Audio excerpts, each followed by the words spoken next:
I missed Cap. Hang on a second. I'll be right back, you guys. Shit.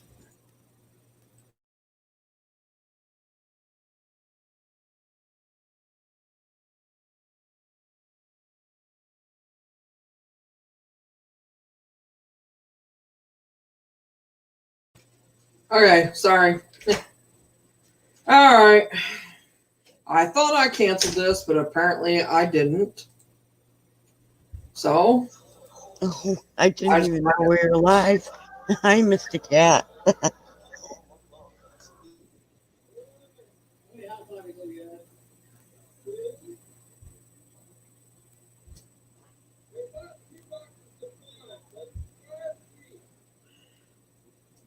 ugh. You didn't tell me she'd be here. Hi, Boomer. What's up? All right, so I went over to your live stream and it says it was deleted. So is there a new one going? Yeah, I just started. Oh, all right. Well, let me get over there and look for it again then. Hi, Boomer. Hi, Beth. How are you, Beth? Listen to me. I'm okay. How are you? I feel like Eeyore. And better, but could be worse. Oh, all right. Well, let me get over there. Let's mute the monkey. No. Mute the monkey. All right. Yeah, I had 3 different freaking things going on today. So I was like going crazy trying to figure out where I got to be at what time and all that. And then on one of them, it was like all screwed up because I didn't know if somebody else was doing it somewhere else or what. And I'm like, okay. It's like I went to a birthday stream. I went to a celebration stream for Cab 7 on D Live. Yep. It's just fucking nuts today. So Yeah, she just told me about him getting global partner. yeah, that's why I was like,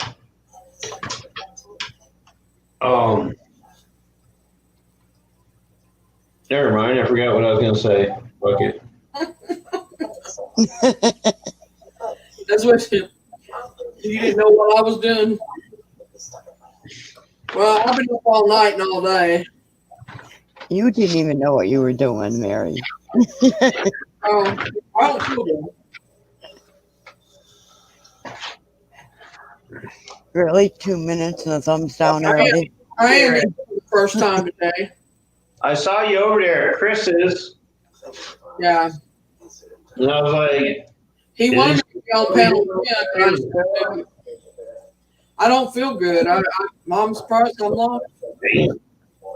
well, you didn't have to, you know. Well, I thought I canceled it, but apparently I didn't cancel it.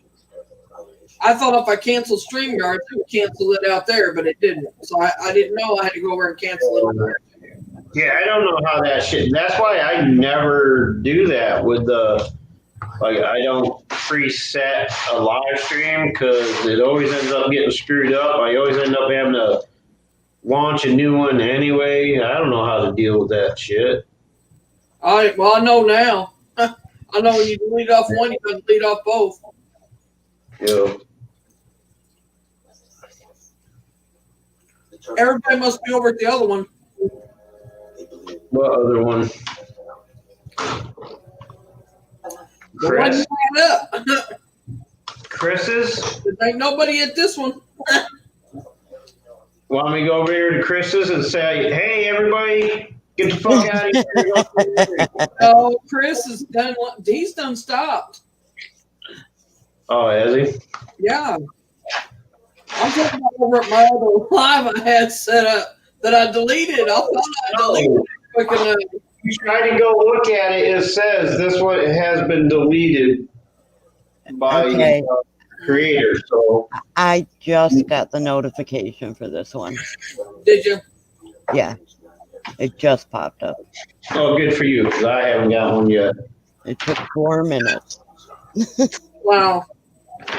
Almost 5. See, that's one thing that DLive has that I wish YouTube has is the ability to like host somebody else's live stream. Hell, I don't want to do that. You know what I mean? Huh? I was talking about nothing. Oh, this guy had a. I was going to share. I didn't want to share this screen. I want to go over to YouTube and share it out. I was sharing the wrong thing. I'm like, wait a minute, I'm doing wrong. We'll just put this link out for everyone to jump up here. Right. Oh my God. I can't do that one. Wait a minute. All right. Now I got the right one. So where's my buddy at? Who? My buddy. In Texas? I don't know where he's at. Georgia. He hasn't been online, so I don't know. Oh, How dare you consider him my buddy, Beth? well, I don't know. Texas. Seriously? I didn't want to say his name. I mean, That brings him around. I still know who you're talking about, whether you say his name or where he's from. It don't matter. Gabby. What? He just thinks we're buddies. He just thinks it. He's probably lurking. He knows. He knows what it's about.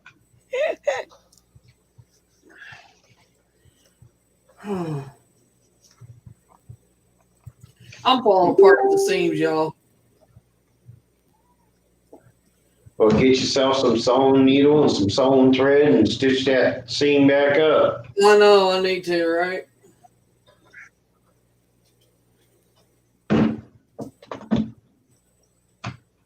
You take a little bit of happiness, which is your needle, a little bit of joy, which is your thread. All together, stitch that shit up and you're all good. Leo, what's crack-a-lackin'? Okay, Boomer is silly today. So let's Liam, Missy's in the house. There she is. Oh, I'm sorry. Did I cut you off, Beth? yep. Nothing unusual. You were only talking about me anyway, so no big deal. I mean, I talk about me enough for everybody, so. Hi, Misty. Hi, Misty Cat. Hi, everybody. Whoever's here. I'm sharing out as we speak. Trying to. I don't know why my cousin hadn't called me back yet. My mouth ain't throbbing, and I got. Nah, Liam, that was just it was a sewing needle, not that kind of needle. I'm falling apart at the seams. That's what I told him. I am too.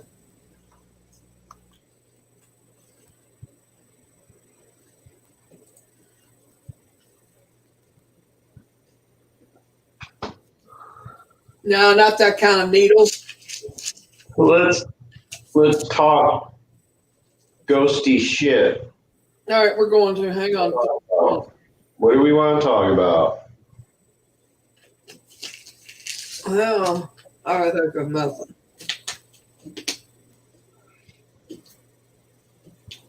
I have not I'm slept. not gonna get ahead of that before it gets ahead of me.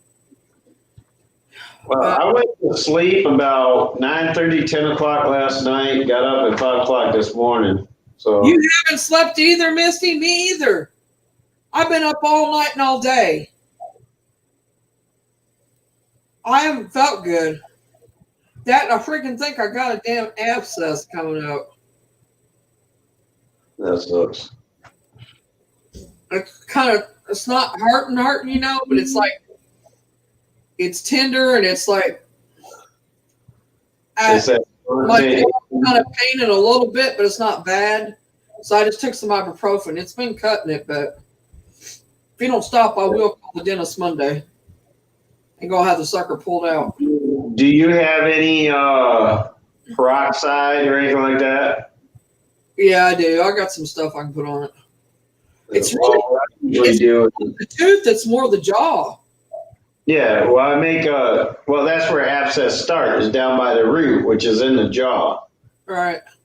I make up a mouthwash with a little bit of water. I dilute some peroxide with a little bit of water, about 1-to-1 with that, and I put some salt in there. And if I have anything like extract, lemon extract or mint extract is even better. I'll put some extract in it and mix it up, make a mouthwash out of it, and I swish it about 3 or 4 times for about 2 minutes each, about 4 times a day. Within the next 4 or 5 days, it's better, as long as I have the ibuprofen to take with it too, to take care of the pain. That will get all that junk out, and you'll be you wash it out. Sometimes I add baking soda, just that the baking soda will react with the Left side or right side misty. Yeah, I've done that before. It actually does help. I use salt water too. yeah. Yeah, if you have nothing else, at least swishing with salt water will help relieve most of that and clean out some of it. I know it doesn't help with the pain so much, but that's what ibuprofen's for. But it does help clean out that infection that's starting.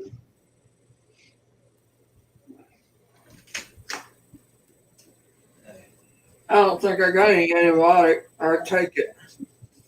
I had an abscess on. Any antibiotic for tooth?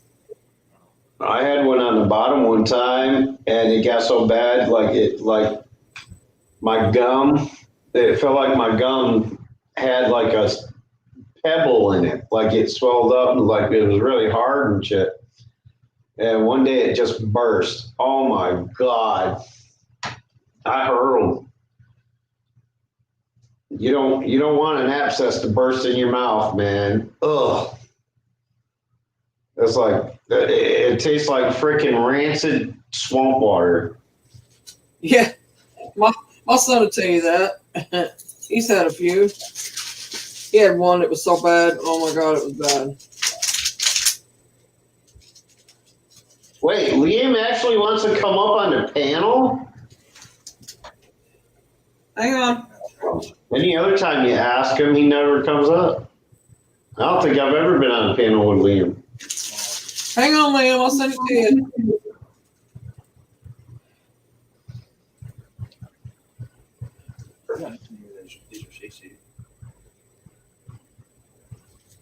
What the hell does that have to do with anything, Beth? I'm on one. I think she just says stuff just to try to confuse me. Who, Beth? Oh. Yeah. Why is that confusing? What's an empty glass have to do with an empty bladder? Well, what does it have to do with not being ready for a live stream? I don't get it. because the glass was empty, I had a not so empty bladder. Oh, hang on, Liam. I sent you the wrong damn link. Hang on. So I had to take care of both. That's why I wasn't ready to go live when she asked me. See, I tell you right there, I ain't feeling good. Send the damn channel link, not the stream guard. I am making my coffee. Okay. Missy, you coming up? Missy, I sent you a link too. Drew's Paranormal vlog in the house. What's up? Hi, Drew.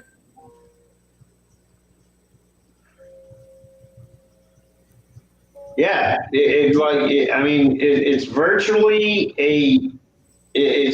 rotting flesh pussing up inside your mouth. I mean, it's legit pus. Like, if you've ever popped a giant fucking boil or zit on somebody's back or something, and that's That's exactly. It's the same thing. Same stuff. Yep. It's just nasty, rotting flesh, bacteria, and all that kind of shit all up in your mouth. Yep. It seems to be a nasty, rotting flesh type of evening. I know. I'm saying Hearing so far. I need to hear all that.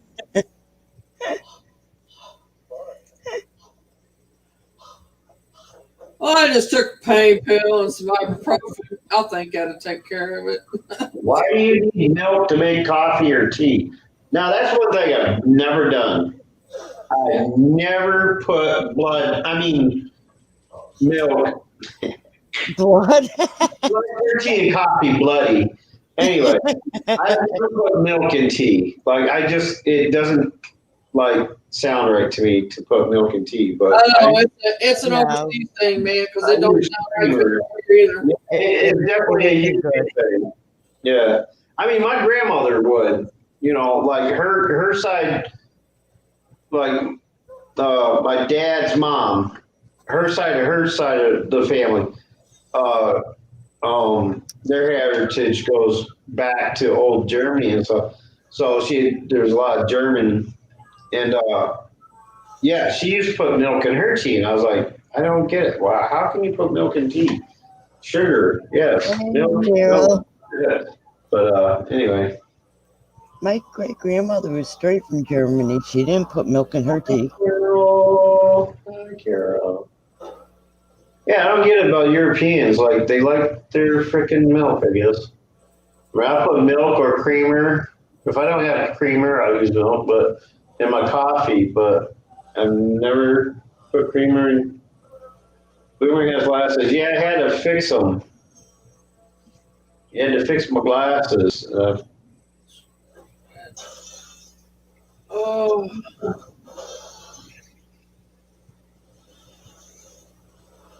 I still need new ones though.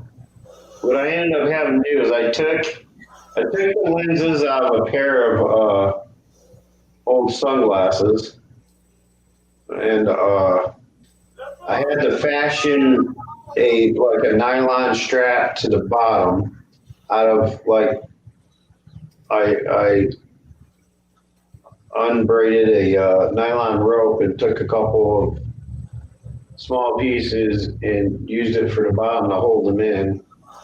But they're still all fucked up. They're jacked up. I still need to get new glasses if I get a stimulus.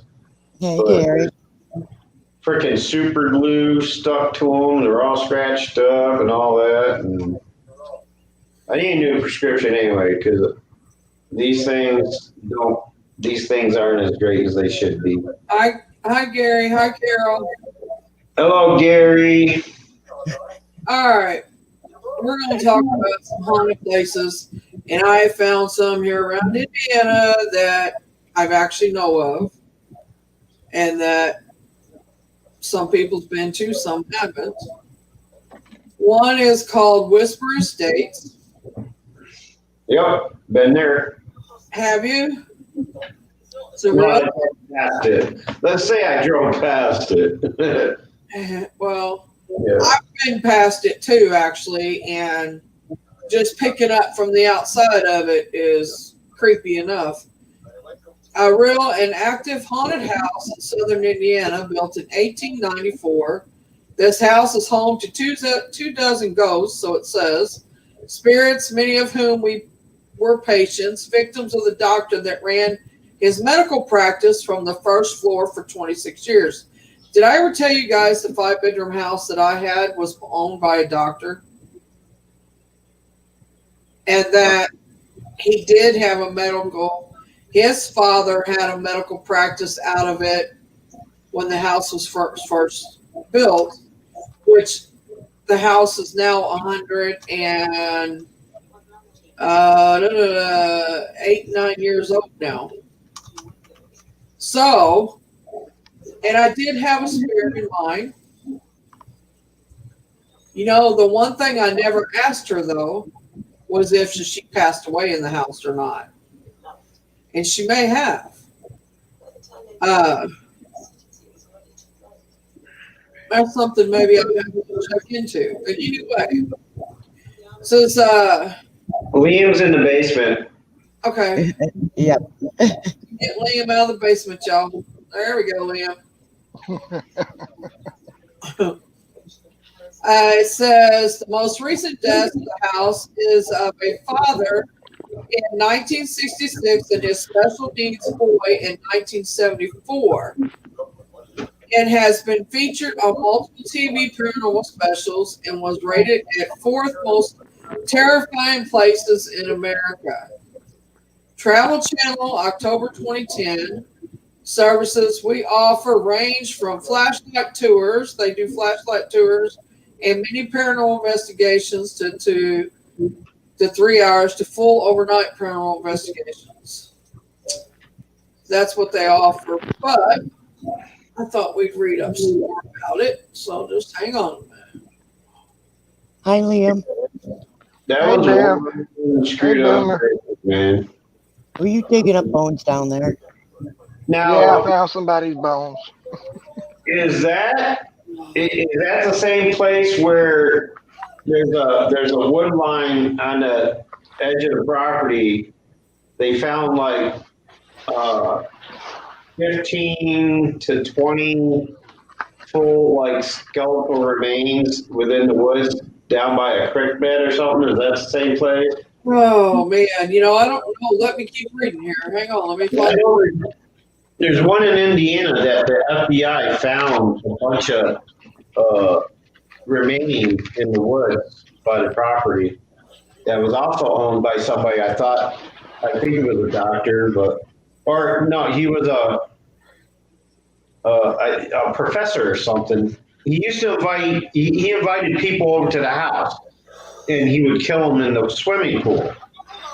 Like he'd throw a party, and then like he kills victims in the swimming pool. Okay, no, that's another one, and I'll tell you about that Okay. one. All right. I think it was actually an Irishman that put him in the basement.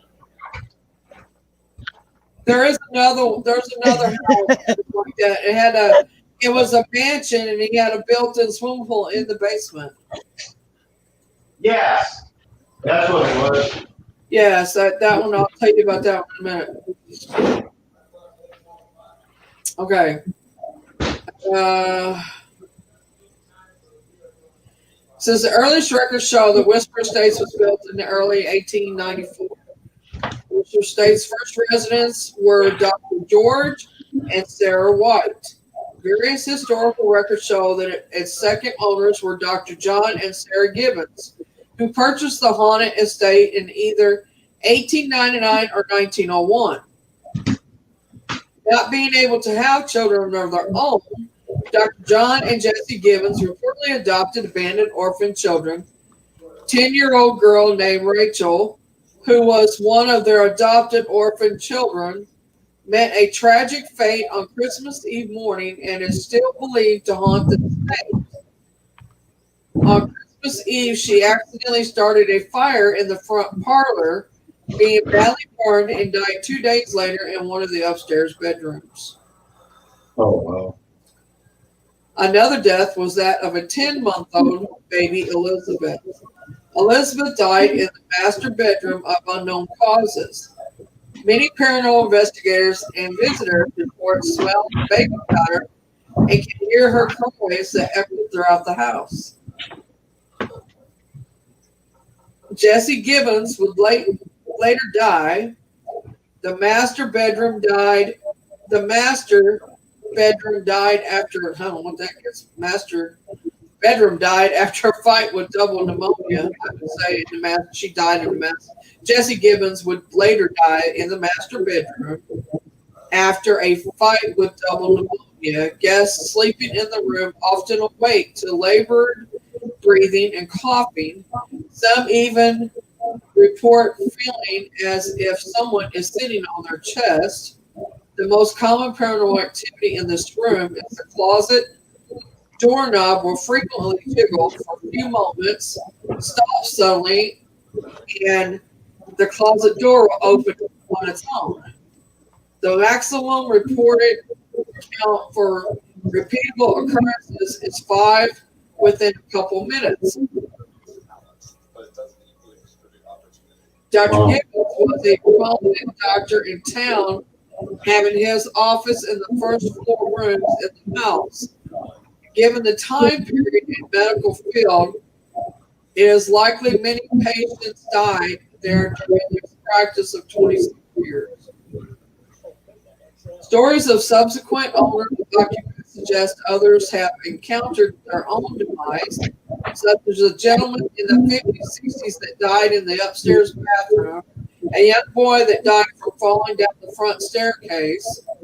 In 2006, the previous owner bought the house after being vacant for a few years.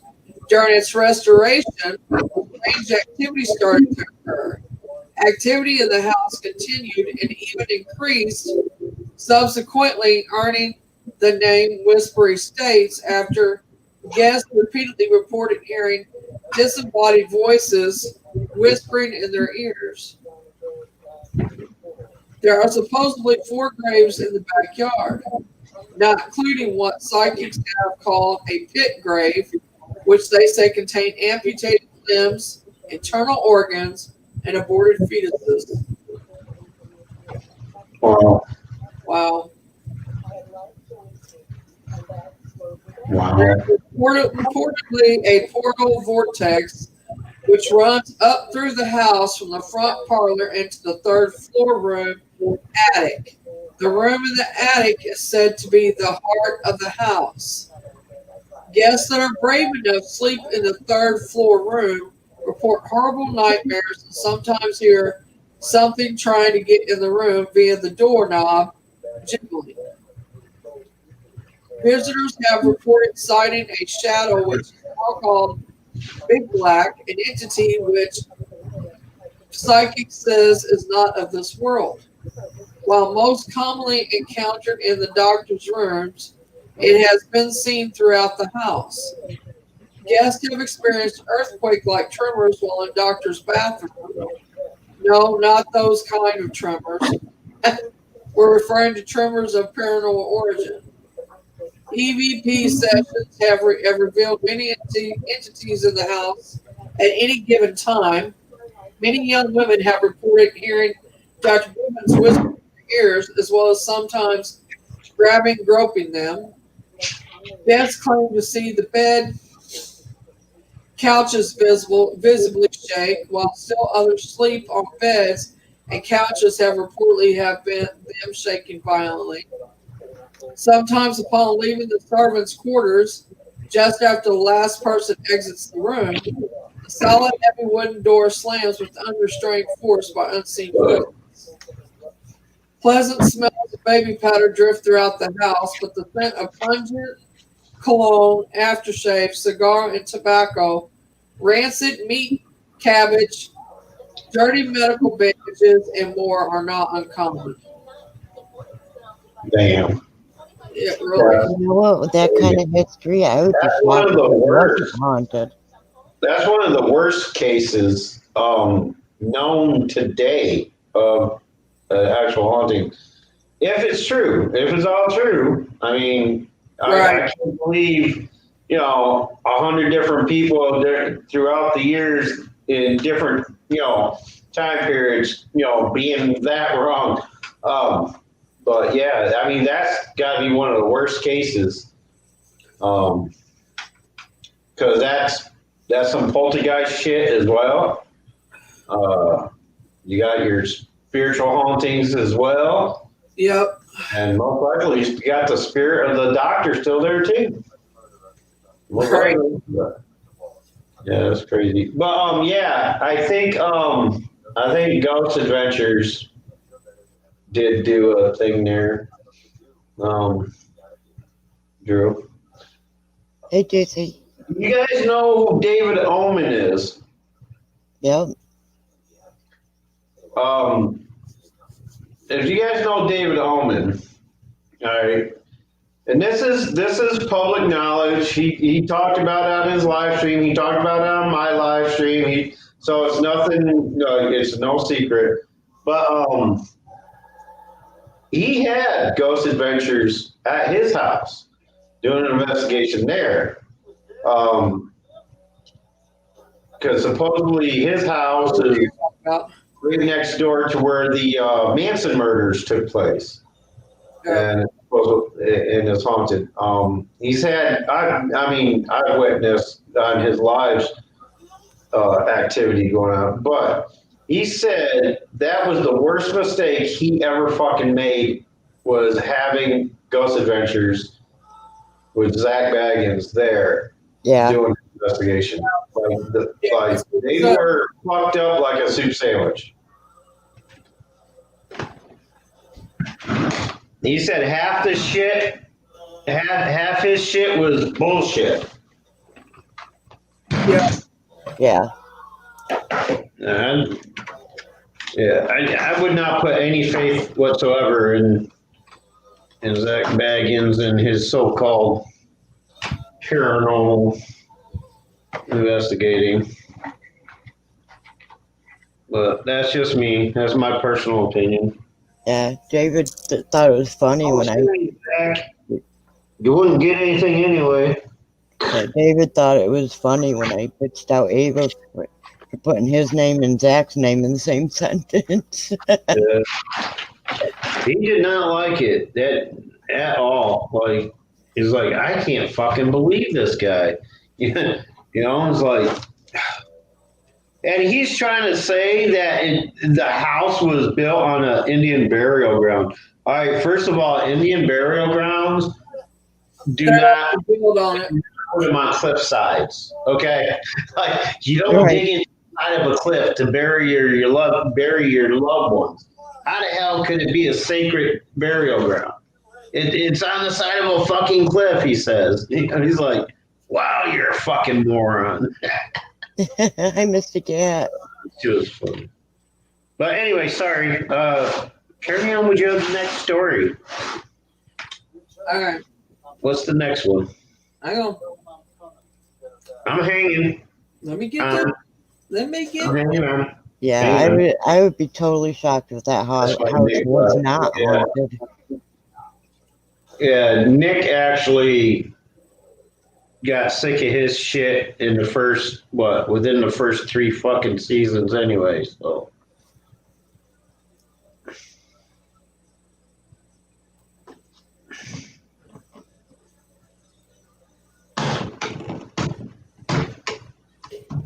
Oh, yes.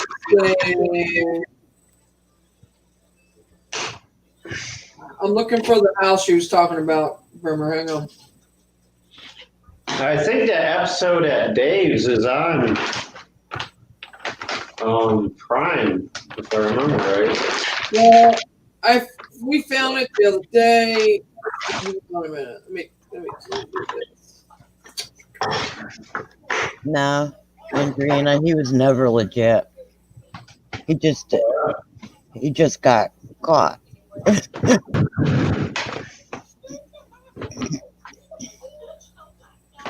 I never considered him legit. Never. No. But that's just me. I think all his shit is mostly hype. Yeah, it was made for TV, you know.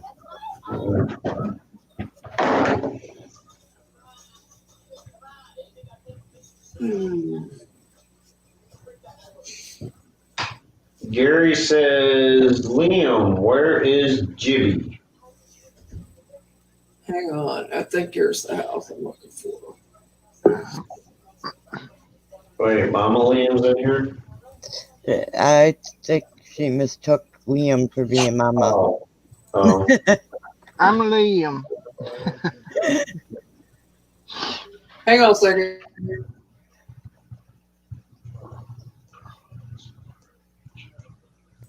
Hi, Sheriff.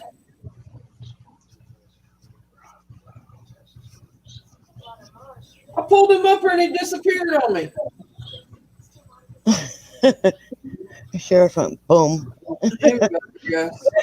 All right, back to where I was talking. Let's see. I think this is it. Hang on. Well, just because an investigator has gadgets don't make him legit. Nope.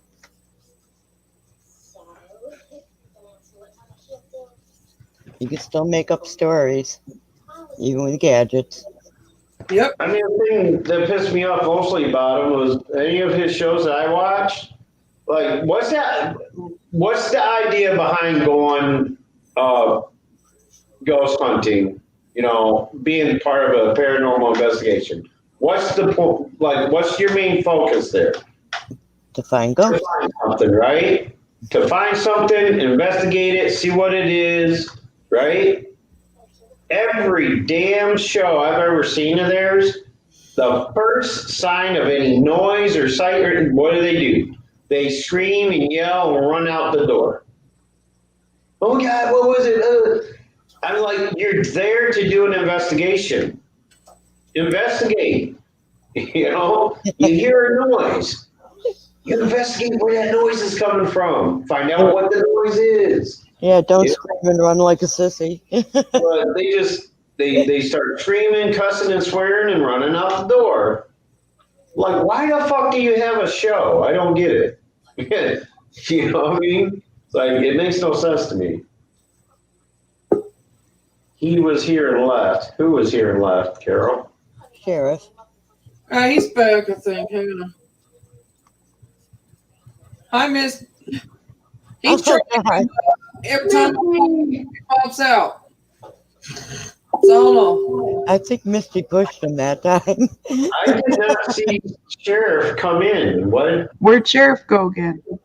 When did he come in? 'Cause I didn't see him. Sheriff. I think you people are imagining shit or something. no, I did not see him in the chat at all. Hello. he disappears on me. So, Hey, Misty. I think somebody has their YouTube on. no, it was my. Oh, I don't even know what. All right. That was me. Sorry. Where the hell is Sheriff? Right, Carol. I did not see him. Hey, Sheriff. There he is. Are Y'all you still saying around this in now? that? Damn it! Finally. I didn't mean to boot you out. I'm sorry, hon. Quit your bitching, old man. Yeah, tell me about it. Hell, I couldn't get the damn thing to work. Well, you know you got to adjust the rabbit ears, damn it. My ears won't adjust that well.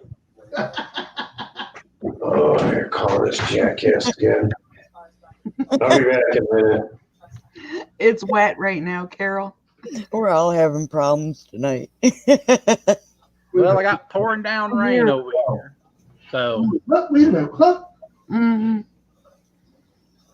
anytime it pours down rain here, the internet goes wacky. Are you actually getting rain? Oh, it's pouring like pouring piss out of a boot. Where's he at? Texas. Georgia. Where? Georgia. I'm in Georgia. Georgia. Oh, he's getting Delta. Yeah. Oh, You be careful, Sheriff. yeah, buddy. Same here. It's raining here, and we got tornado. You be careful too, Liam. I am. I've been watching our weather. Yeah, he's in Georgia too. Yeah, we get Yeah, he's south of me. relocations off of this. That's okay, Carol. I'm debating on cutting my hair really short. Oh, no. Howdy, everybody in chat. Just so I go ahead and get that out of the way. Now that I'm here, finally. All right. Okay, we're going to talk about the Hannah House next. The Hannah House says the most terrifying ghost story to ever come out of Indiana is truly chilling. Indiana is full of paranormal activity and ghost sightings, but have you ever heard of the most sorrow-filled, positively chilling ghost story? Set in one of the most beautiful houses in Indiana, this ghost story tells the sad saga of the tragedy at Hannah House. Where were these uncertain times? Wait a minute, I'm wrong spot. Hi, Uncle David. Uncle David, hey, brother, how you doing?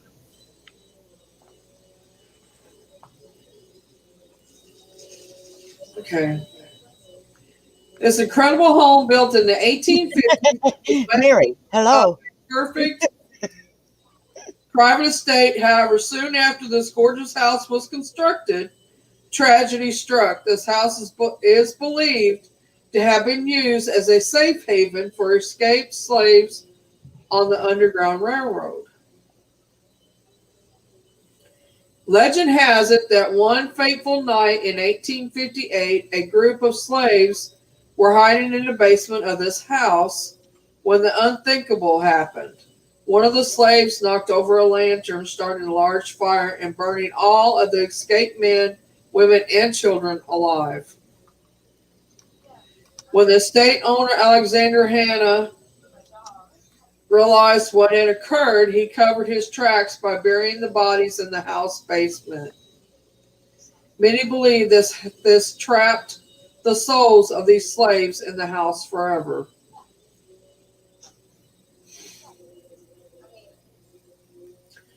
Visitors claim to have heard and even seen the ghosts of some of these lost souls. While most of the sightings occur within that very basement, weird occurrences have also been reported in the upstairs level of the house, as well as around the premises. Are you brave enough to check out this eerie, bone-chilling haunted site in Indiana? You can find it at 3801 Madison Avenue, Evans, and Indianapolis, Indiana.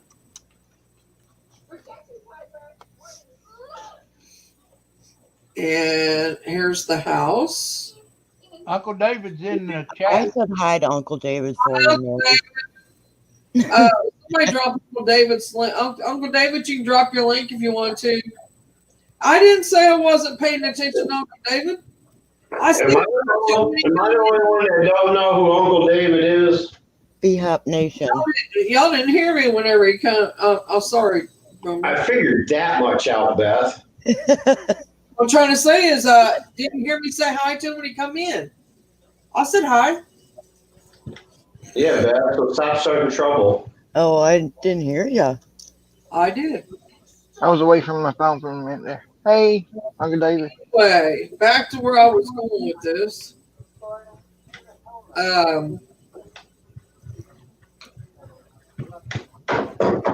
Forgot what I was doing now. Oh, I was going to share a picture of this house. Maybe get sidetracked there for a minute. And hi, Aunt Maddie. Not going to help too much. Too certain. Here's one of the houses.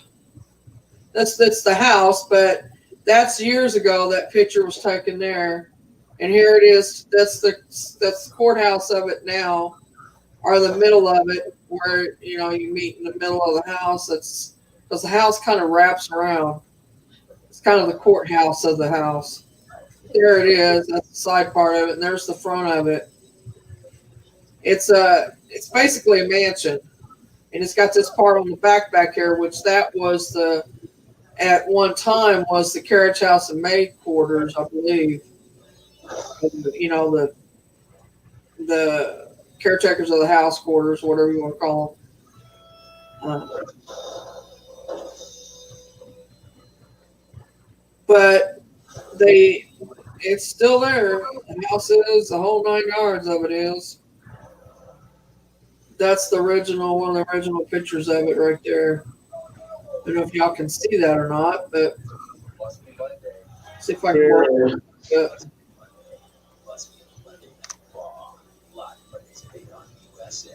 Oh, I can see it a lot better on the YouTube. So. Well, there you go. I tried to a little bit. But anyway, that's the house. Okay, let's see. Let's go back to. There's another house that Boomer was talking about, and I'm working on finding it. So let me find it real quick. So I know which house he's talking about. I just got to find it.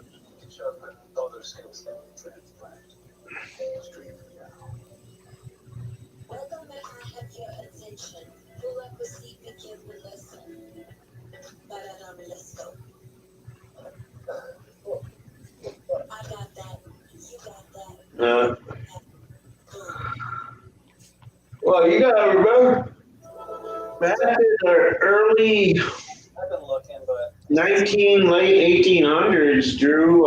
Most of the buildings around here were like Victorian style buildings, just like, most of the buildings in Europe, homesteads in Europe, they're more of a Victorian style. So, Yeah.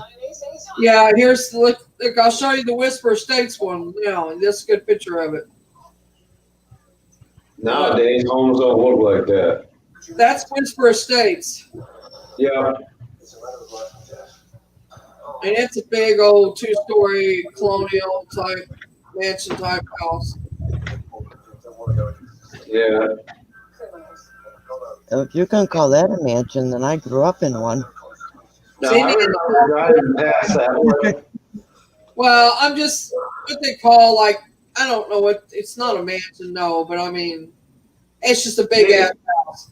It's It can be considered a mansion. I mean, anything that's that elaborate and more than 5 rooms could be a mansion. I mean, well, then I owned one then because I had a Well, I'm in a mansion now then. the Indiana Hospital for the Insane. It's crazy haunted. I said it has to be elaborate, though, Beth.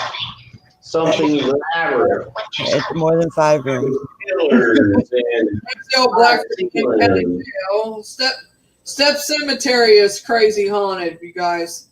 Abandoned boys caught something in this cemetery that was down at the bottom of the ground, and they showed it to us on my live one night, and it just took off on the ground and took off. It was like, I don't even know what it was, but you could see it plain as day. It was some kind of animal or something, but you could see through this animal, literally see through it. That's crazy haunted. I will say that. Highland Lawn Cemetery is haunted too. Let's see. What else? Avon Bridge. Have you heard of it, Boomer? what's that? Avon Bridge. Yeah. Yeah, it is. And this Rustic Inn General Store at Story Inn Bed and Breakfast. It's haunted.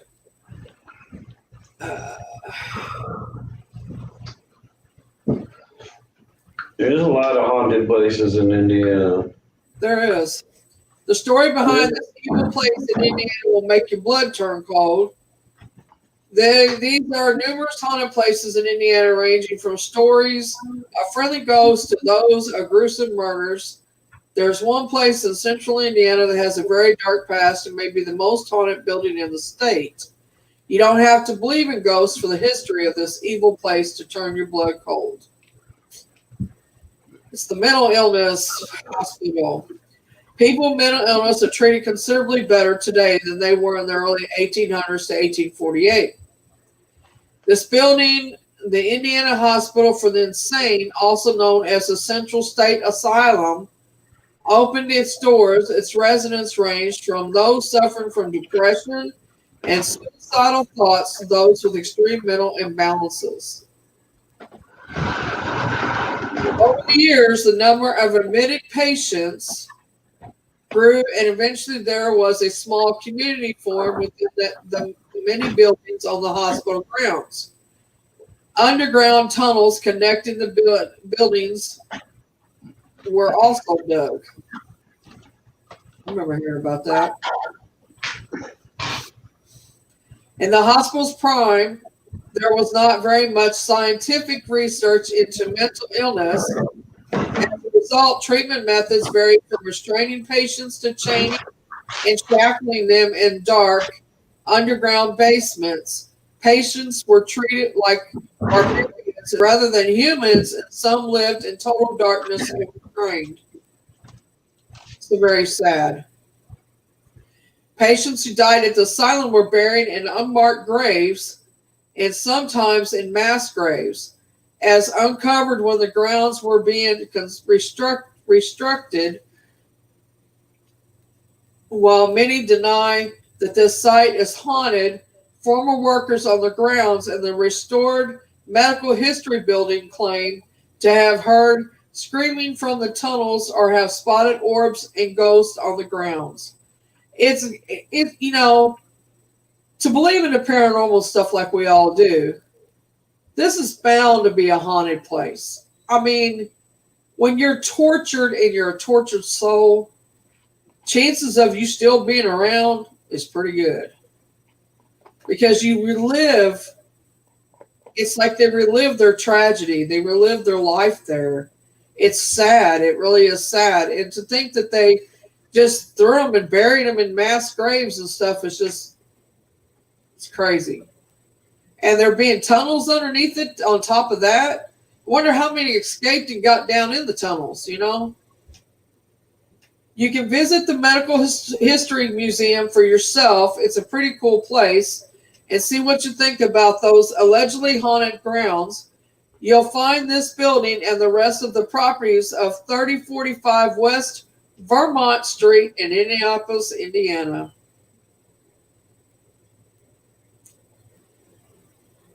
Okay. What do y'all think about that one?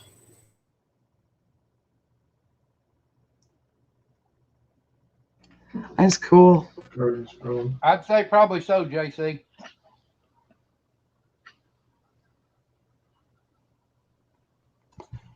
I think I lived near Vermont Street for a little bit while I was on. Yes, JC, go ahead and run it. Sorry. Go ahead, Boomer.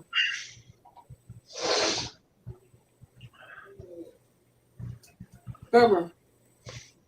Huh? What'd you say when you lived what? I said I think I lived close to Vermont Street at one point. It sounds familiar. It does. Well, it does sound. I can't say I've been by that one, but I have heard of it. I lived in 4 different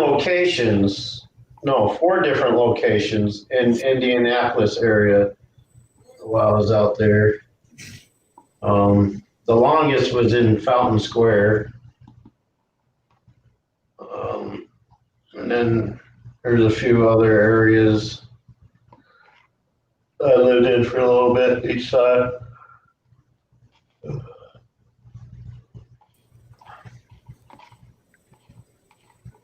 Well, my allergies are acting up. Which if I saw like a top graph, if I saw a map of it, I'd probably remember.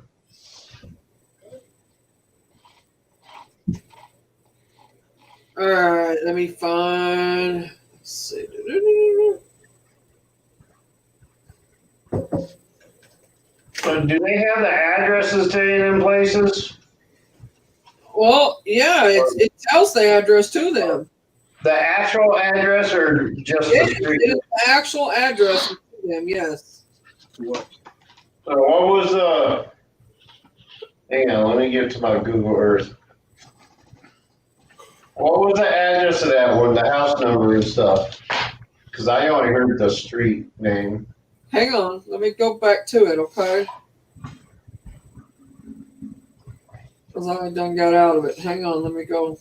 What are you trying to look up? I know that sounds very familiar. It is.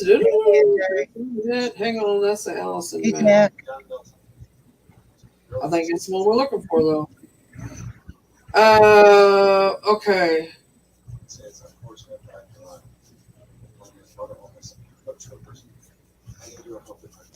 I don't know if that is soothing or not, that the Antichrist is praying for us. Hey, Jesse. Hey, Anta. Hey, Zach. It is 3045 West Vermont Street, Indianapolis, Indiana. 46222. Did you get it? 3045 West Vermont Street.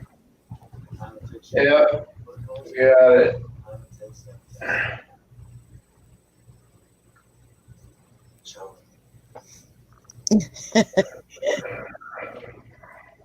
Little Eagle Creek, Crystal House, Academy West. Yeah, that looks very familiar. Like, All right, here's the one you was talking about, the James Allison Mansion. yeah. Hang on, let me get it brought up.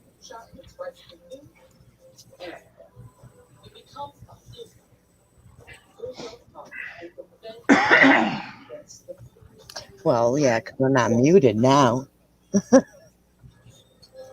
I'll fix it. Hi, Randy. And here's a question. Hi, Zach. Hey, Randy. Hi, Randy Paranormal. Hi, Zach Sanford. Ain't seen you in a while. I'm glad you're here. Hi, Jay. Hi, yeah. JC. Just to get it out there. Hi, everybody that just come in. Anybody who just come in, glad you're all here. Appreciate you being here. Hello, everyone. All right.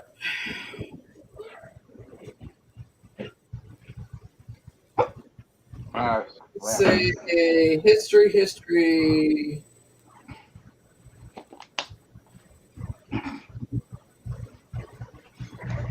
That's brief history. Let me go back over here.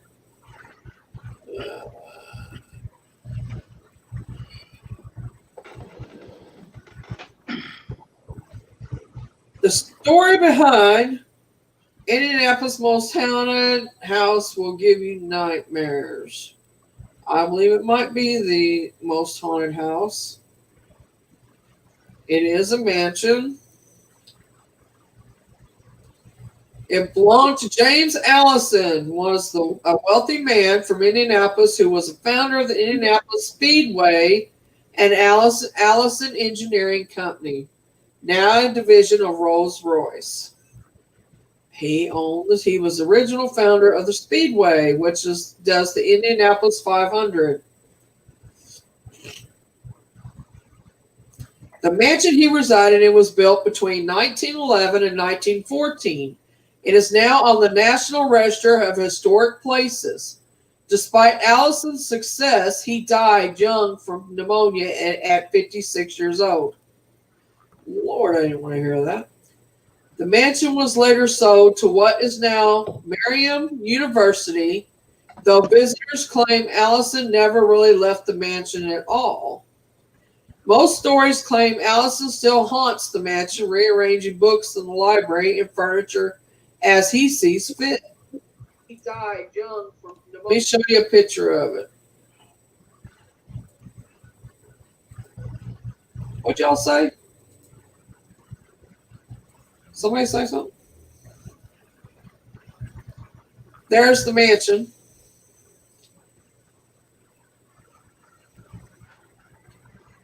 And that's it today.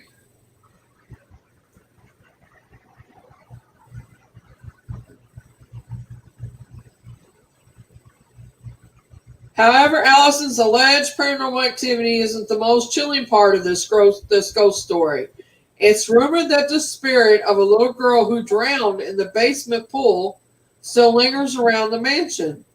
Visitors claim to have seen the ghost of a little girl and even heard shrills, screams, and heartbreaking cries come from the basement. Voices in the attic have also been reported. The Allison Mansion remains perfectly restored and beautiful to almost an airy degree. There it is. While the paranormal activity reported by workers and visitors does not seem to be violent, the heartbreaking stories of the two ghosts rumored to haunt its walls are chilling. That's the university that bought it. I think I got that story and another one mixed up with the detail. But there is another one. I think there's another haunted house. What? Everyone is hearing whispers from your mic. I don't hear no whispers. It was my kids. He was just in here whispering to me. No, it's been going on for a while. They've been standing outside the door here talking. I think they're just hearing things. Maybe that's it. You I can hear shit. find the historic Allison Mansion on the campus of Marion University at 3200 Cold Springs Road, Indianapolis, Indiana.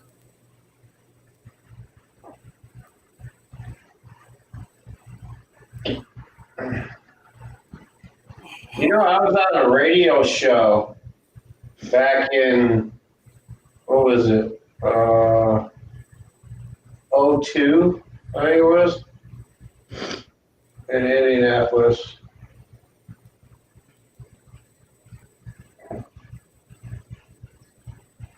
I was a 15-minute celebrity. Okay, there's more. Let me.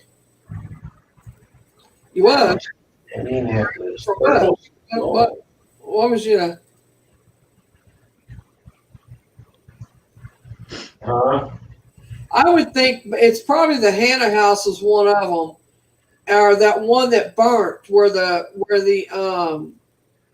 caught fire in the basement. You know, that may be the one you're thinking of with all the bodies. Yeah, I don't know. I mean, it was about 10 years ago that I saw something on TV about it. I can't remember who was doing the investigation. It was one of those groups on TV, and they were in the pool area, if I remember. I remember them talking about it. While they were in the pool area, they mentioned like bodies being found in the woods near a creek bed that were buried in shallow graves, and some weren't buried at all or whatever. But I don't know. I may have them all mixed up together or something, because that happens with me. See if I can find it. Well, let's see. Okay, maybe not. There's bodies found in woods in Indianapolis, Indiana. Yeah. I think it was Marion County. Hang on, I got it, I think. I'm not sure.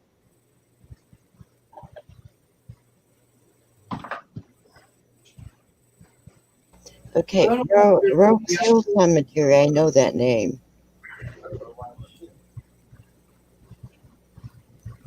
Fox Farm murders where bodies were buried. Fox Hollow Farms. Fox Hollow Farms. Yeah, it's a big mansion there. Yeah, there's in Westfield became the location. Yeah. Let's see. Let me see what I can find out here. Yeah, I had that one and two others like mixed up together for some reason. All right, it says more than 2 decades ago, a Westfield business owner lived in a seemingly routine life with his wife and 3 children on an 18-acre horse farm off 156th Street in Indianapolis. I think it's in Indianapolis, if I'm right. Mm-hmm. Yeah. And little did his wife and 3 children know that while they were out of town, Herb Baumeister strangled several men, many of them teens, and buried their dead bodies in the woods on their property. The events would become one of the most notorious crimes in Indiana history. And over the years, the 11,000 square foot 2-door style house has had different owners who claimed the property was haunted. They would hear strange noises, get unsettling feelings, and see apparitions. Ghost hunters, national TV networks, filmmakers, and curious visitors have frequented the farm to get a peek at where the gruesome crimes for the serial killer took place. Let's see. This was in the Indiana Star. I can share it and we can watch it if y'all want to, because it was in the news. I can share it. Yeah. So hang on, you guys. Let me bring it up. That's a clip of the news feed, right? Yes. It was on it. Okay. Yeah, I'll definitely remember it. It's free to watch, I think. Yeah. Let's see. What's going on? Here we go.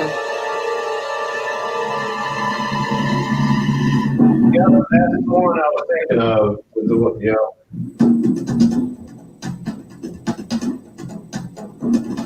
I recognize it. Looks just like it.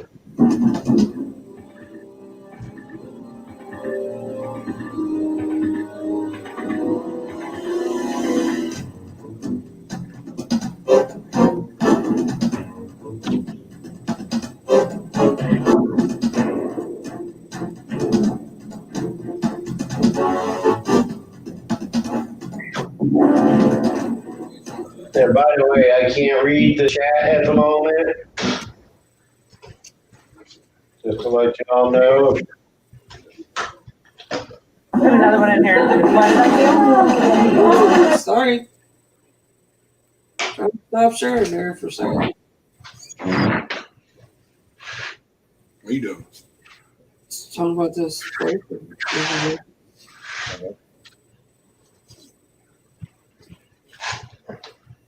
The Indie Star. 18-acre work. Well, that's a one big farm. It's 11,000 square foot house. I mean, my God, that's huge. Yeah. Yeah, that house looked beautiful. Yeah, it's crazy. Yeah, it was hard to let it go, but you know I needed the money. So.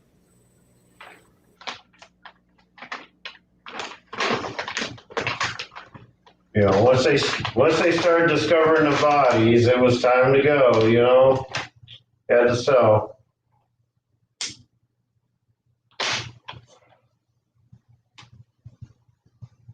Wow, not even an LOL. Wow. Sorry, my son come in and told me about it. You guys are. I can't imagine what his wife went through and his kids. Yeah, Sorry. really. To think, I mean, he done it while they were gone. Thank God he didn't kill them. But, I mean, it's just crazy what they had to, you know. I've been changing my last name, my kids' last name. I'd have moved completely out of the country. Out of the state, anyway. Hey, Changing. Bubba Liam, go dogs. What? Go dogs. Good dogs. Yeah. He know what I'm talking about. I know what he's talking about. UGA. 40-40-21, brother. If you see my body, you'd run. Gary. Are you guys liking these stories and stuff? Yes, ma'am. I'm especially interested. Yeah, I love hearing these stories. There's stories of them doing like sacrifices, and there's weird statues on the property of like Egyptian stuff, and it's weird. Well, send it to me. It's in California, but we'll talk about it a little bit. We're doing Indiana stuff right now. All right, here's Highland Lawn Cemetery. It's a 140-acre graveyard. It's known for a ghost story that concerns a phantom dog known as Stiffy Green. See, we got our own little phantom dog here. The faithful canine so loved his owner that he remained by the man's tomb long after he passed, living off of food and water left there by residents of the town. The dog eventually died in the cemetery, and his body was stuffed and placed in the casket. And ever since, barks have been heard coming from within. I just thought y'all liked to hear about that one. Okay, the Step Cemetery, which is, I think, is very haunted. Within the Morgan Monroe State Forest in Martinsville, Indiana, is a path to this creepy graveyard where many feel an eerie presence.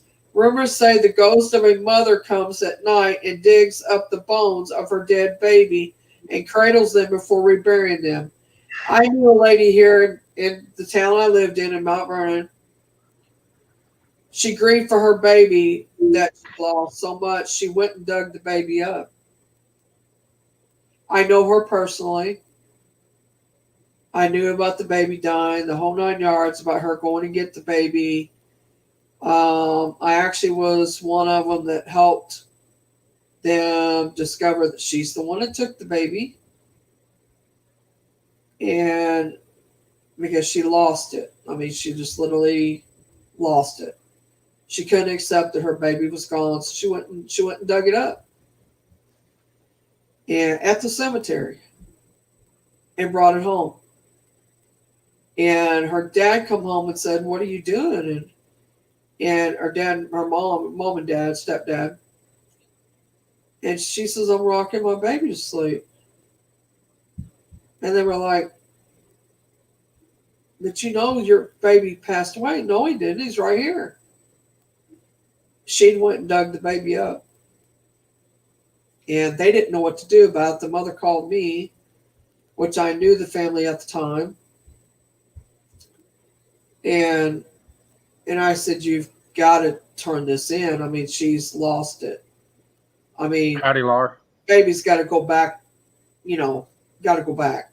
You just can't dig the baby up. I mean, the baby has to go back." And the mother was frantic. She didn't know what to do. It was her daughter, and the whole 9 yards. Well, I called the police, and they went nicely. They did. I mean, they didn't roughhouse. I mean, they knew she was distraught. They knew she was. They called a doctor there. They even brought a nurse there to give her a shot. And they knew they was going to have to sneak up on her to give her the shot, just to chill her out enough to keep her from. Because they didn't want to hurt her. They didn't want to physically hurt her. And they knew that she was just going through a rough time. And to get the baby away from the mother, to be able to rebury the baby. So they kind of give her a don't care shot to kind of make her out loopy, and they took the baby, reburied the baby, and took her to the state hospital to be evaluated. And I think she ended up in the state hospital after that. But she come out, after it was all done and over with, she come out, she was okay and stuff, but she just had to go through a rough time it was a sad situation. So I get it,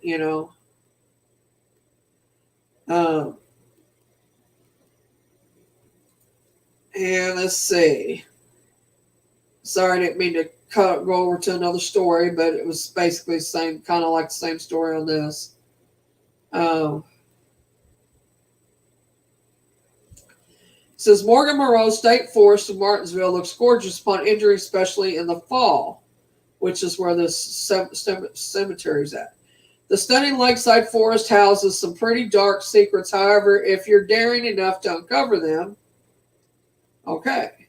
While there is a ton of beauty to behold within this forest, upon hiking inside, many claim that they can feel an unnerving presence nearby, particularly when venturing deeper into the woods.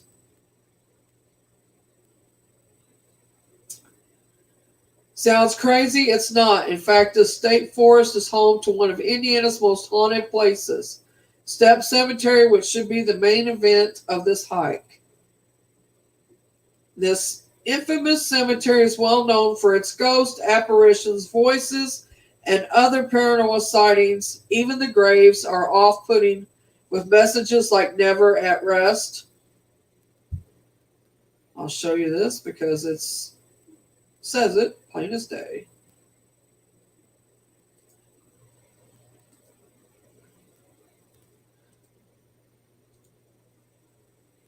Let's see. This is "never at rest" at the bottom of it. Sad.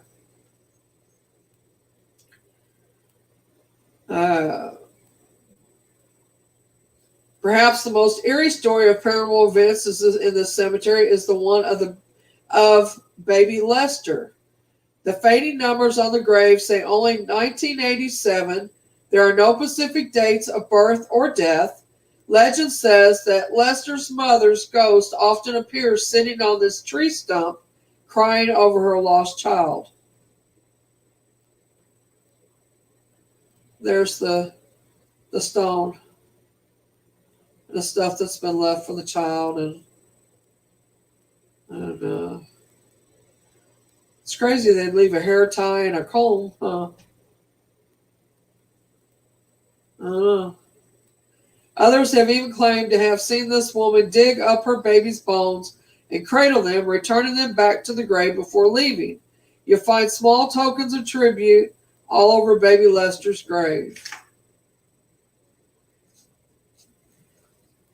While Step Cemetery is pretty spooky, Draper Cabin is also steeped in dark legend. This cabin in the woods has a sign on the trail to notate its position. You can actually stay here overnight if you're willing, yet most campers never make it. They flee because of paranormal presences, loud footsteps, weird noises, and a general feeling of dread and uneasiness. Even hikers have stopped here, move on rather quickly. We definitely got to take that trip there, Buford. Yeah, you could stay right there in that cabin, man. That'd be cool, wouldn't it? Shoot. I'll watch the videos after the fact. Huh? I said I'll watch the videos after the fact. Yeah. You can stay there. Who's willing to camp out in the cemetery with Boomer D? I would. Hell yeah, let's go. No matter where you hike in this forest, keep an eye out. There are a high number of claims of Sasquatch or Bigfoot sightings reported in this forest, so watch your... Oh, that'd be cool. Yeah. Are you daring enough Are you daring enough to hike through any of the spookiest parts of this haunted forest? If so, visit the forest's main website for a full list of trail information. Are you brave enough to attempt this haunted hike? For more information, check out this list. There's a haunted woods here in upstate New York as well, called Sapsucker Woods. Really? Within Sapsucker Wood, there's a gorge, a ravine, where people would go to this one place where there's a swimming hole. We used to go up there and swim and party and stuff. And a lot of kids would end up, there was a rope that they would swing out on and drop like 30, 40 feet into the water. And a bunch of kids over the years had died doing that. And as a matter of fact, one of my good friends from high school died there as well. And that whole woods is haunted. You know, campers have gotten lost and died and found like next spring and shit like that. And definitely haunted. I cannot read chat, Beth. My glasses were hurting my eyes, and I'm on the other side of the room, so I can't read that. I said the forest and Boomer D part is what scares me. Oh, the part that Boomer D being there scares you more in the forest? Is that what you're trying to say? No. Boomer D in the forest scare me more than the haunting. That's what I meant. Yeah. So the fact of me being there is more frightening than the fact that the woods are haunted. In the forest, yeah. Wow. That's kind of fucked up. Wow. You know I'm teasing. But I've spent many nights in the woods, in many different kinds of woods, in the jungles, everywhere. And never once did it ever bother me that it could possibly be haunted. Some known, you know, some I knew had stories of being haunted, and others, you never know. Wherever you go, there's a chance of the place being haunted. And I've never had a problem sleeping out in the woods or in the jungle or anything. No, I'm going to look up October Mountain because, okay, I've witnessed a lot of freaky stuff on top of that mountain, and I have spent the night there alone, just sleeping on the ground. Yeah, I'm good like that. I'm stupid. Yeah. I got to look that up and see if there's anything online about it. I'm not going to say this place is haunted, but I want to show you guys this place. This is a place you can go and stay. It's a bed and breakfast. It's an inn, is what it is. And I think it's just, I love it. So hang on. It's haunted. I guarantee it is. But it's not saying it is, but I'd say it probably is, yes. 10-1 it's haunted. Historic Rustic Indiana General Store at Story Inn Bed and Breakfast. If you've lived in Indiana long enough, you may have heard of a tiny town called Story. What is now Nashville, Indiana, used to be a small town in Brown County, which is Amish country here.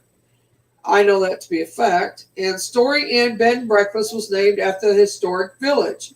Now you can stay inside this bed and breakfast from the 1850s and sleep above an old general store. For a truly quaint, unique accommodation, you need to book a stay at the Rustic and Historic Story Inn Bed and Breakfast in Nashville, Indiana. No, that's one I haven't heard of while I was out there. This is the place. I've been in Nashville, Indiana. You've never been to Nashville, Indiana? I don't think so. I mean, I probably had to go through it. They have a lot of it's shit, but it's Amish country. You know what Amish? Oh yeah, that place is definitely Yeah, it's active. Oh yeah. I've been to Nashville, Indiana, riding the truck with Daddy. I've been by this place. I personally can tell you it's active. But are they saying it is? They're not on this site, but I believe they are on another site. that's south of Indianapolis, right?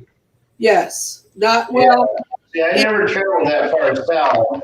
It's southwest. Yeah. See, the only time I ever went that far south in Indiana was to go to Tennessee. You come to Evansville. Huh? You come through Evansville, no? Yeah, well, I went to Evansville once to do to sell Dish Network. It was more of a business thing. Like we got dropped off in this complex to go door to door to try to sell Dish Network. Yeah. That's all the experience in Evansville I ever had. Most of my time was further up north and in the city. See, you may try to sell me Dish Network at one time. I don't know. Probably. But historic Nashville, Indiana was founded in 1851 when this area was called Story. There's the area, the room you can sleep in. Look at this. What do they call that? Shit board, something board. Slat board. It's shit board. Yeah, I was gonna say. I can't see it from here, but Anyway, I love it. It's just I don't know if it's wallpaper. Is that like stone or something around the windows? No, it's actually I don't know if I can bring it up anymore. It's actually looks like it's like hand painted. Oh, okay. Decoration of well, that didn't help, no. Oh, don't worry about it, Mary. That's as far up as I can get it. That's cool looking. Anyway, it's like got design around it on the wall and stuff, but it's wooden wall, but Yeah. it's like this painted on design around it or something. Almost looks like a sigil above the bed. It match this flat board wall, I think. Hey, Mary, look at right above the headboard there. It almost looks like a sigil. Yeah, right here. Yeah, I know. I see that. Right there. What's Gary trying to say to me? I see my name lit up in orange up there, but I can't read it. I had to go lay down, so. Boomer D, you'll have to hold my hand. Yeah. I'd love to go. I'll tie one of those those child leashes to you. Put a bell on his ankle. Right. Laugh. That's what I Oh, want that to would say. drive me nuts. Thank you for telling me that. Me and Tammy used to watch all the remodeling shows, and shiplap that's what it is. Shiplap. That's what it's called. Anyway, the time Blackboard. county was completely deserted after the Great Depression, and the inn is basically all that remained. So that's kind of cool. Now, Story Inn Bed and Breakfast has become its own little town within Brown County. Surrounded by a wooded area, this inn is equipped with a local tavern, event space, and so much more. So they make no claims whatsoever of being haunted or active at all. I think they do on another Site. site. Story Inn preserved much of the town of Story's history, so much that not much has changed on site. You can book a room above their old general store and dine within it. The buildings are nearly untouched. Look at that. That is so cool. Love it. Speaking of dining, the Story Inn restaurant is a highly rated restaurant that's unforgettable. Yeah, I'd say they got a good chef there. Okay. Yeah, you can see it just a little bit better. That looks like white speck on there, but it's really where we've painted like leaf pattern on it with little flowers on it. That's what it is around the windows. I love the shutters. Yeah, I do too. Wish if I stayed there, I'd find something. Next time you want to book a unique getaway in a small town, Indiana, stay at this historic inn in Nashville. Spending the night at Story Inn Bed and Breakfast is truly a memorable experience. I bet it is.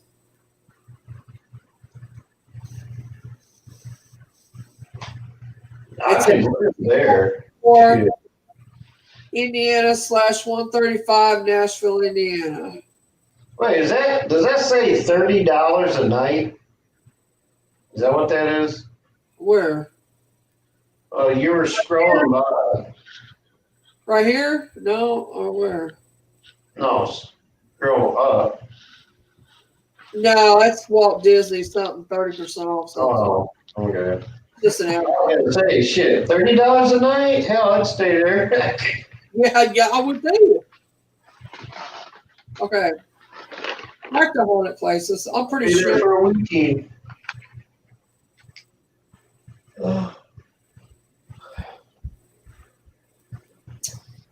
Okay, the legend of Indiana's haunted Avon Bridge is as eerie as it gets.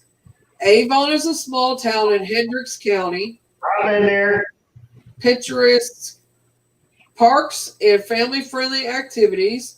It also happens to be home to an infamous bridge with more than one ghost story attached to it. Is Tammy, that the Goat Boy Bridge? do what? Is that the Goat Boy? I don't think so. Oh, all right, never mind. It's an Avon bridge. Oh, we'll get to it in a minute. Anyway, I was going to say that Tammy Tammy that's in the chat, she was born and raised up by Indianapolis. She probably knows of all these places that I'm telling you close to Indianapolis. Wait, Tammy Burgess? No, Tammy Cooper. Oh. T that's in the chat that just told me about that shiplap. I done said I can't read the damn chat. Okay, well, she's my best friend. I'm just telling you that. She lived there. That's what I'm trying to tell anybody. And if I miss anything, she probably can add to whatever I am missing. So that means I would have to. Somebody tell us what she's saying. Yeah, I would have to read the chat, huh? Well, I'm over here, so I can't read the chat either. That's what I'm saying. Somebody read the chat if it needs to be. Why don't you just invite Tammy up on the panel with you and she could explain along with you. Anything she knows about it. If she wants to come up, she can. Just let me know. She says yes.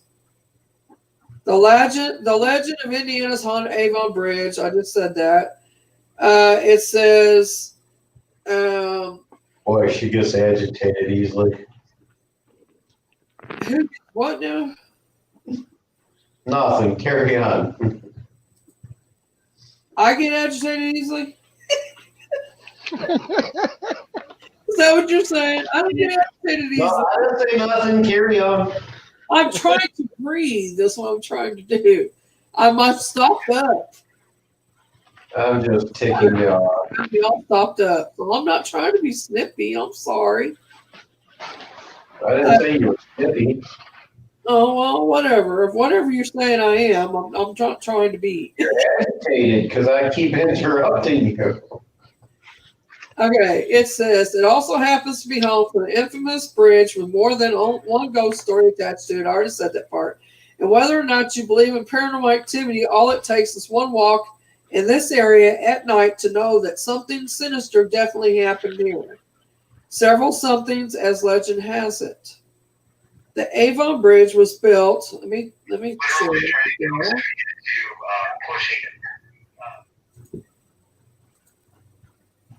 Okay. The Avon Bridge was built in 1906 off of County Road 625 eastbound a half a mile south of US 36.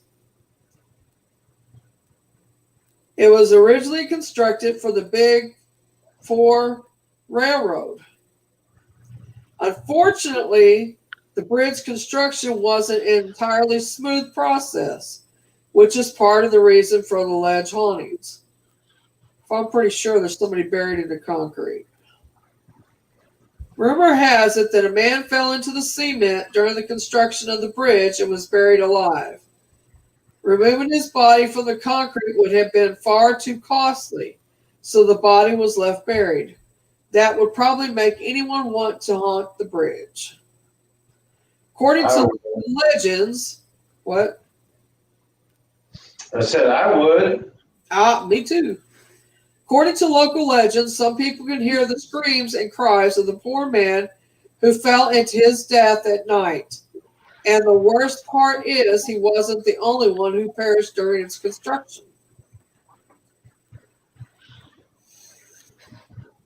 According to the plaque on the bridge, 4 men also fell to their deaths, this time into the creek. During the building process, people can sometimes hear thuds and splashes in the creek at night. But when they look at the creek, the water looks calm and peaceful. But the worst story, yes, it gets worse, is the tale of the young mother who was carrying her baby across the bridge and was met with the worst possible tragedy. The woman carried her baby across the railroad tracks in hopes of taking her sick baby to the doctor. Sadly, she slipped and fell from the bridge, and both she and her baby were killed. Many people have reported hearing the sounds of a woman screaming at night. Some even claim to have heard a baby crying. To this day, some locals honk when they drive under the bridge in hopes of muffling the sounds of her screams. While there is no definitive proof that any of these stories are true, they have been around for so long that most people just accept them as facts. I'm pretty sure Band of Boys went to this and investigated it. I'm not 100% sure, but I think they did. Because they're based out of Indianapolis, and I know they were going to go there. I'm not sure if they went yet or not. We'll have to look and see. We certainly can't say for sure if this bridge is haunted or if it's hiding any sinister secrets, but we aren't about to volunteer to find out firsthand. Would you drive or walk across a haunted bridge? Whatever your opinion is on ghosts, this drone footage and information on Matt's Big Dreams YouTube channel is fantastic. That's a great picture of it. I will say that. Look how green the grass is around that house there. But the rest of it looks dead. Isn't that crazy? It's like it's coming to life, but it's not there yet. It's like it's probably spring there when that picture was done. Anyway, I would play this, but he didn't give me permission, even though it's on this site. So, anyway, it's crazy. All right, let's see what else I can find, y'all. Carry on, talk amongst yourself while I'm doing this.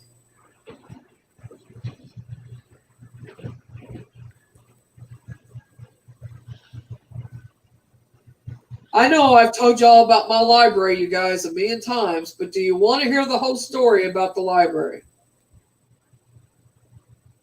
I mean, I can read it to you. There's Indiana Repertory Theater. It's got a cabaret, the Cabaret Club in it. Indiana Roof Ballroom. The Rivoli, is it Rivoli or Rivoli Theater? Bummer. Do you know? It was built in the late 1920s.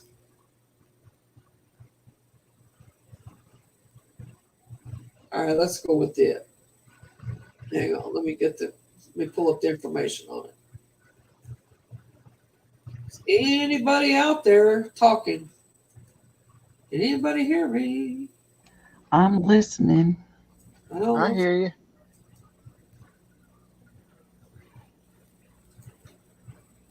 Just checking. Okay, let's see.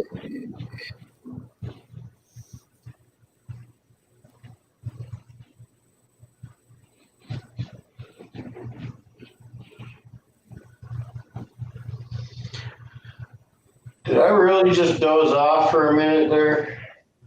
No, hang on. Oh. I think I dozed off for a bit. What did I miss? You're talking about bridges. I said, is it Rivoli Theater or Rivoli Theater? Rivoli. Rivoli? Okay.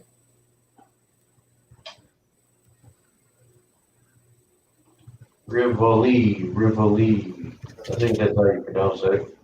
I did find. R-I-V-O-L-Y. Huh? I did find paranormal stuff about October Mountain. Some that I didn't know. Let me ask Google. Rivoli Theater. Yeah. Yeah. R-I-V-O-L-I. Okay.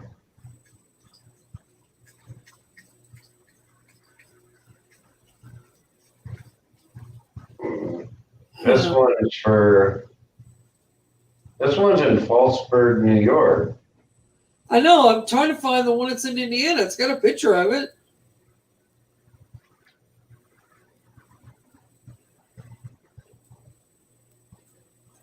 Maybe, let's see. I don't know. They pronounce it Rivoli around here. I don't know what anybody else pronounces it. I was hoping Google had a pronunciation thing for it. Temporarily closed. Well, the one here is temporarily closed. I don't care about that. I just want to see about the haunted part of it.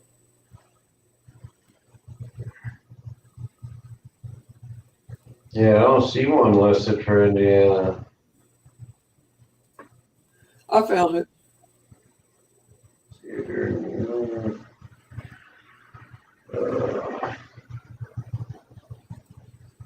There it is. Rivoli Theater, Indianapolis, home, Facebook.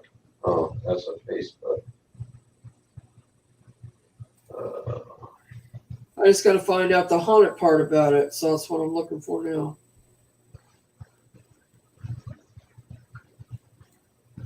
Haunted Rivoli Theater. Yeah, that's what I'm Haunted trying to Theater in Indianapolis, Indiana. Real haunted place. Rivoli Theater, hauntedhouse.com. There's something on hauntedhouse.com about it. It says And Rivoli, am I saying right? Rivoli?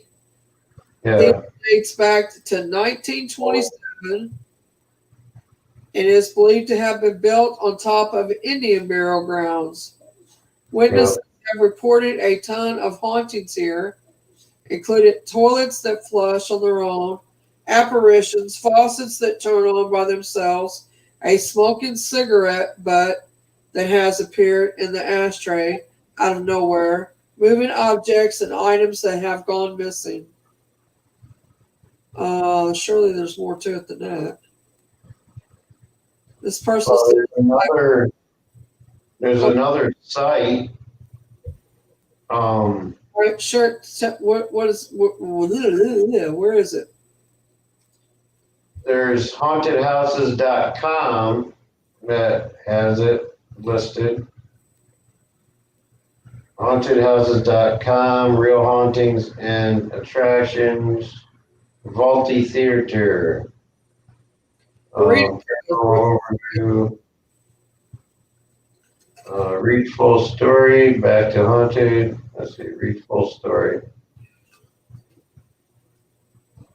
Yeah, this one has a little bit more to it. If you Googled it and click on the one that says hauntedhomes.com, and then it opens up their hauntedhouses.com page, you click on the thing that says more detail or whatever. I can't, hang on. Royalties or haunted houses. Read full story. It's the first one there. You click on read full story, and it brings up like a whole mess of shit on it.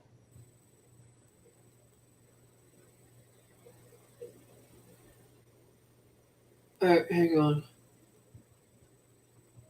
But I don't know how reliable that site is, but you know, they talk a lot about it.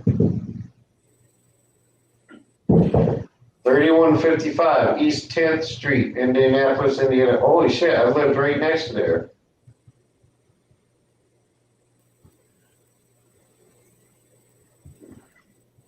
Well, a couple of streets away from there. I lived on 14th Street. That's 4 blocks away. Really? Huh. Can be found on the east side of Indianapolis in the old downtown section, a neighborhood which was once a thriving commercial district in the early part of the 20th century and is now in the process of getting a much needed facelift through the restoration and renovation process. Thanks to several organizations' efforts, the city recognizes the value of these fine old buildings as being an important part of their history and will restore them to their original beauty. That's one thing about Indiana, man. They got the Historic Society, like. Yeah, they got them locked in. Oh, yeah. All right, description.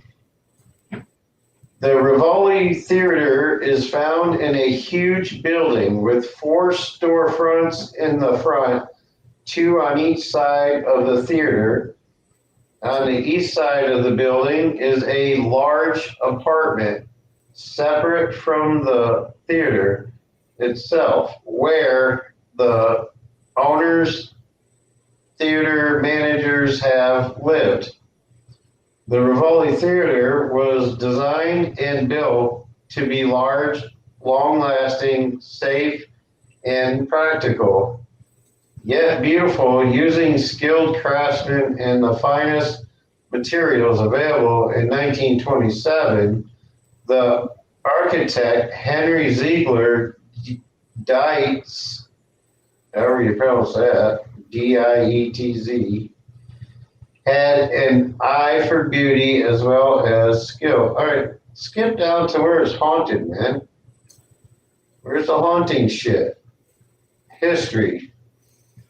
Let's read it. The Rivoli Theater was designed and built to be large, long-lasting, safe. I just read that same damn thing up there. What are you doing to me? From 1937 to 1976, this grand theater received little upkeep. And that shows. All right, where's the haunted shit, man? All right, hopefully they start talking about the haunting shit here soon. All right, history of manifestations, okay.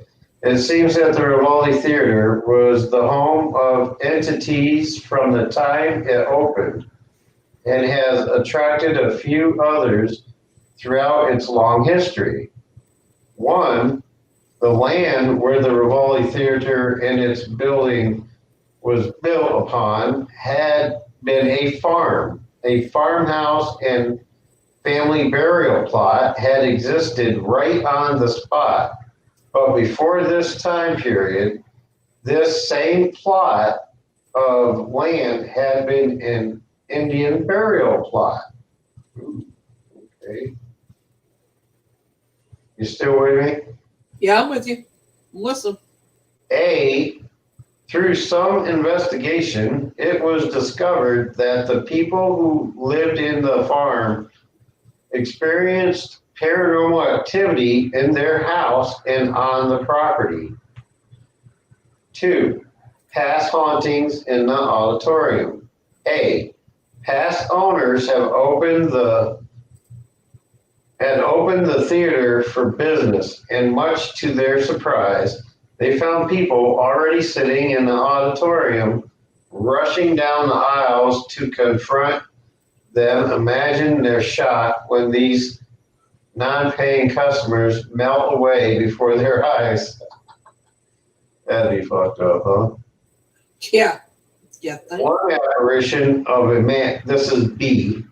One apparition of a man dressed in his evening finery has been seen frantically running up and down the aisles through the seat rows and then disappearing into the wall. 3. 3. Recent haunting reports with the current owner. When the present owner bought this grand old theater in 1976, he scoffed at the stories that the theater was haunted, saying that overactive imaginations had created these supposed haunting incidents. After some personal encounters, this owner has changed his mind, but is willing to live with the reality that his theater was host to some non-paying entities who love this old theater as much as he does. Interesting. Incidents in auditorium under management of the new owner. Imagine his surprise when who he thought were the first people in for the showing of a film returned to report to him that he was mistaken. There was already a couple seated. The man was dressed in an old-fashioned tux, and the woman was wearing a lovely white dress. In disbelief, the owner ran to the auditorium and discovered no one else living was seated. It wasn't possible for anyone to quickly leave that fast. unless they were lifelike apparitions of the theater's entities. This became a common occurrence. Cool. Very cool. Yeah, I got pictures of it here too, like some pictures inside, pictures Yeah, of the. I got one up here now of where not of the inside, but man, I can't. Oh, yeah, pulled up now. Okay. I don't have that pulled up, but I got this picture. But share the pictures of yours. Oh, I'm on my phone. I don't know if I can share them. Okay. Well, Here. anyway, Hang on. okay, let's see. What else? What else? Just Google hauntedhouses.com. Well, they say the slippery noodle is that, but they're saying that the owners made up the stories to bring in customers, blah blah blah blah. But I don't know so much about that. What's a slippery noodle? It's a blues club. Food and booze, live blues. Slippery noodle in. But anyway, if you check that out, there's a whole lot more to read on that. Rivali. All right, well, I'm going to do this one here. Let me see what we find on this one. But Let's see. there's a theater in the town I grew up in called the State Theater that is believed to be haunted as well. Along with the Roosevelt Hotel is also believed to be haunted as well by old politicians and military people and stuff like that.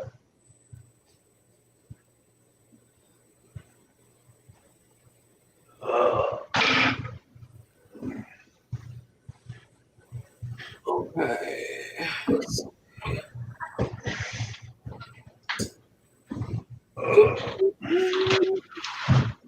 There was an assassination attempt on, I can't remember if it was a president or some kind of politician or whatever at that Roosevelt Hotel,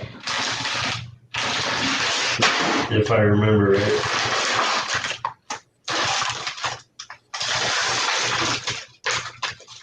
Anybody want an Oreo? I got the family pack. All right. It says. What the hell? Did everybody on the panel go to sleep or what? Well, nobody's talking. I know that. So I don't know. I'm here. I'm here. I would think first mention of Oreo, people would have like woke up. Like I got people popping up out of the graves across the street every time I mention Oreos. Well, you too far away to share the Oreos. It's the party pack. I have my own munchies though.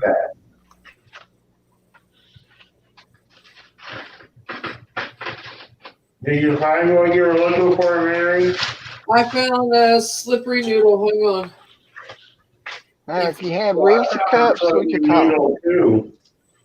Wow, this noodle is slippery. Yeah, chocolate is always a seller. The slippery noodle inn was John Dillinger's favorite haunt. One of his favorite haunts. Oh, the monster, John Dillinger. Oh, let me get this brought up.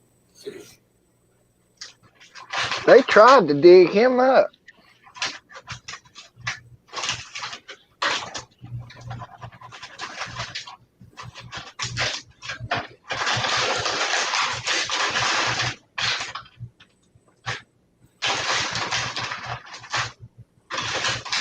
think it was about 6 months ago. Crap. All right.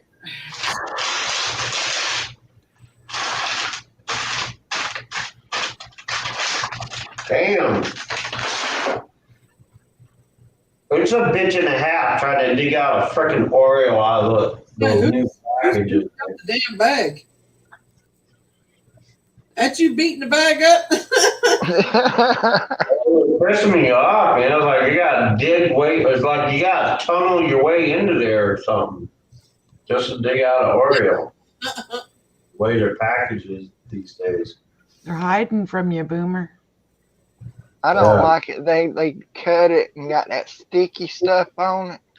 Yeah. Yeah. And if you hold in a glass of milk and you can't put it down, you can't get to the Oreo. It pisses me off. Mhm. Okay, Slippery Noodle Inn was originally founded in 1850 as the Tremont House.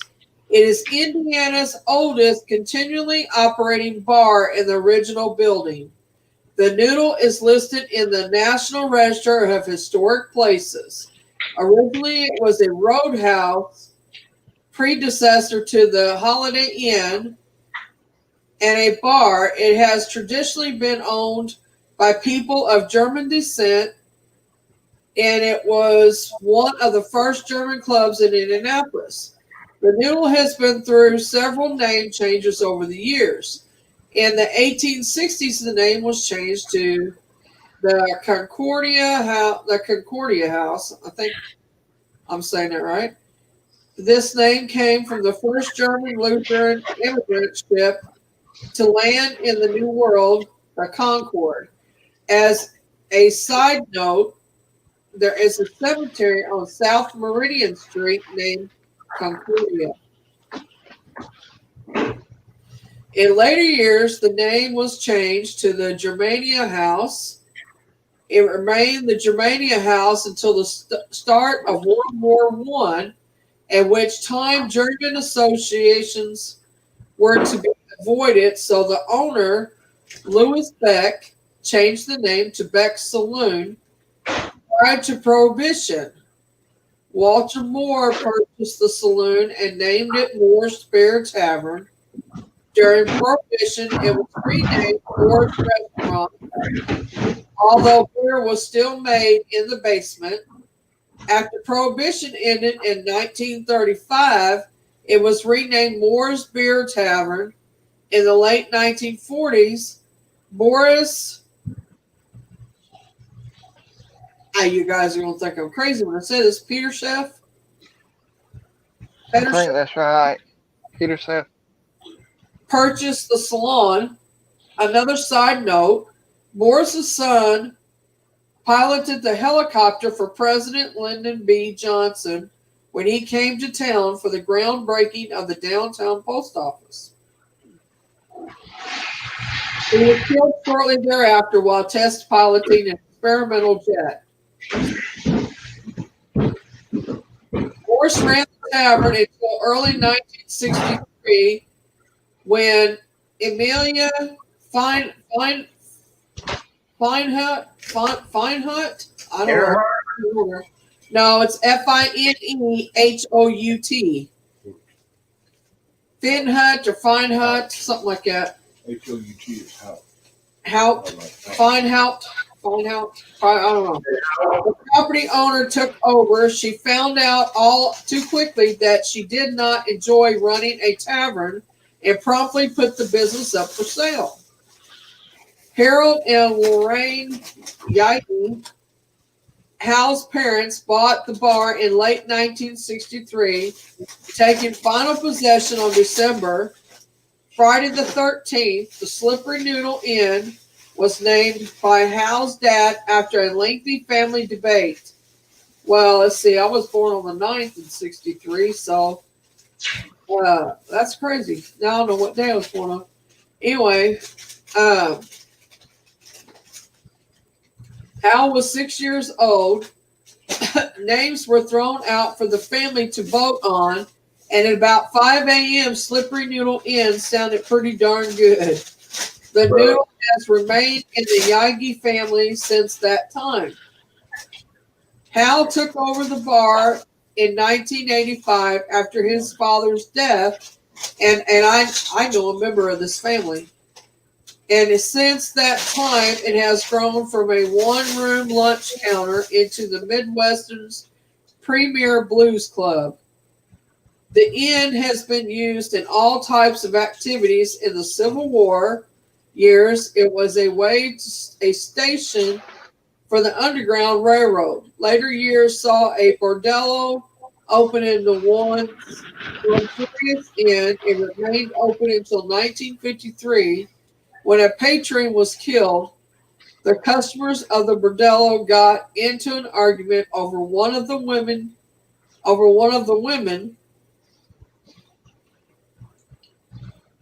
The one, wait a minute, I'm losing track of myself here. One to the other and leaving the bloody knife on the bar. During Prohibition, the Brady and Dillinger gangs used to use the building in back, originally built as a horse stable for the inn. The target practice.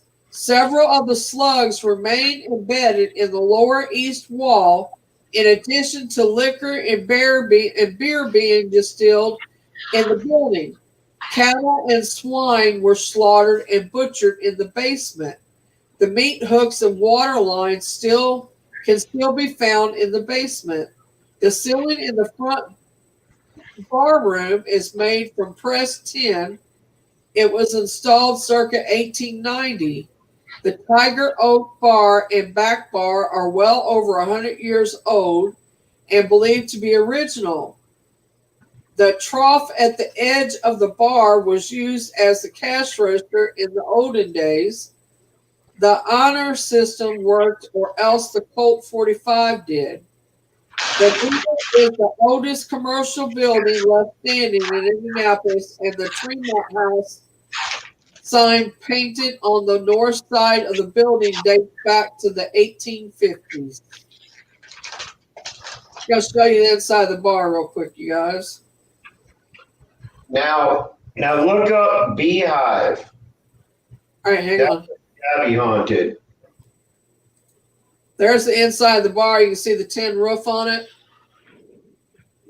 Yep. And that bar is all original, dates back. It's crazy, huh?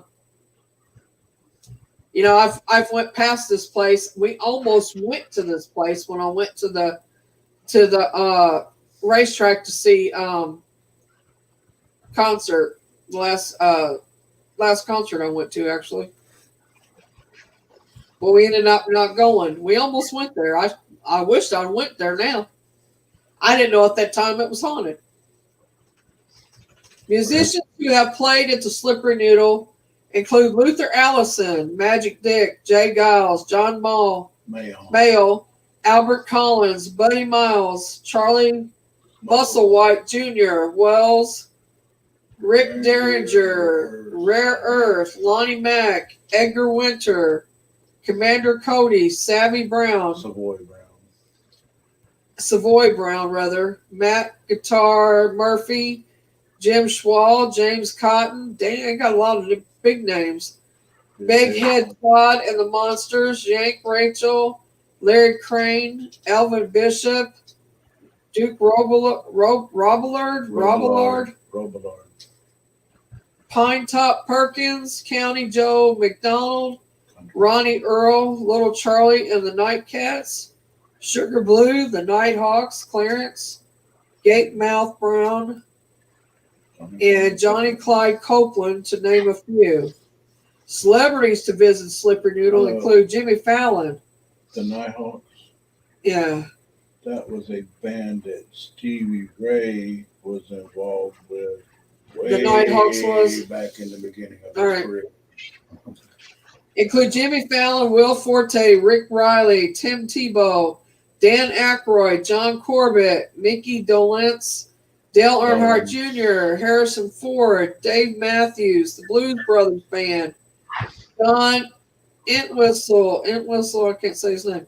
Greg Keener, Danica Patrick, Bruce Smith, Matt LeBlanc, Jason Are Priestley. you going to read all 1,000 names?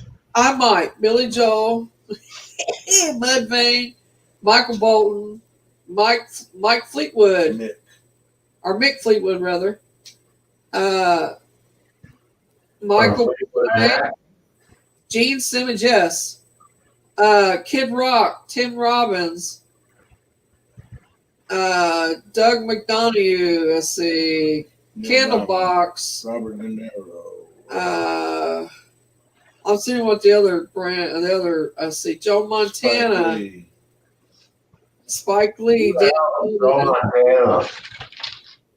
let's see, Patrick Dempsey, Allison Hannigan, Jerry Styler, Neil Diamond. Hi, Cody. Neil Diamond is. Alan Hi, White, Erica. Farrell, Hootie and the Blowfish, Cheap Trick, Jeff Healy, Greg Allman. My God, they've had some big names there. Liza Minnelli, Johnny Rivers, Joe Eli, Carmen Apice.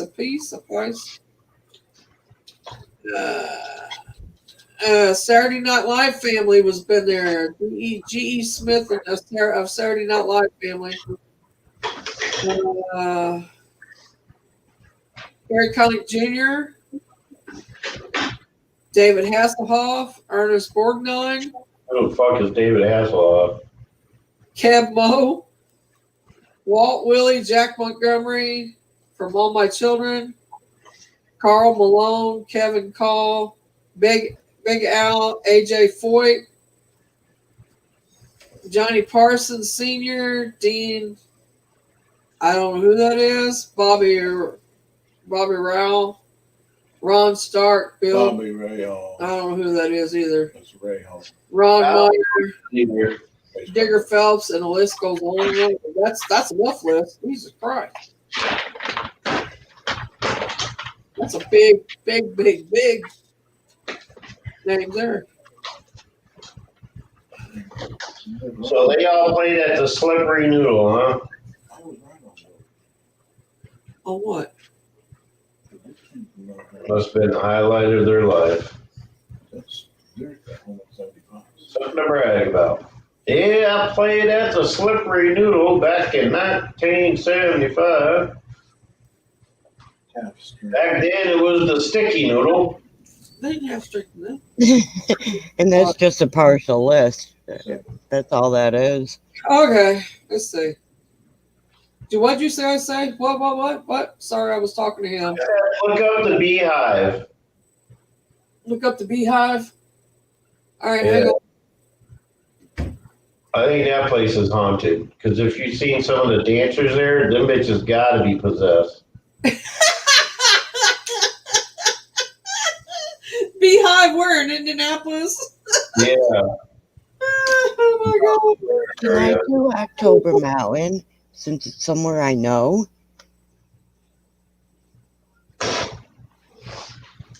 We're doing Indiana.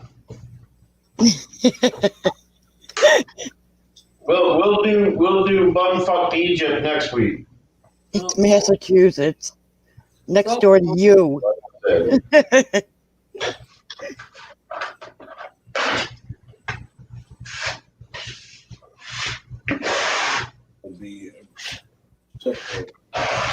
Wait a minute.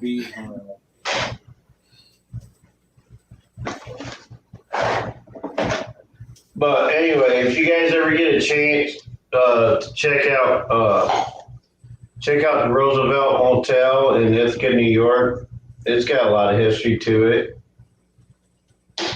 President Roosevelt was the first politician to stay there, I guess. I think that's why they named it Roosevelt Motel.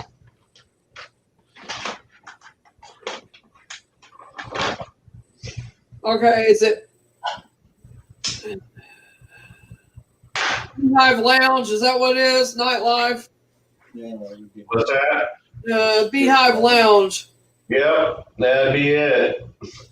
All right, let me.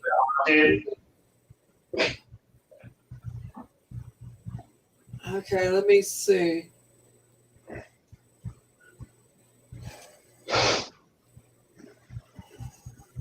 What do you want? What?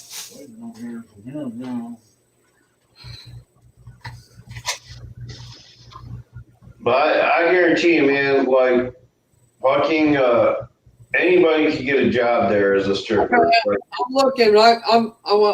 Just hang on a minute. I gotta take off my nose. Nah, Boomer, I would scare the hell out of the customers.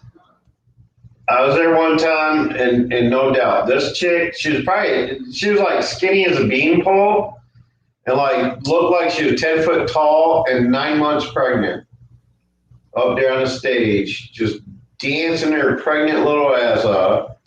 I was like, oh my god, really? Like these are the people that you hired to dance here? Are you fucking kidding me? What is it, amateur night? Liam. That place definitely got to be haunted because I don't know what possessed them fuckers to hire them ladies. I just don't know. I can't read that. Boomer D for president 2020. Orange. Sheriff for vice president. Yeah, right. Fuck that noise. I'm sorry I yelled at Liam. Fuck that noise. You yelled at Liam? No. I said sorry I yelled it.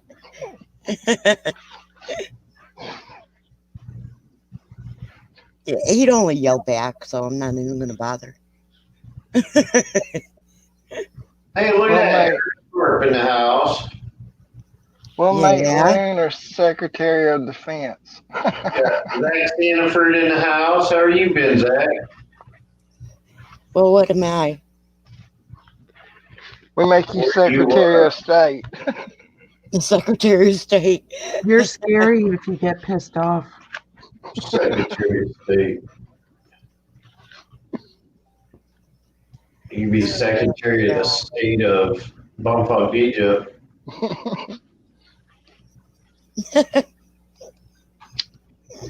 Fuck you, Boomer.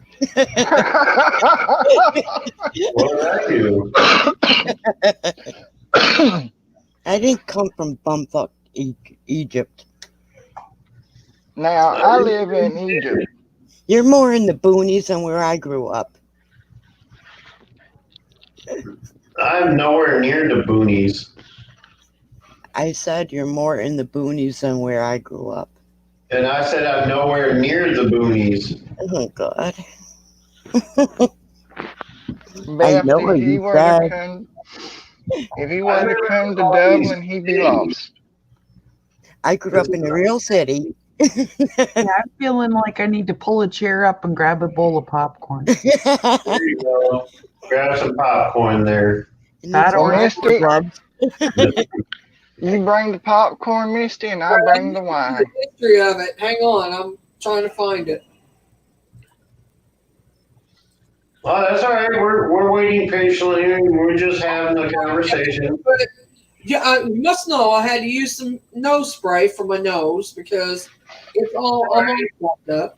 We're continuing ourselves while you get your shit sorted. It's all good. All right. Yeah, I just realized we can't be having this. It's even numbers on the panel. We need another girl. From the crib. Oh, guess you pissed somebody off.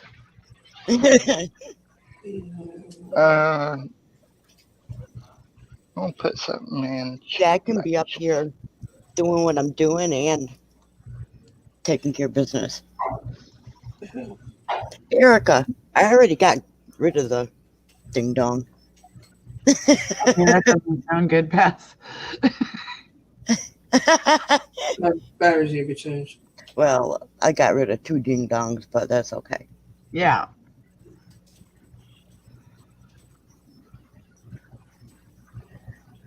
Well, come visit, Erica. Okay, let's see. Marissa was just here a couple days ago.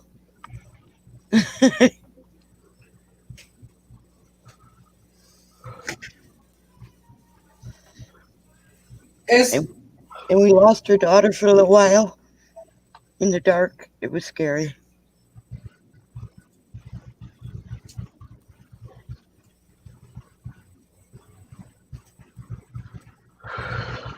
I'm almost ready for bed already. It's not even 9 o'clock yet. I don't know where to find out this history on this. Just hang on a minute. It's called the Beehive. There's a bee that's called the Beehive House. Is that it? The Beehive House and Lounge or something like that? Hang on. The Beehive Lounge or something like that. It's a freaking strip club. Okay. Hi, Marissa. And Beth, you're way too fast.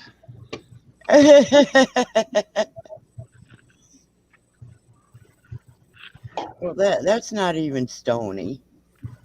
Clock strikes 9 and freaks come out. Because I'm that's not. never gonna get to see if that button Yeah. works. Ain't no, nothing. What? There ain't nothing. Until he calls. So we know. All right. Let's see. Here we go. See what I found here. That's not Stoney's. That was Stoney's original name, not Stoney's name now. Mm-hmm. Well,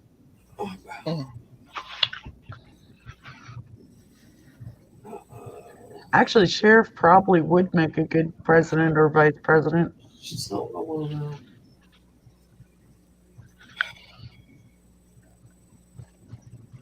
No, I didn't call you a ding dong, Marissa.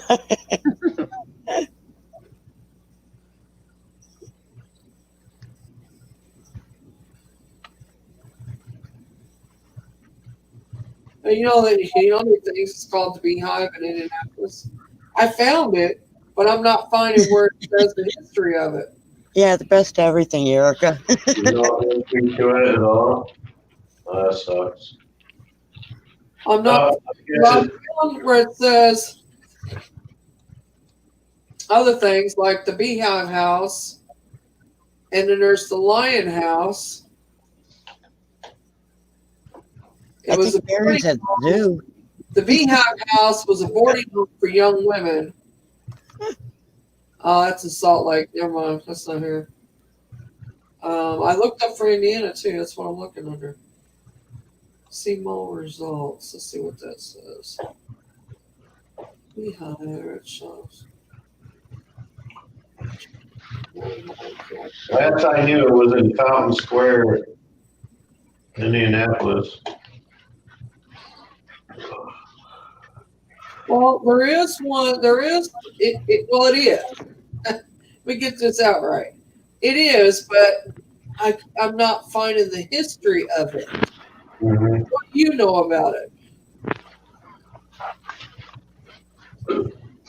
I know that they hire some ugly ass bitches up in there to dance. I know that much. That's not. They're not haunting it. Well, they might be.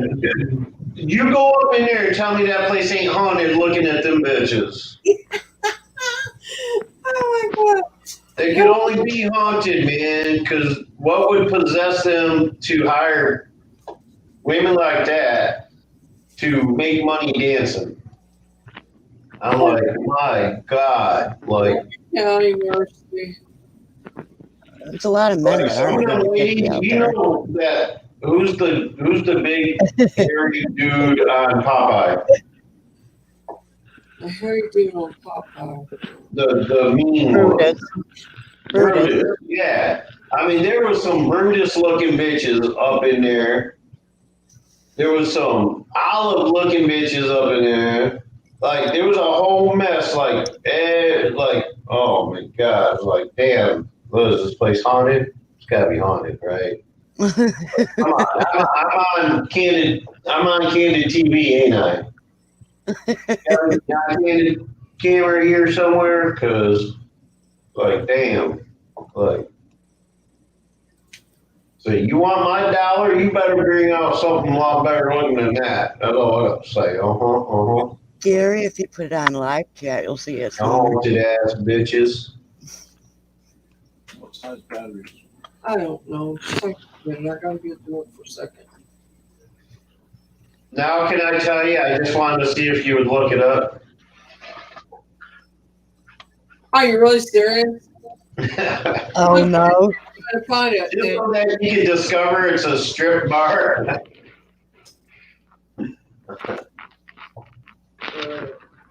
I'm gonna slap you around in a minute. That's what I was thinking, Gary. She's Well, I figured you looking at some bar called Slippery Nipple, you might as well look at some bar that's got some, No, it was slippery noodle, not nipple. I'm seriously sitting here looking for it, and it's not haunted. I can't reach him to give some, Mary.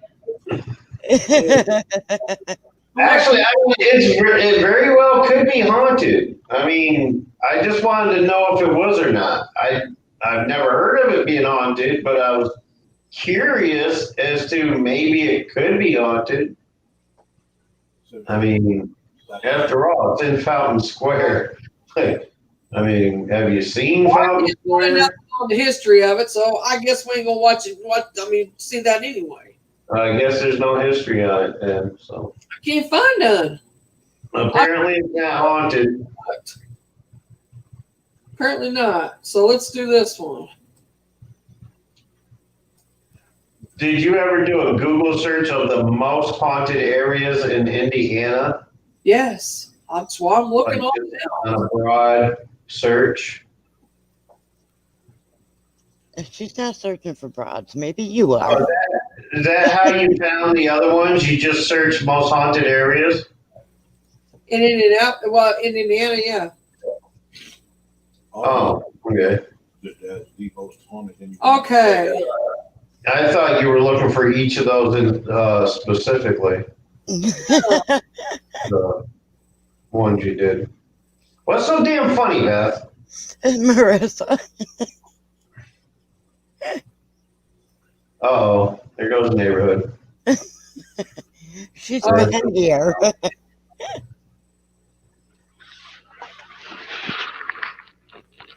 Gary, go to live chat. So you're not going to tell me, huh?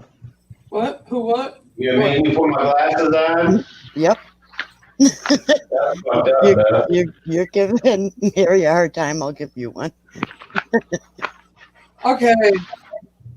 Damn Indiana, right. The biggest troll around. Indiana Repertory Theater, frequently abbreviated IRT, is a professional regional theater in Indianapolis, Indiana. It began as a genuine repertory theater with its cast performing in multiple shows at once.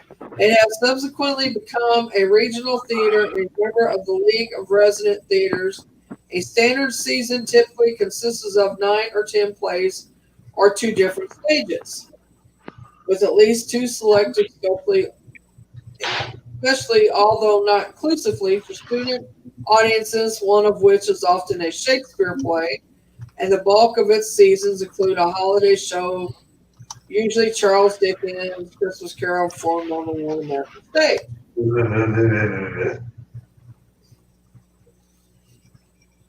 It began in 1972 in the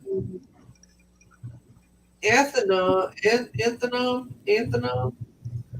In 1980, the IRT moved to its current home, the Indiana Theater, a former Paramount Pictures Public Theater of 140 West Washington Street, built in 1927, converted from a movie theater for IRT's use. I worked on Washington Street. Let's see. I worked at the Steak and Shake and the Subway Shop on Washington Street. Okay.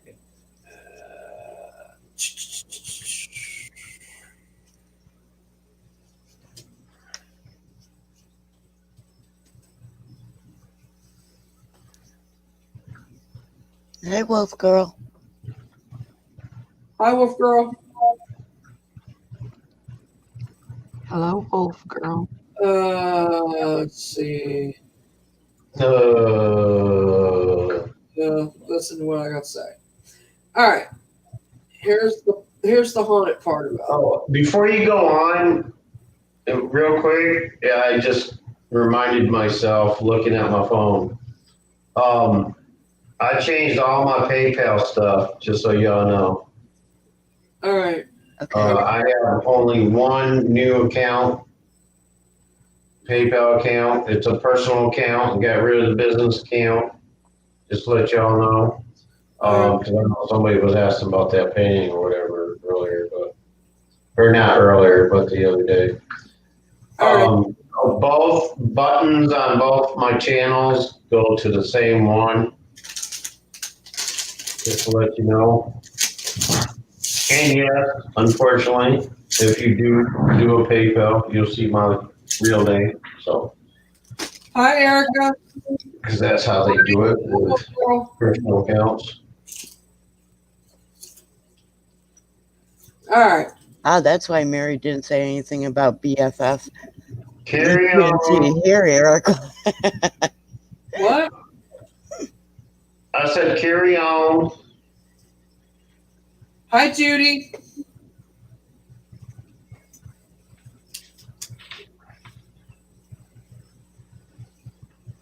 No, you didn't, Mary.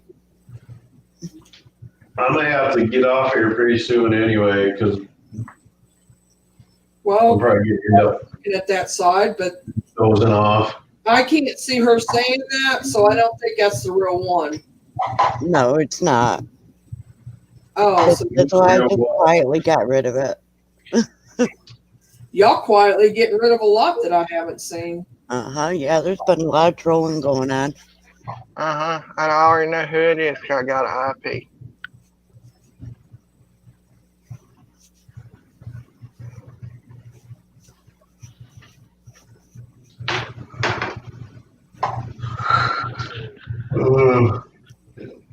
Oh, is it who you said in the private? If I start snoring, just mute me and call me off or something.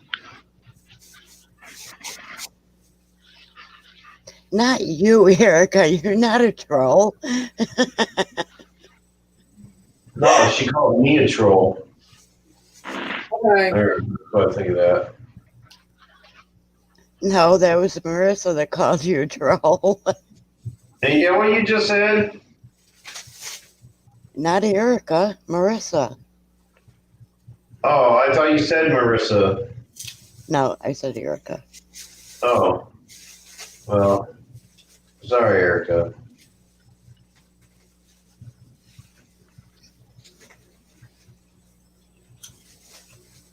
Can you hear us better now, Gary? Can you hear me now? To all you trolls out there, I'm eating potato chips to add to my fat ass. Is that any of your business? No, the fuck it's not. So go on somewhere. Oh, God. Oh. I guess I will. Breathe, Liam. I was doing so good at just getting rid of them, not saying a word. Yeah, Beth. Yeah, Why do you have to open your mouth? You should have just kept going on. She did. I seen it. It was enough. I had enough. I didn't tell her it was there. I'm picking on you, Beth. Picking on you. Settle down, man. No, Gary. Don't get all irate. Ugh, like women's usually do. Get all hysterical and irate. Go back to that before I start flipping my lid.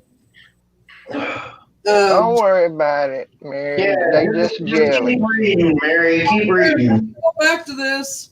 I'm taking care of it. Just do what you're doing. I'm just going to lay here and pretend, Mary, I'm going to lay here and pretend you're telling me a bedtime story. So if you hear me snoring, just boot me up.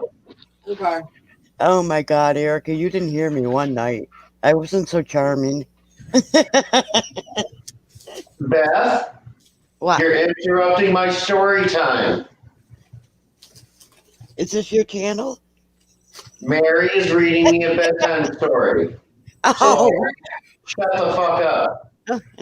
okay.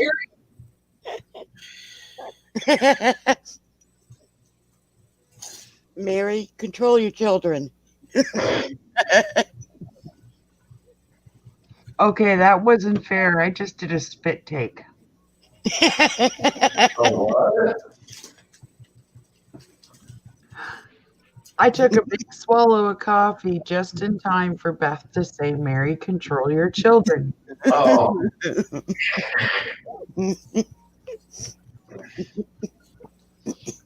Okay, are we ready now? Yep. Sorry, hon. That's all right. Marion Harmonica sings Turning On and Off and The Ghost of a Little Girl. Indianapolis has plenty of spooky lore to explore. Here are some of the most haunted places in the city. Wait, I went to the wrong one. It's Indiana Repertory Theater. Some say former director for the theater was killed while jogging nearby. On some days, his ghost still haunts inside the building as floorboards creak. And the legend of this haunting is that a former director who enjoyed jogging would jog inside the theater when the weather was cold or rainy. One sunny day, while jogging outside, the director was hit and killed by his nephew's car.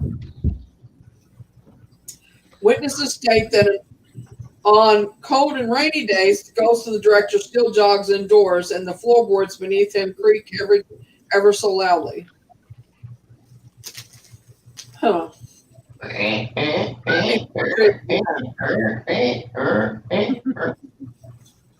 Oh, I'm sorry. My spirit was just out for a jog. You're so wrong on multiple level, Boomer. I know. Your joints are creaky.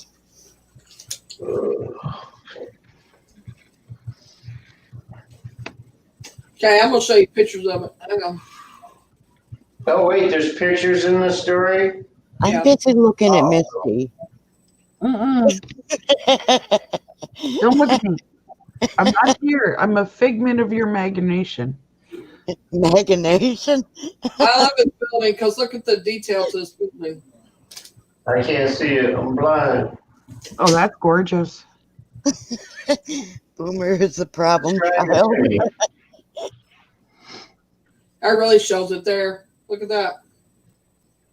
That's gorgeous. Yeah, that looks like Buckingham Palace. Yeah, that's what I was thinking. Some kind of palace.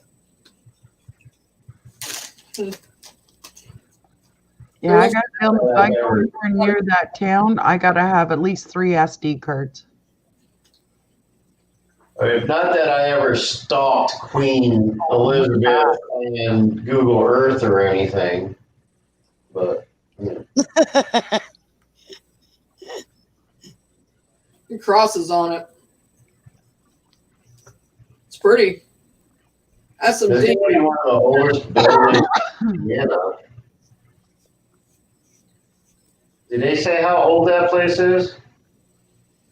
I think it did. Hang on. I'll tell you, Indiana, the one thing about Indianapolis, they do have a lot of old shit Yeah, it because does, period. Evansville's got a lot of old buildings. Like, Yeah, see what killed it kind of is the brand new buildings on either side of it, though. they got their historic society really preserves a lot of the Like if you old, look at it, it's like brand new buildings, all glass on either side of it. right? Yeah. Oh, yeah.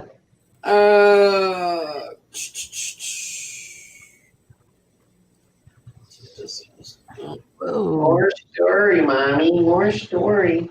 A former artist director used to jog indoor, blah, blah, blah. We've seen that already. I'm trying to find the dates. Thought I seen dates somewhere. Oh, you had a Halloween site up there. This 1897 building started as grounds for Bristol's art and entertainment in the early 1960s. It was declined and was to be demolished until the Elkhart Civic Theater Company stepped in, bringing it back to its former glory. On top of offering arts and entertainment to the community, it is said to be haunted by several apparitions. Does it mention anywhere in there about a fire or anything? Hang on, I'm reading some more about it now. I think if I can get to it.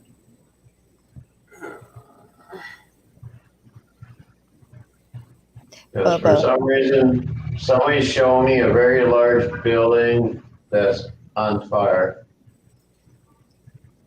Bubba, we're in the state. Just wondering if it's anywhere near me. More. Wait a minute. Damn it. This is a former art, blah, blah, blah, killed. Okay. Killed with his nephew's car. Witness saying rainy day, blah, blah, blah. Heard that already. Seen all that. Run around the mezzanine. Blowing out your ass. Oh, I'm sorry. There's somebody outside my window honking their horn. I was just about to say, Mary, you gonna let him talk to you like that? Or it could be they were just setting their alarm. In that case, I owe them an apology.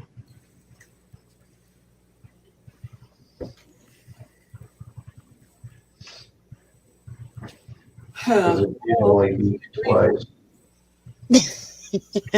Takes me to that, so that's not helping me any. No, I took you to a Halloween site. It's not a Halloween site. It tells you haunted places, but it's... Yeah, they have haunted tours for Halloween. I know, but it also tells you historical haunted places, too, because I've went to it several times. Mm-hmm. This is part of it, see? And this is where I just got some of the information from it. So, anyway. Okay, that's another place. So, let's unshare that.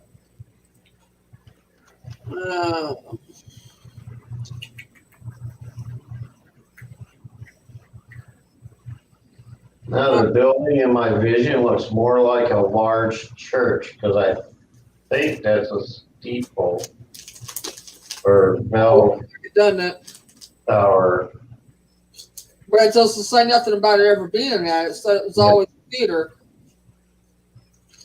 This one's like totally engulfed in flames for some reason. And I see glimpses of like what looks like a steeple or bell tower or something. Oh, you're seeing it in your head, ain't you? Yeah. Yeah. Do you want me to look it up? No, I was just. Well, it I must just don't know what it relates to. I thought it related to this story you were talking about, but. Oh.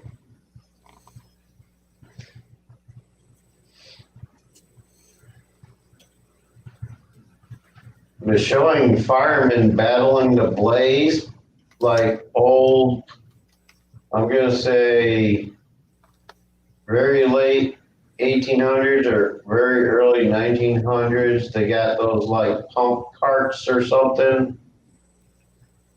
You know, the old water tanks they wheel out with a, you know, it looks like a railroad cart.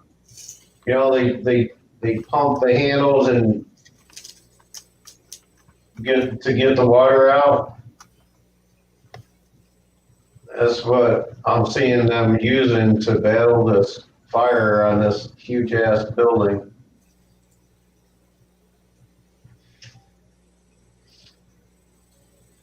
So I don't know what that's all about.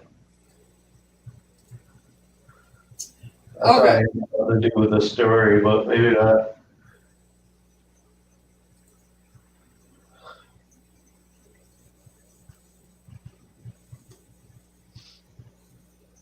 Anybody have a church catch on fire recently in their neighborhood? No, not here. Now, last year we had multiple church fires throughout my county, and they were never determined whether it was electrical or did somebody set them. But we had 5 churches burn within a matter of weeks. Wow. Well, now I'm seeing like those big giant candlesticks that hold multiple different candles, like we usually have in Catholic Church to either side of the entranceway or whatever. But I'm seeing one of them falling over and like catching something purple lined in yellow that's hanging from like a banner type thing, catching some kind of like banner type thing on fire. Probably the garment, the vestment that laid over one of the pulpits, because one of the churches that burned, their colors were purple and gold. Yeah, that's what it is. It's gold trim with a purple. It's like a banner that's hanging from the ceiling along the wall. Yep, they had flags and stuff that hung that had the name of Jesus in every translation and stuff.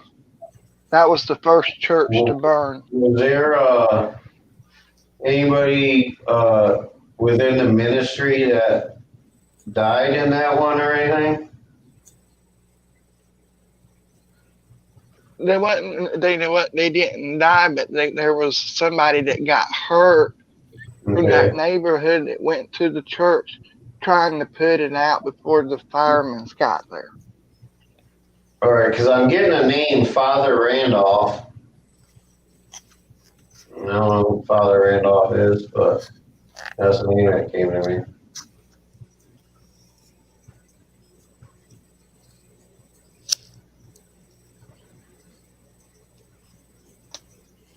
And the weird thing about it was they were all African American churches, and the way they burned, it was because they were old churches and they had been added to, and a lot of the wood was fat lighter.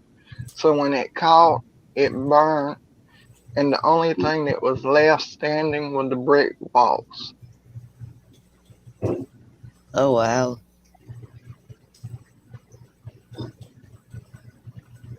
And all the fires happened at night.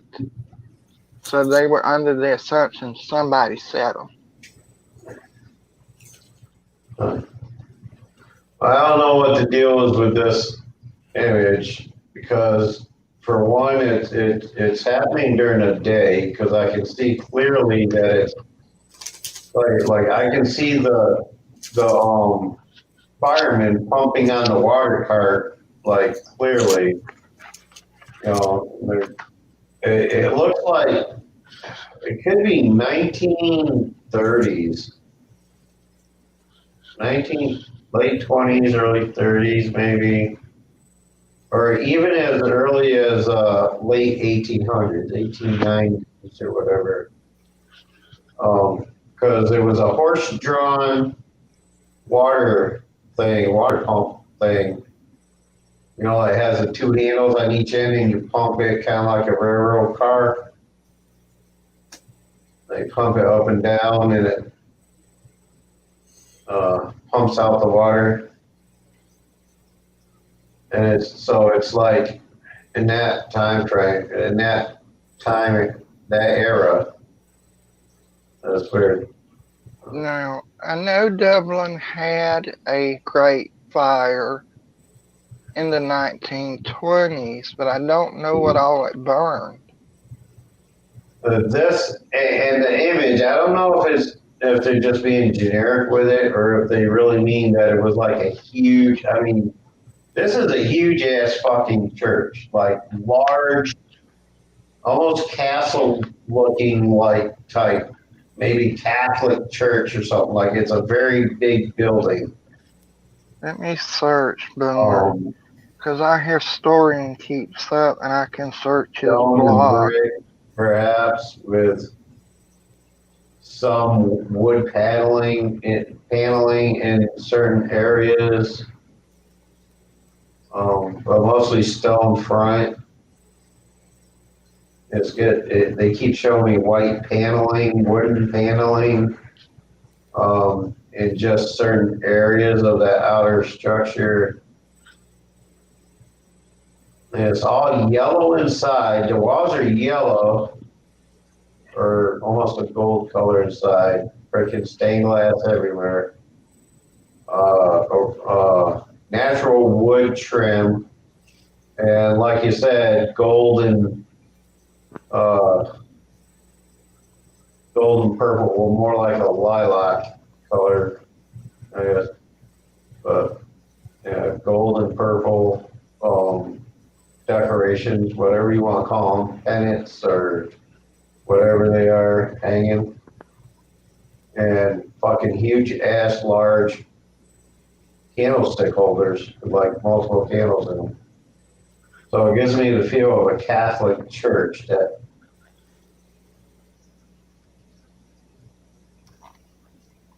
is very elaborate.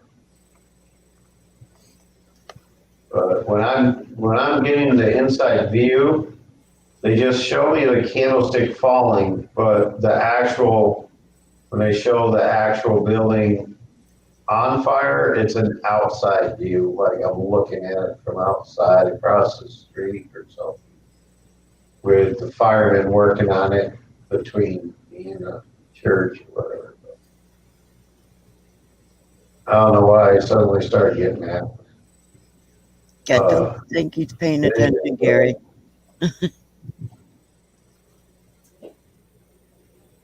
Anyway, sorry to interrupt the story.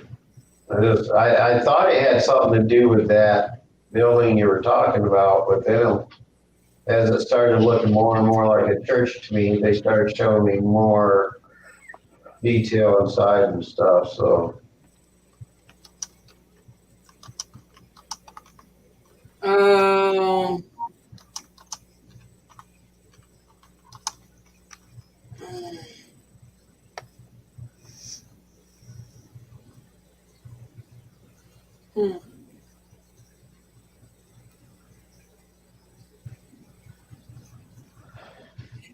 Boomer, he said in 1979, St. Edward's Church here burnt down in that manner, Boomer. Gary said those was in the 1860s era. He said 3 guys on each side would pump water from a water trough. And then he says, can he see chat for crying out loud? No, he can't see it. no, I can't see. Sorry, Gary. I would have responded earlier if I could. Answer me in private chat, please. Okay. Or on Messenger. Whichever one you feel comfortable at.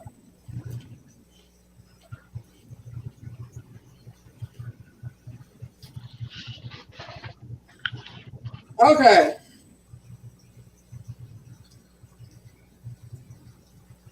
I'm going to do my favorite haunt. You've been haunting? No. I'm going to do some haunting, though. My mind. I'm going to talk about my beloved library. You guys know some of the story. You don't know all of it. I don't know none of it. Okay. The Willard Library is a private donation library incorporated in 1881 to serve the city of Evansville and to carry out the terms of a private trust. Willard Library houses a trove of local archives and genealogical materials. In addition to its collection of standard publications, it is built in the Gothic Revival style and designed by James W. Reed of Reed and Reed. It was listed on the National Register of Historic Places in 1972. The history of it is William Carpenter, Evansville's pioneer of public charity, built an endowed Willard Library. He established a trust fund in 1876 about which he wrote, I have concluded to establish and endow a public library to be located in a public park on land owned by me, situated in the city of Evansville. I am induced to do this in well-grounded hope that such an institution may become useful towards the improvement of the moral and intellectual culture of the inhabitants of Evansville, and also towards the enlargement and diffusion of a taste for the fine arts. An agent for the Underground Railroad before the Civil War, Mr. Carpenter incorporated his concern for the rights of African Americans into his requirement that the library be maintained for the free use of all persons who may desire to consult in it. The disdefinition of a public library was a daring social experiment in the latter half of the 19th century. They didn't have to go back to, they didn't have a special spot. They could roam around the library all they wanted to. They could come and go with the regular people that would come there, same as them. And there was no segregation there at that library.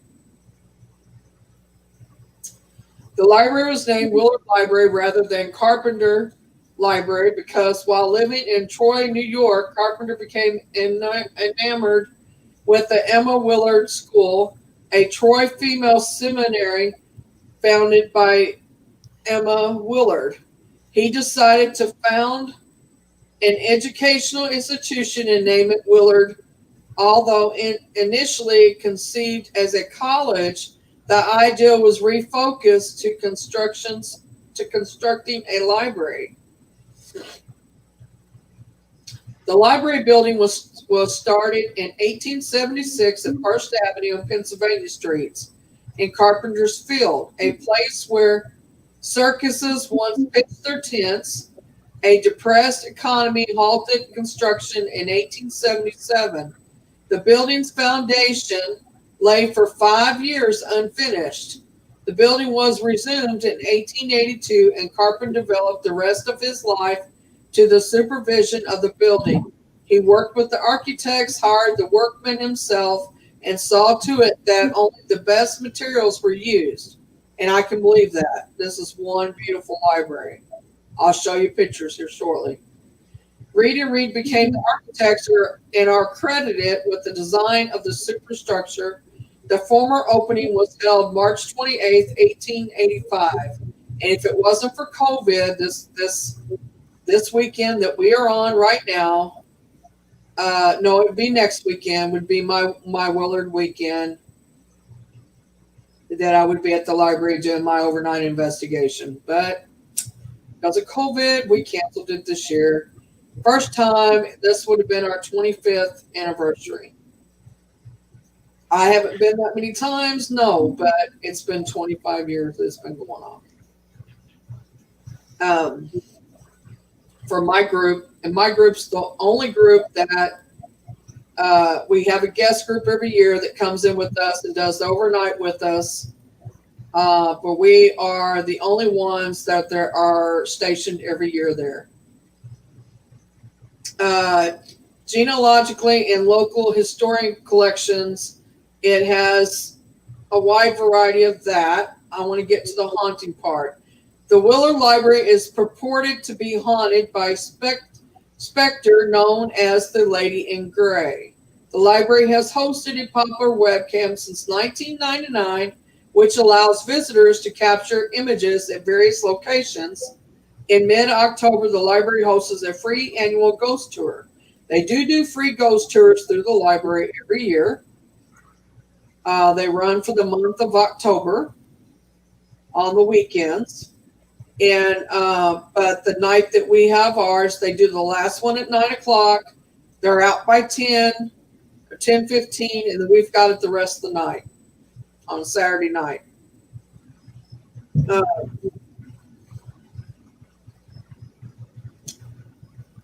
It is, and they believe that the haunting part of it is believed to be.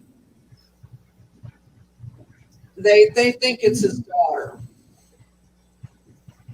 because what happened was the story goes is that, let me go to their website, and that tells the story of the haunted part of it. But I wanted to give this part of it too, so you would know when it was built. It was built. It started in 1881. Was not finished until later on.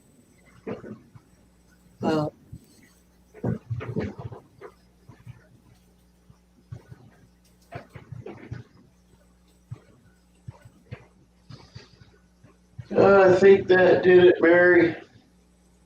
What? I think I'm gonna have to hop off here, get my lazy ass upstairs, and go to bed. All right. But Thank you for being on with me. Night, yeah, Boomer. I go ahead and do one. It was fun listening to those stories. Good night, Boomer.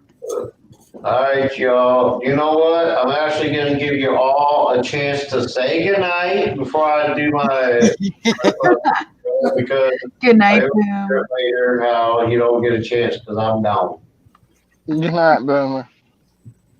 Good night. Yeah, good night. Sleep well. All right, y'all. Here it comes. Much love. Keep it real. Hey, he gone.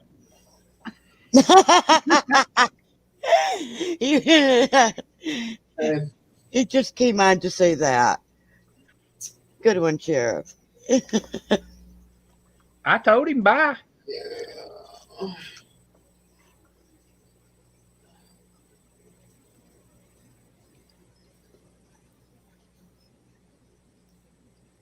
I really want to talk about October Mountain. Hang on a minute. I know.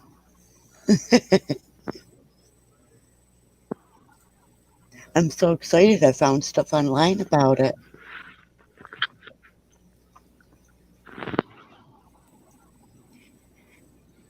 And after what I found, I'm savage. And I didn't even know it. I'm trying to. Crap. Let's like to usually say.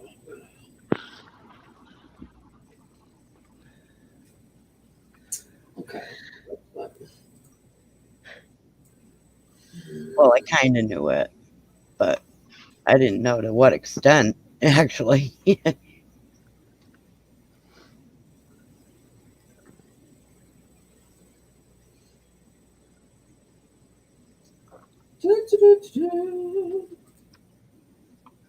Okay, here we go. All right. Let's see. Oh, that's not what I want to say, but hang on. Maybe it is. No,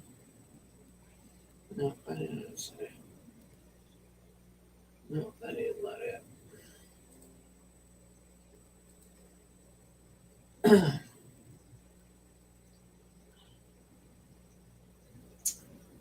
Here is the live ghost cams. And yes, I can show this to you.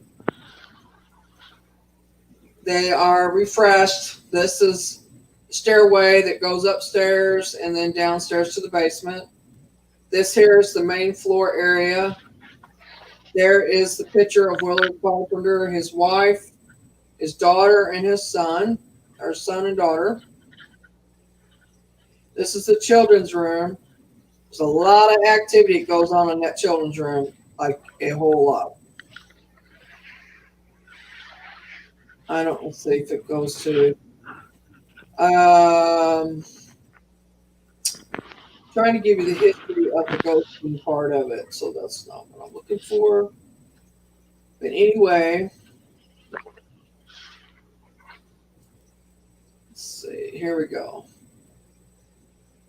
Who is the ghost? It says, Papa considers Louise Carpenter, daughter of Willard Carpenter, to be the ghost.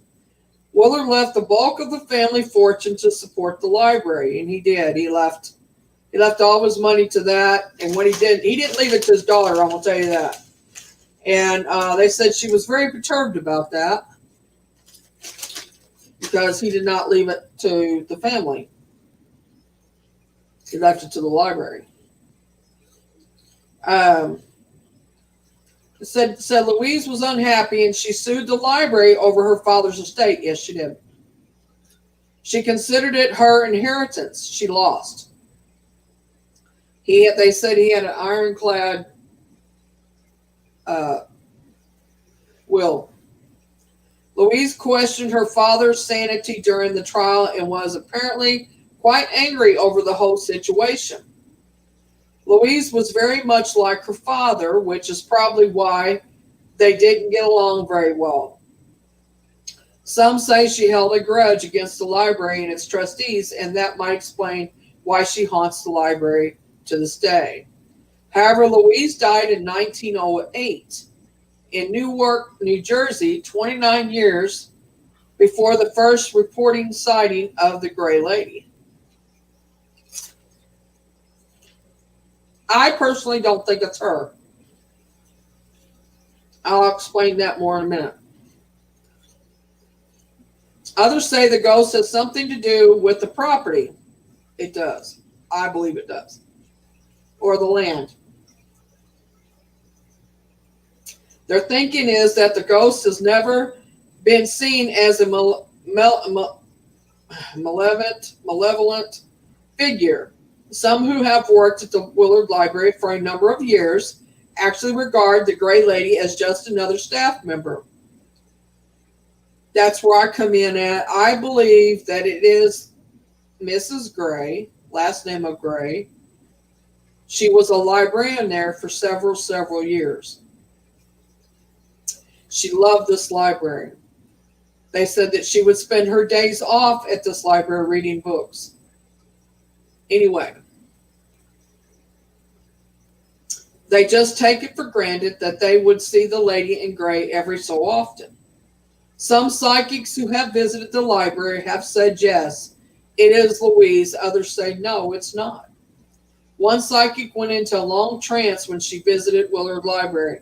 She was in the trance so long that her husband had to coax her out of the spell.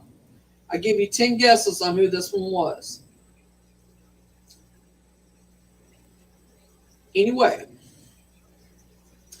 she said she had communication. Oh, you don't count? And while this woman couldn't actually speak, she was sure it was not Louise. The woman was overwhelmed with grief, perhaps due to the loss of a loved one. She said she could sense the image of a child near a body of water. Yes. She also said the ghost wore her hair in a chignon, or whatever you want to call it, which is a roll or knot of her hair worn at the back of her head. Yes, she does. This is exactly the same way Margaret Meyer describes the Gray Lady's hair. While there are nearby bodies of water, there has never been an indication of water on this property. The Ohio River, which is literally not very far away, is nearby, and terminus of the Wabash and Erie Canal is close to where the old courthouse used to stand. There are some who speculate the psychic may have seen a watering trough for horses near the Willard property. The river is actually not even a fourth of a mile away, about a fourth of a mile, if that, away. Literally. If it wasn't for the expressway they put in that goes in between the river and the library, you could see the river from the library easily. Well, especially being on the third floor, you can still see it during the day. Anyway, I feel like it's the librarian. I have actually communicated with her. There is actually 2 children ghosts there, spirits there. They haunt they have been seen. Let me go back to that. They have been seen, and they actually are a boy and a girl. The little girl they knew nothing about until I told them about her. Yes, am I on the findings for the library? Yes, I am. To those who don't know that. About the little girl because she has been spotted in the cams. The ghost cams cannot be tampered with. They are not tampered with. They cannot be tampered with. And the screenshots they're taking, you can take a screenshot and send it in. And there is a select number of 4 people, I believe 5. There's 5 of them that goes over the pictures. Nobody cannot alter the pictures. Nobody can alter the pictures. The newspaper owns one cam or 2 of the cams, and a private person owns the other one. None of them can be altered. For anybody can say that, or they've been tested and looked at when they have picked up apparitions on there, and they've had professionals look them over, and they have not been tampered with, nor they cannot be tampered with. I'm just telling you, they can't. I know this to be a fact.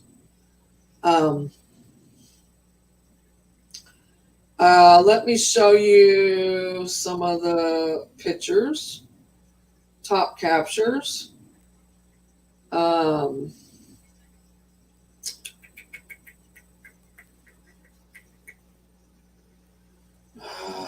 see.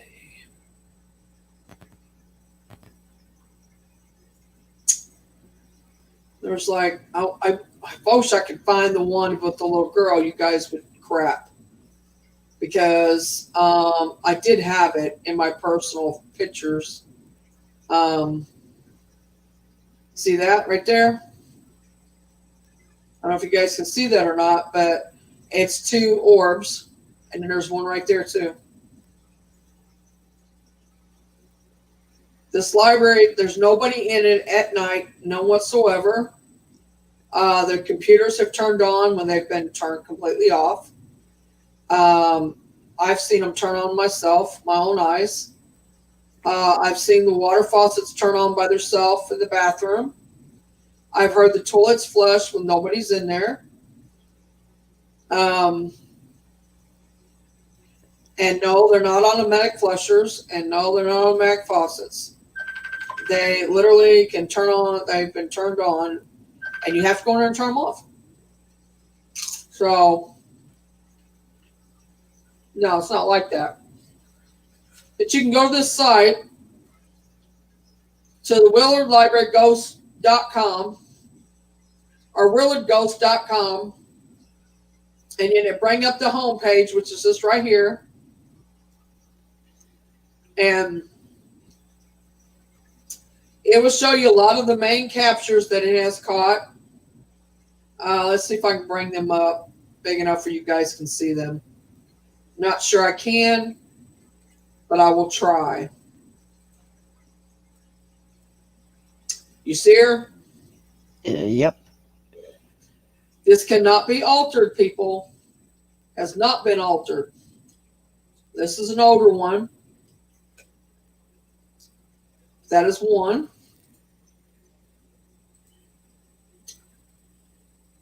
We have seen some stuff on here that we haven't yet to be able to figure out exactly what it is or what's going on. Like that. Nobody can figure out what that is. It's just a dark, like right there. I mean, there's, now that right there. It's not a shadow that posts on the railing? No, that's a post right there. That's the banister right there. But you don't see that face and that person standing right there? No. It's there. It's tiny, so. Yeah, I know. I can't get it. I don't think I can get it up anymore. That's as far as I can get it.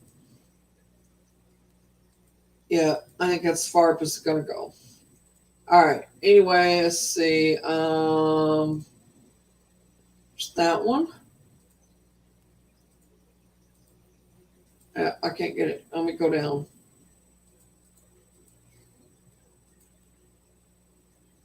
Okay. I do it that way, and then I can bring it up for y'all to see it. much as possible. Right there. Oh, okay. This is the main area, and this is during. It's closed, but it's during the day. As you can see, the light coming through the library. These back here are all the pictures of them. This is an older picture too, because right now this is not like this. It has tables and chairs right here now, and it has a glass case over here with memorabilia from his family. Oh my God. Hang on, let me answer my son real quick. She's live.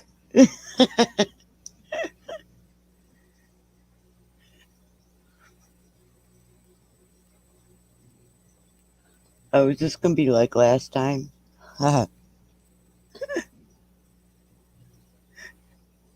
You stop going live, and then Sam goes, "When are you going live?" That was funny.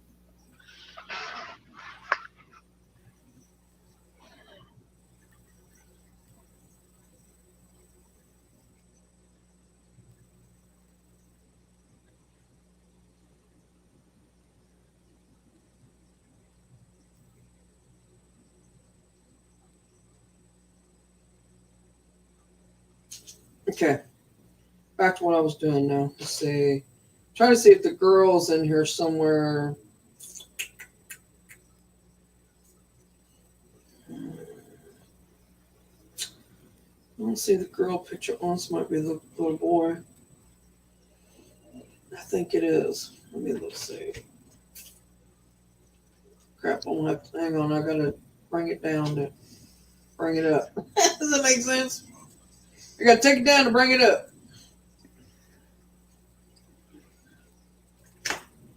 I thought you wasn't in here.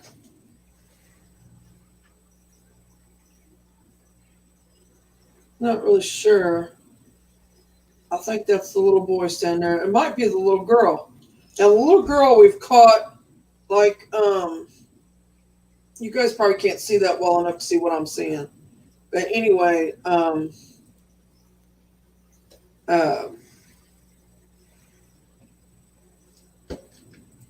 if I can find the picture between now and whenever, I will show you guys at a later time the picture that I have that I caught actually of her.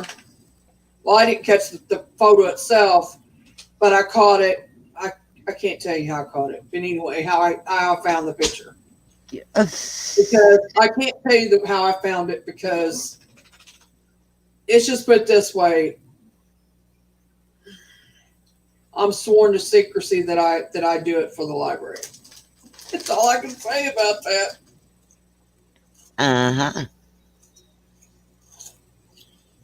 Mary's been a bad little girl. No, I'm not bad. It's not that. It's just that they don't want everybody to know who does stuff.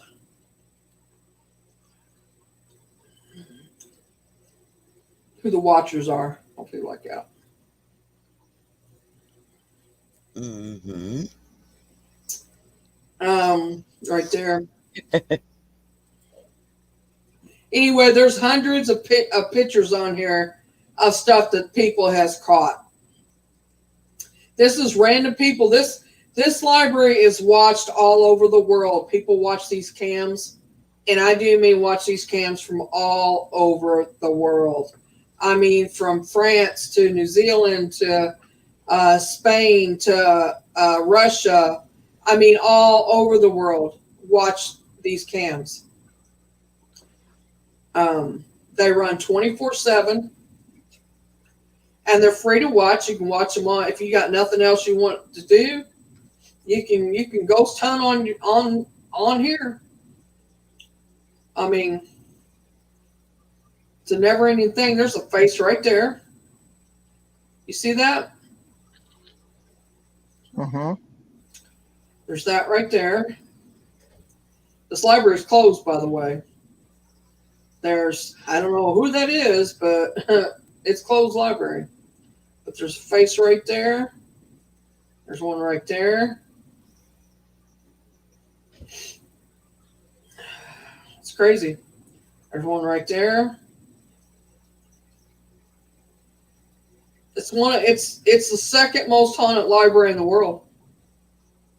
That's on the registry.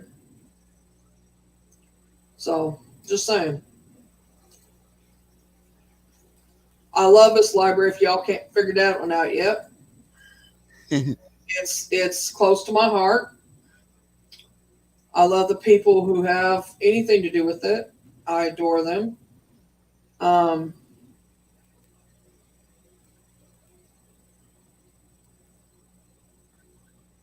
I'll show you pictures of it. It says, the Victorian building is a beautiful Gothic masterpiece that is home to a vibrant library of artistic and cultural artifacts. And that is true. So let me bring up images.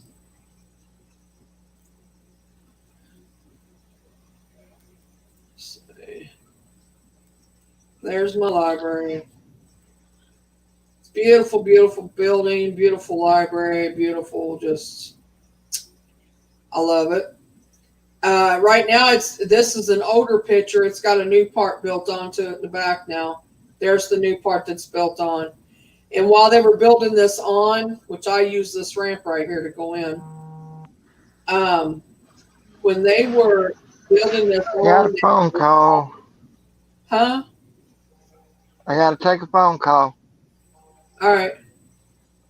They had a lot of activity. Let me tell you, when they were building this on, a lot of activity.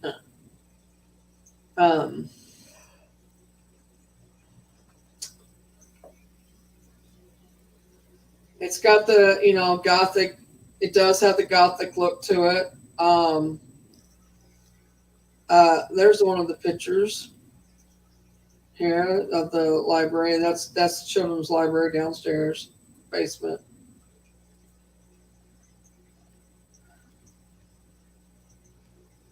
See that child standing there looking in there? Yeah. Something right there. I can't see it close enough. Another child. Yep, that's little William, little Billy. That's the little boy that haunts the library right there. I know this because I have talked to him. I've talked to him through dowsing rods. I've talked to him to be talking to him, and he protects the girl. For a long time, they didn't know she was there. He kept her hidden, and she never spoke to anybody. She never come out and let anything catch her or not. I mean, she just didn't.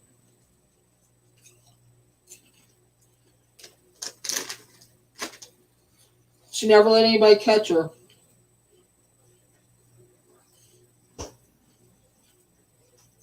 There's the gray lady, and that's not a Photoshop. That's an actual picture, and it actually was caught on the ghost cams.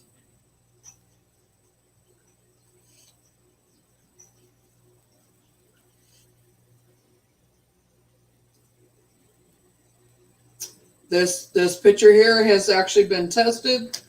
That's amazing. Professionals to see if it was photoshopped, and it is not. The detail on that is wow. Yeah. Crazy. And if you can see right here, there's something right there. Can't tell what it is, but you can see like the outline.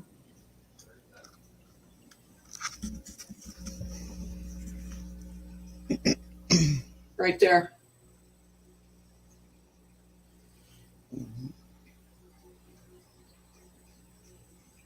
These are some of the good ones. See, there's the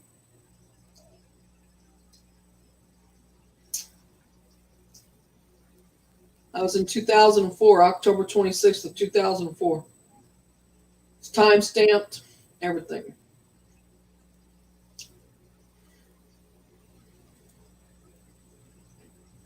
She likes hanging out up here and looks out these windows right here. That one usually. See this bell tower up here? It looks like there's someone in that window right now. Yeah, there's a window over here on this side over here, and she goes up in that bell tower. That's where she's at most of the time when we're there doing our ghost hunt. She's up in this bell tower. She stays up there and she looks out the window, and she's facing the highway that goes right beside the library, and thus I've seen her a million times in that window.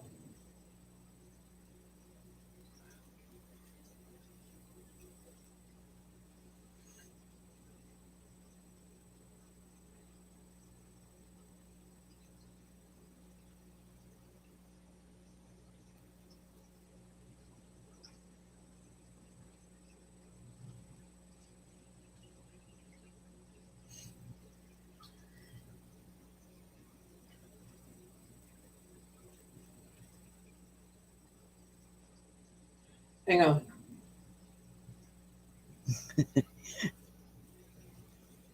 All right. Jokey. Yeah, you mean right here, Beth? No, the other side. Over here? Uh-huh. Right there. It's well, this is during the day, so well no, it's not. No, I don't know if it is. Yeah, it's during the day. So it's probably they're probably open. So it might be somebody standing up there.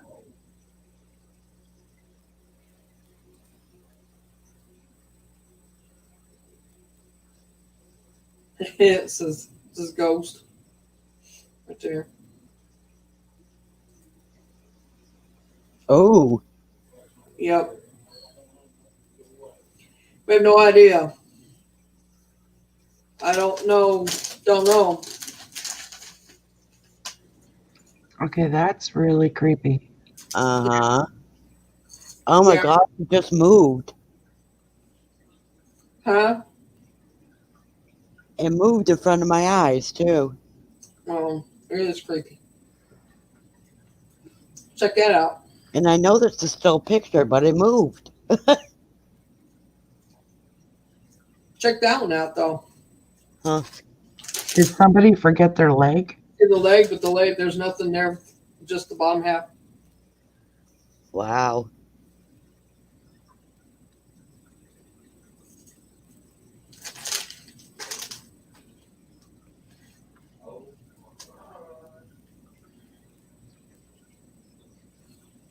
That's it at night. Beautiful library. See the window right there I was talking about?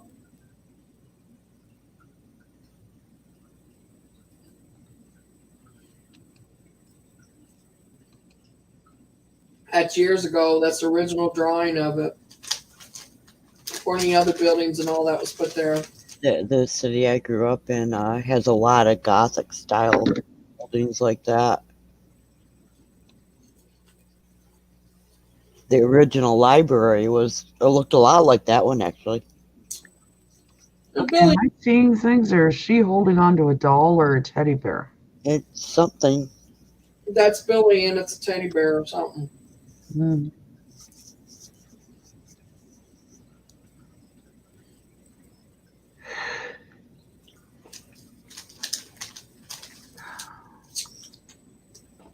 You see it?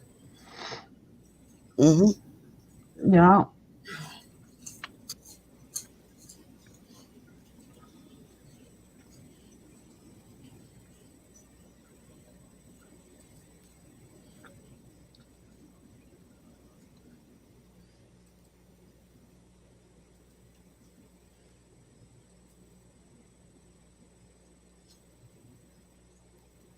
That right there is the Carpenter home, I believe.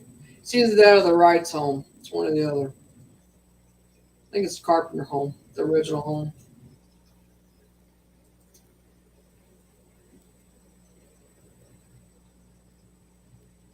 Don't know. It's like something's on the little girl's back. Yeah, it does. Like the little girl's giving another kid a piggyback ride. Yeah. Something. I don't know.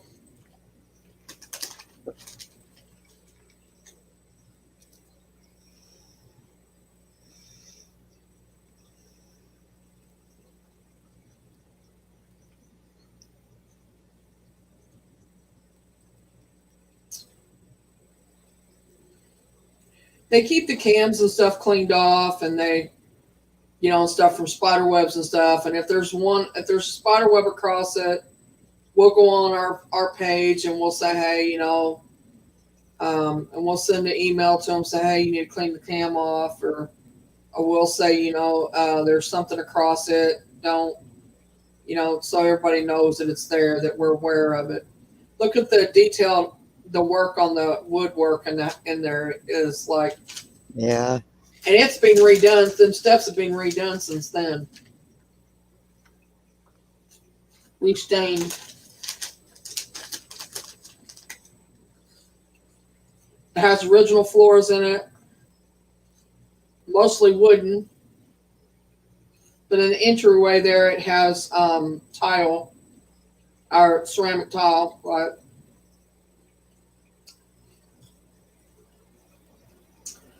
There's a face on the back of that head there. Don't ask us.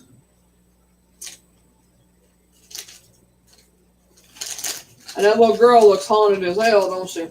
Uh-huh. You can see through her.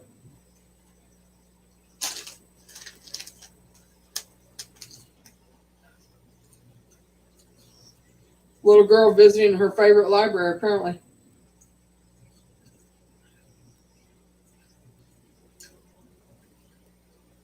There's an old man that sits in this right here. A spirit old man. He sits there and reads a lot. He's in time period clothes from like early 1900s. And he sits there and reads and smokes a cigar. I've seen him there with my own eyes. Mm-hmm. Yep. That's just a blurry picture, I guess.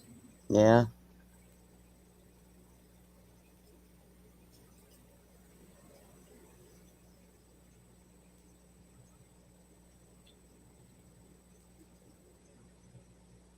It's pretty there. All this area is grounds you can go out here and sit on. There's benches. There's this is an older picture, but now there's more benches than this, and there's more trees than that. It's really pretty in the summertime, and people have picnics on the lawn and stuff there. It's a loved library, let me tell you. People love it. They and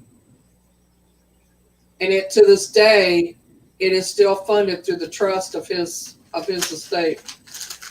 Hey, Eli. Willard. Huh? Willard Library. Uh-huh.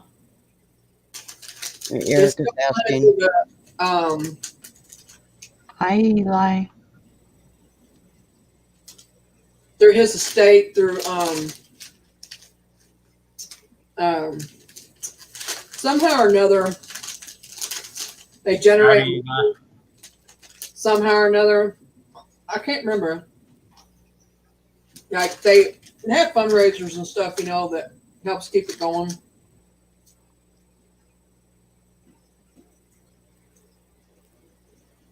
But it's not owned by the city of Evansville. It is a public library for the city of Evansville, but it's not like their own public libraries. This one is its own, family owned. It's still owned by a Carpenter family. I'm trying to say. When I get to talk about October Mountain, I'm going to be somebody's hero. Hang on, we'll talk about her in a minute. I know I was being savage spending the night up there alone.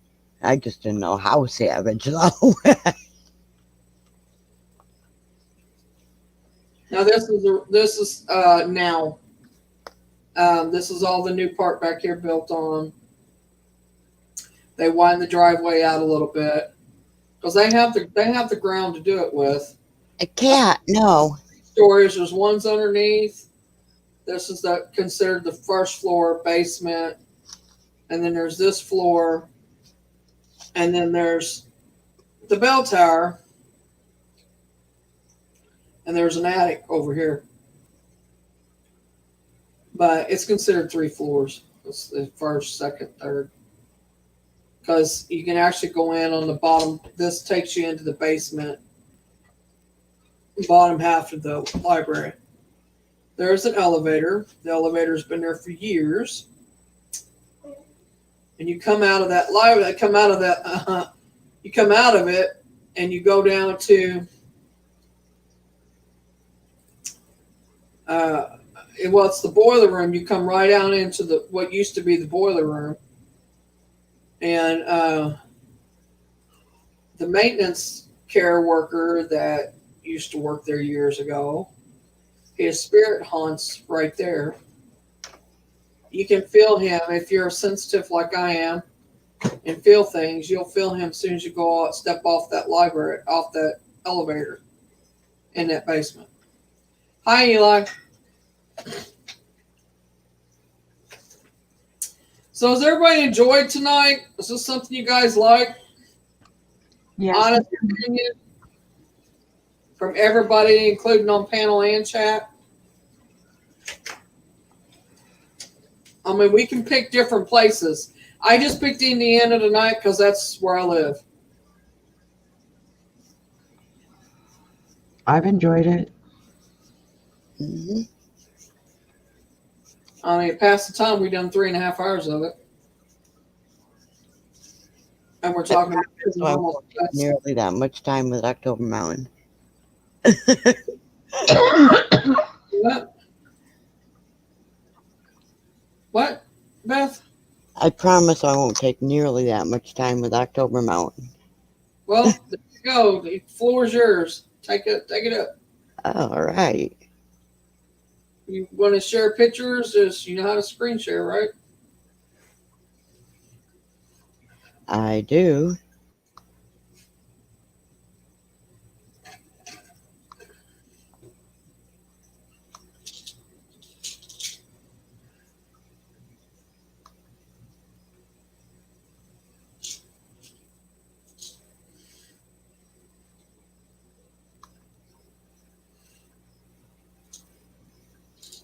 Are you going to do it though? What? Thought you was reading it. Yeah, I'm sharing. Trying to see screen share too. It ain't up here where I can see it. Really? Must be screen sharing the wrong way. There's only one way to do it. No, you gotta go down here and share screen. Yeah, I know how to do it. Square on there, and you need to push on. Hang on, let me cancel Whatever it. it is that pops up there, you need to push on it, and then go down and accept it, and it kicks it on. I know. Flips it to me. Well, it's not here.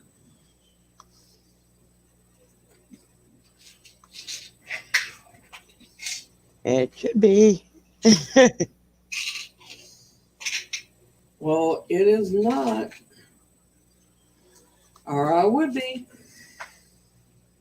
What's the name of it? What was sharing? Send it to me in Messenger and I'll bring it up. And then you can read it after. Huh? That's weird. I don't get why it's coming up. Come up. I don't.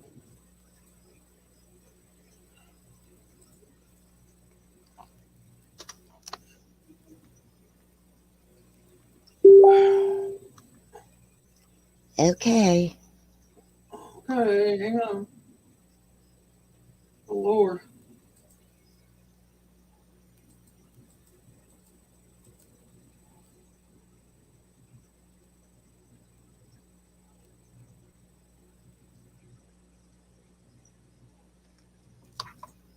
Let's go, Beth the Savage.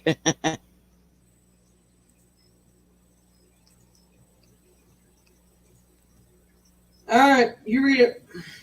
Okay, I am from Western Massachusetts, and that's where October Mountain is. And it was, well, for This is the way I would say it. It was a favorite haunt of mine. I just love being in the woods. Well, I have seen stuff up there. I have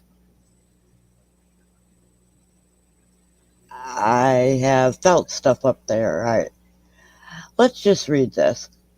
Located in Berkshire County, October Mountain State Forest is a hotbed of paranormal activity, as evidenced by the numerous accounts throughout the years. The name of this location dates back to 1853, when Herman Melville wrote a short story entitled October Mountain for Putnam Magazine. And yes, Herman Melville's house is around the corner from my mother's house.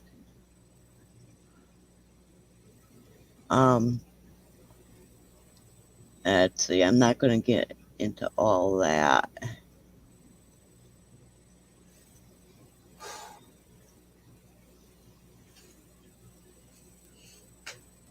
Okay, a historical note.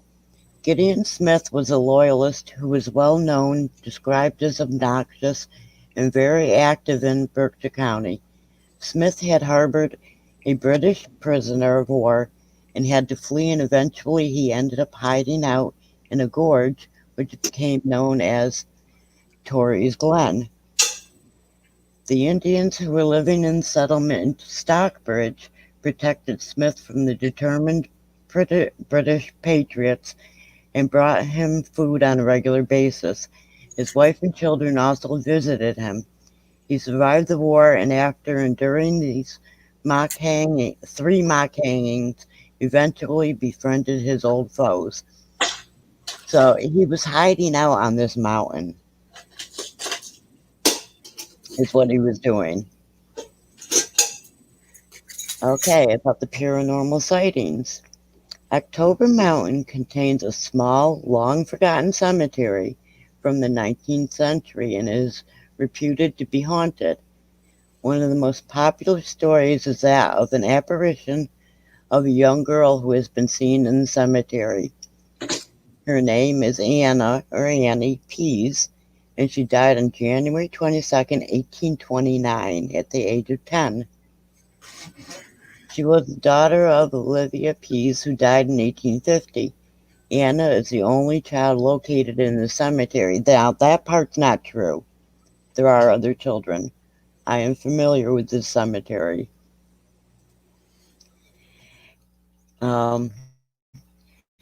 People have reported seeing a young girl in a white dress and also have reported hearing odd humming noises in this area. Yes, I have heard that. I may have seen this girl. I am not sure.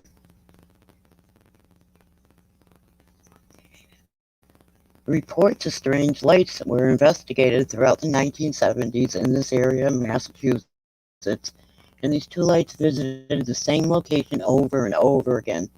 This was huge in the city I grew up in. They made no noise whatsoever and would fly off in a vertical direction at an extremely high rate of speed. I have witnessed that. Not only on that mountain, but in the city, too. Other reports from visitors to the area include UFO sightings. Yeah. The creature described as a Bigfoot, and I have definitely seen that, and an anthropoid creature reported in 1983 by two men from Pittsfield. They were in an area called Felton Lake near the site of an old Boy Scout camp named Camp Eagle. They stated that the being that they saw was about 7 feet tall and that it had glowing eyes. A similar report was filed in 1989 by a hiker to the area who reported seeing something very large moving about 100 yards away. He watched the creature through binoculars and reported that it had human-like features and was covered in reddish-brown hair. The creature also stood fully erect and had very long arms. The creature was stacking large rocks and pulling roots. Can you go down to the picture of the creature, please? Pretty please? Mary.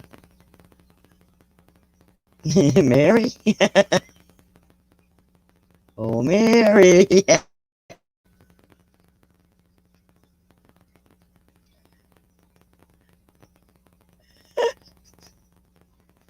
We've lost Mary. Disappeared, I guess, for a minute. I guess she did.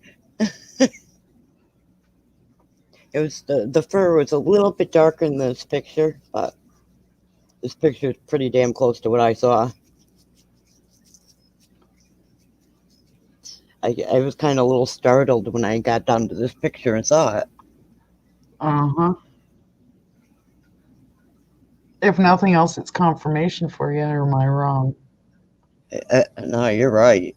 You're very right.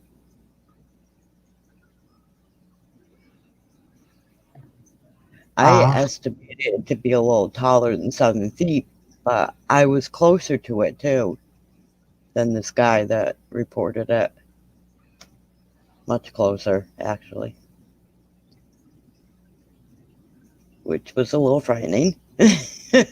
Uh-huh. I've heard weird noises, but never seen nothing like that. Oh, I have. She went to the bat room. Is that in the bat cave?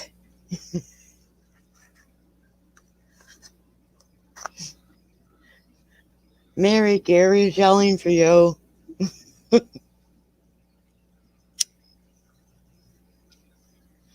I'll tell you, I had a whole lot of doubts until that day. And it was during the day. And I smelled it long before I saw it.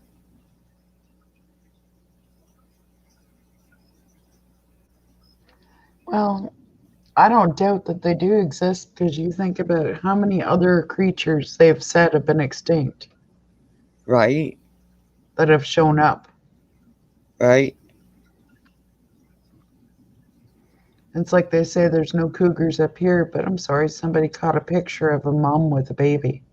So obviously there's a male here somewhere. Yeah. It's mommy with a baby. There has to be a male. Yeah. That's just basic biology.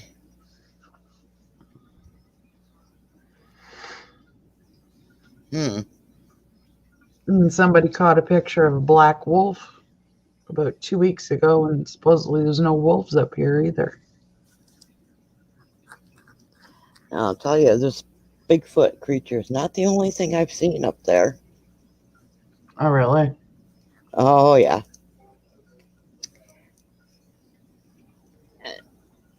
This is at an area that people that are native to the area call it the Four Corners.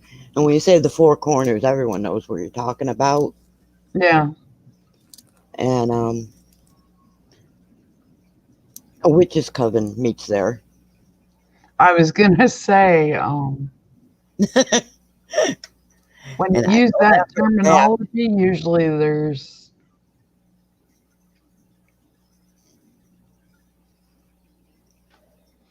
I know 2 people that were in the coven, and I came upon it one full moon. And I hightailed it out of there. Because what was going on wasn't very cool. Yeah, I bet. And they don't take too kindly to people just stumbling on them. No.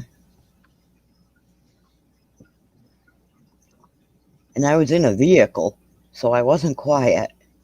Yeah. But I made a way to turn that vehicle around and get out of there. I bet.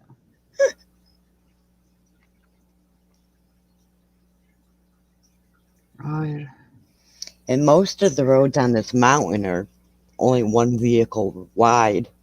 It may have been a 27-point turn, but I did it. Quick. Yeah.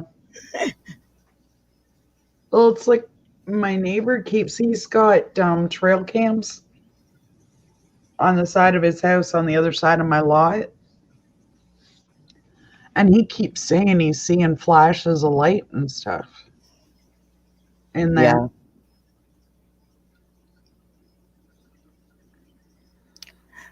My feeling on the lights, it looks like lanterns. Yeah. So I'm thinking it's something residual. Well, yeah, if you think about it, back in the day, they would have either used torches or lanterns, if I'm not mistaken. Yeah, it looks like lanterns because they kind of sway. Yeah, so to me, that would mean it's lanterns. Yeah. And come to think of it, it could very well be something like that up here Yeah. that he's catching. If Gary would love to be a transformer. All right.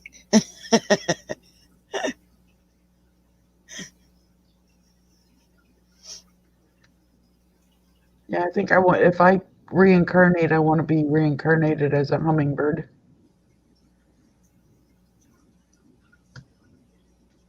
I love hummingbirds. They are so fascinating. Yeah, I think they're gone from here because I haven't seen any in about a week now. Oh, when I was in Maine, we had a bunch of them. Of course, I had the feeders out for them. So, Yeah. Getting but a lot I of could those watch big. them like 3 feet from my face. Oh, wow. Okay, what'd you want, Beth? I was in the bathroom. Just for you to go down a little bit to show Okay. that picture. Because I have seen this. This is what I was telling you about. You've seen that? Yep. The fur was a little darker, but that's it. Wolfman. You know, there is people who have hair all over their body like that. Yeah, that's a Bigfoot. Hmm. It was over 7 foot tall, I can tell you that.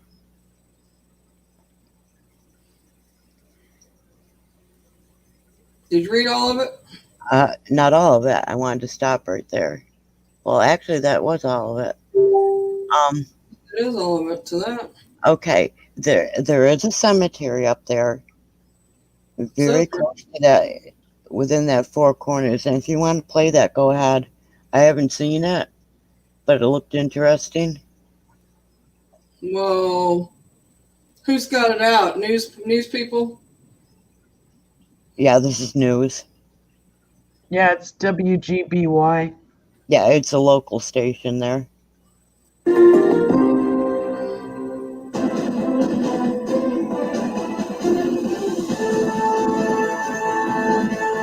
You're totally good on that. 185 years ago, a little girl died up here on October Mountain in the Berkshires of western Massachusetts. Yep, Her name was Anna Pease. After the logging community died out and the towns went away, Anna and the cemetery up here was all but forgotten, if not for a ghost story. That is Rick Belanger's nephew. We got a phone call from Palmer, Massachusetts. It turns out this story was able to anyone knows baseball, they know who Rick Belanger is. Back in 2012, we heard the tale of a young girl's ghost said to haunt a small abandoned cemetery somewhere on the vast October Mountain. We're kind of near the top, and we've heard ghost stories about a young girl specifically. Yeah, people say they hear a child or see a child. So there was a child buried up here? There may have been more children. There may be headstones that have just been totally taken over by the ground. There is more than one. I know that for a fact. Aged 10 years, 9 months. I think in some cases a ghost is history demanding to be remembered. And there were people that lived here, worked here, and died here. Recently, that episode aired. I'm willing to bet there's way more than that up there. Trace his ancestors back to young Anna on October Mountain. He asked us if we would show him the cemetery so he and his family could pay their respects. My name is Nelson Pease, and we've been able to trace the Pease family in America back to 1634. And their branches went out, some to Martha's Vineyard in the whaling trade, and others out to the Berkshires. Yeah, one end to the other. when you watched New England Legends? What did you think when you saw your name come up? My wife and I were just watching casually on the couch, and she said, "Wait a minute, that's Anna Pease on that grave." Oh my God. And I looked up, and sure enough, there she was. Looks like she died in 1829 at the age of 10 or 11. And we felt for her, and we wanted to find that grave. As we made our way up the back roads to October Mountain, I thought about how these legends connect us. Even in our modern world filled with Facebook, Twitter, and 24/7 news cycles, Sorry, guys. it just travels a little faster now. So, Nelson, do you think this is a place you would have found otherwise? I don't know. It happens to all of us. Isolated it is. I'm glad we had some of you guys showing it to us. But you know, it's really quiet and peaceful up here. Yeah, you have to know where it is or you won't find that cemetery. I agree with you, and I hope we can find the stone of Annie Pease. Oh my God. For one reason or another, I keep coming back here. Searching for a ghost was what first brought me here years ago, but somehow this journey seemed more noble.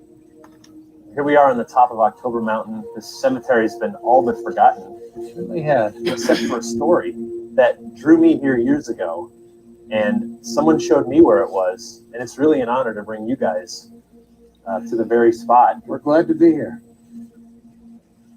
This is the resting place of Anna Pease.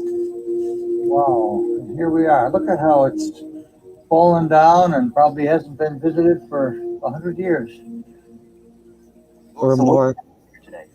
Well, we have 7 Peases here. Every one of these is a Pease. My granddaughter, Corinne, my grandson, Timothy, my son's wife, Christiane, and my son, Benjamin, my wife, Beverly, and the youngest Pease of all is John. We thought we'd bring a small antique organ, which my wife plays, and a rose for each of us to lay on the grave. And one of our favorite songs, just by coincidence, has always been Stephen Foster's Gentle Annie. He's the one who wrote Oh Susanna, Dixie, and so on, but he wrote Gentle Annie, and how better a song than to sing at Annie's gravesite. Ghost stories and legends matter. They connect us with our I bet ancestors. that stirred some things up. Always an element of truth in any legend. Otherwise, never pass it along. Thou wilt come no more, gentle Annie, like a flower thy spirit did depart. Thou art gone, alas, like the many that have bloomed in the summer of my heart.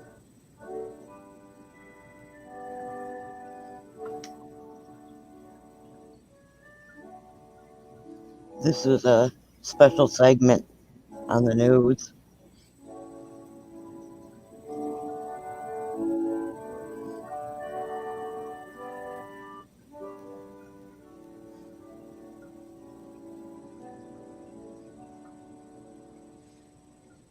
Years ago, I heard the story of a ghostly girl said to haunt an abandoned cemetery near the top of October Mountain.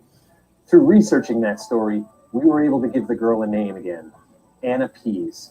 And now, after 185 years, telling that story has reunited a family.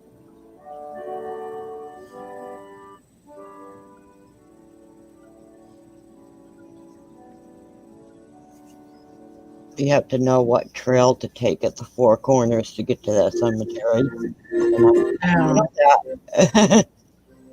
That was beautiful, though. Yeah, it was. Thank you so much, Beth.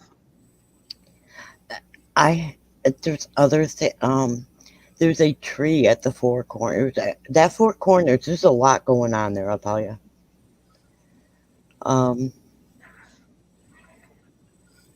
There's a tree there, which they've estimated to be well over 200 years old. And the state has tried to cut it down, and it breaks the chainsaws. They have tried to burn it down. It won't burn. It chars on the outside, but it won't burn. It's gigantic, and it's dropping limbs because it's so old, but they can't take it down.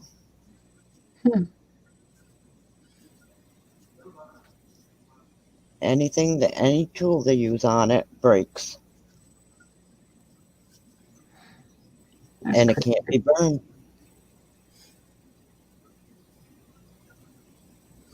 Isn't it?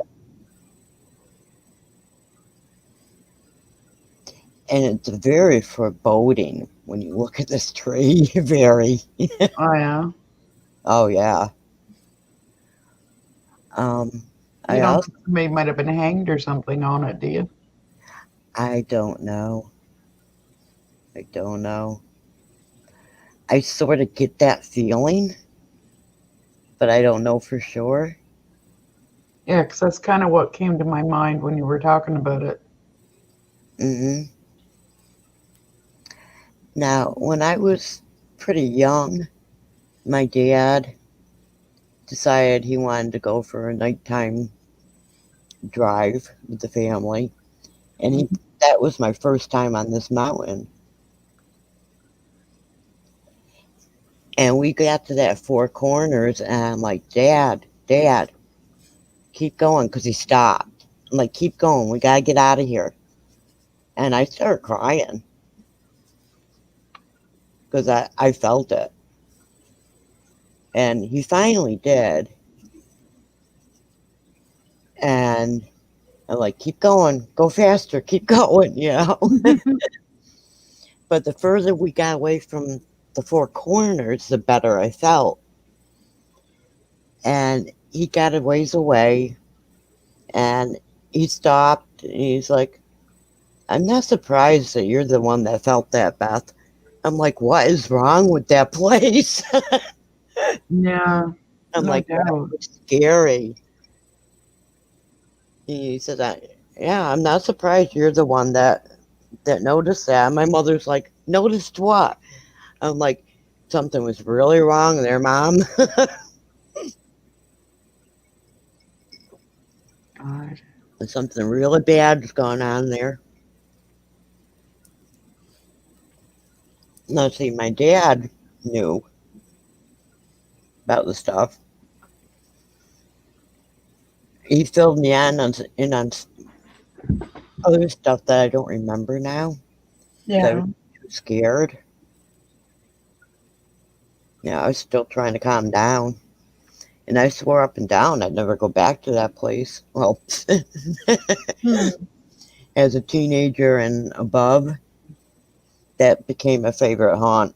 I don't think I'd ever go to somewhere like that by myself, but if I had people with me, I'd be all for it. I must be more savage than I think. Because one night, I just had to get out of the city.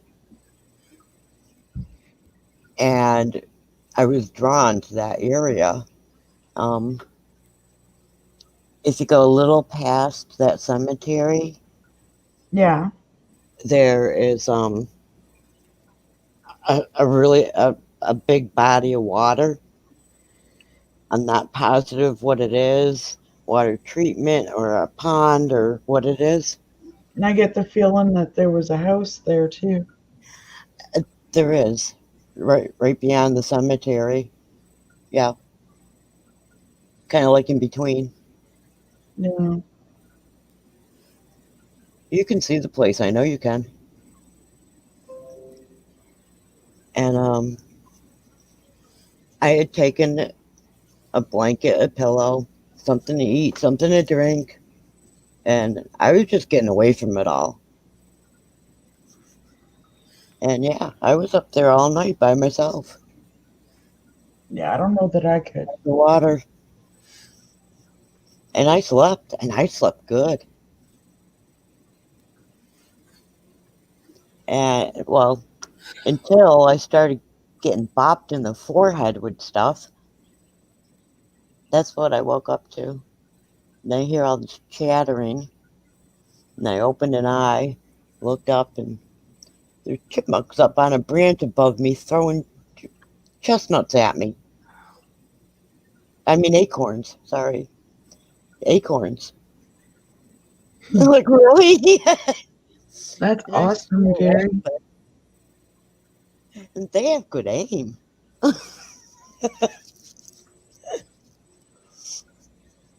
Those little chipmunks were mad. I backed up a few feet and they stopped. And I just laid there and laughed and laughed and laughed. And I just felt so much better. But yeah. I'll be right back. I gotta grab a coffee. I'm starting to wind down and I don't want to go to bed yet. But the same area that I saw the Bigfoot in, I've also seen what I would call a hellhound. The hell? And now that I know what a hellhound is, and I called it that back then, it was shortly after that that my grandfather passed away. Really? Call a hellhound. The hell? And now that I know what a hellhound is, and it was shortly after that that my grandfather passed away. Really? Call a hellhound. You're playing your stream, Mary. And now that I know what a hellhound is, I'm listening to myself. I'm not feeling so great, so let's.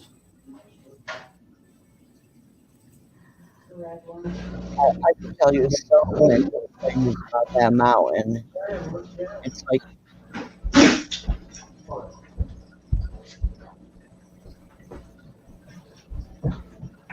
it did sound like a fun It's at Marissa, it's at Misty's house doing she's doing something.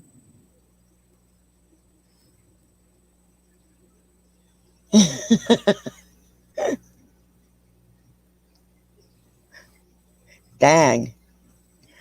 But there's a lot that goes on up there. Sorry, Gary, I was doing it by accident.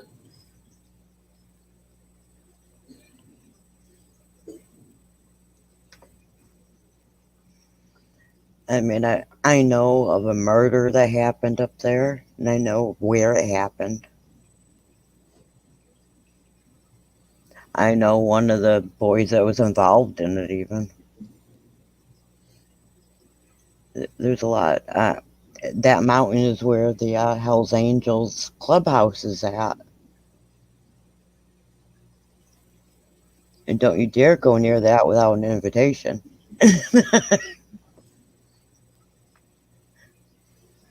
I had it on for that video, and when I switched over and dropped that, I forgot to mute my stream.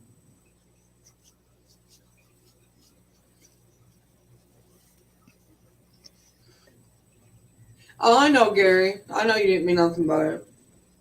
If I ever go back to Pittsfield, I would love to go up on that mountain again. Because now that I know a lot more, I have a feeling I would be aware of a lot more. I may not stay long now, but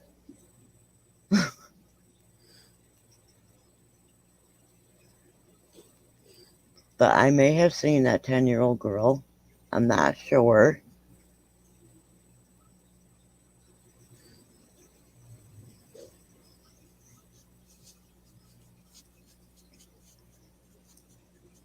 I've seen creatures up there that I couldn't even explain.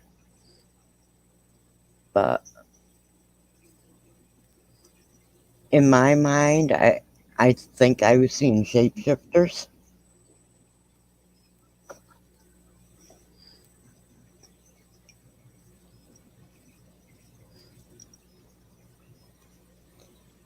Yeah, you definitely want to go up there with protection and knowing what you're doing.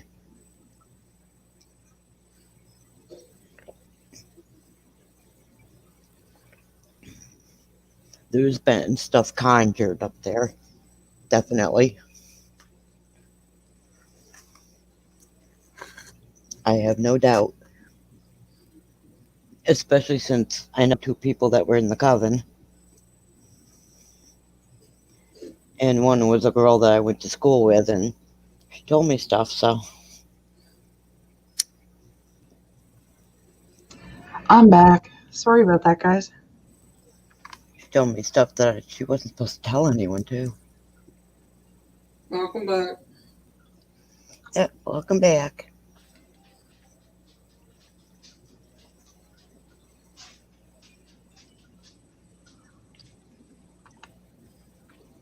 That coven was doing a lot of illegal stuff. And immoral. And just a lot was going on there.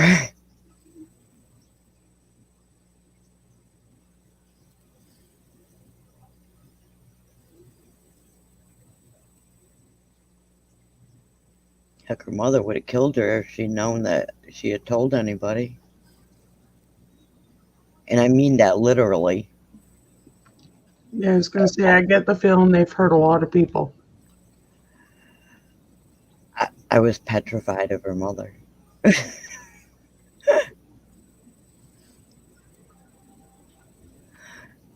Definitely petrified. She tried to put a hex on me once. The girl. And it backfired.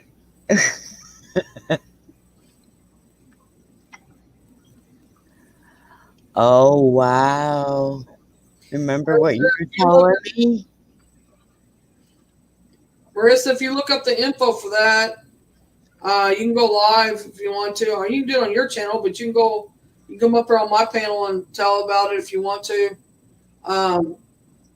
Sometime or another, not tonight, but another night, because I'm about done for tonight. I got a jaw that's hurting and I'm tired. I haven't been asleep in over 24 hours and I don't feel good. So not real great anyway. Between the tooth and the body, I don't know which one's worse. Toss a coin. Yeah.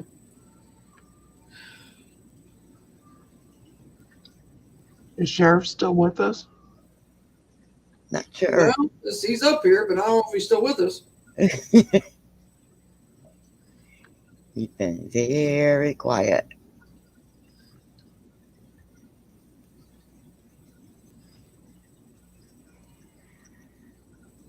Wow, Misty, something you said to me the other night, last night, whenever the heck it was. It was at 3:30 this morning. Just dawned on me. After talking about that girl I went to school with. Yep, I'm still here. Uh-huh. Another land heard from.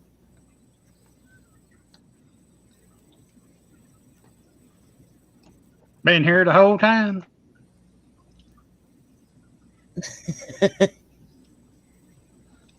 What about the little girl that I saw by the fish tank? No. You said something about me being around Oh. my life. Yeah, got it. Uh-huh. All right, Marissa, that's fine. Is that the one that UGUE Brothers went to? Supposed to be a carload of kids. No, I don't know if it was them or no, it was Omar that went there. Him and I can't remember the name of him. That guy, Walking the Dead or something. Hunting the Dead? Yeah, Hunting the Dead, yeah. They went to some bridge that supposedly not carload, but a busload of kids went off of it or something. So the bus driver lost control or something. I don't know what happened, but something to that effect. And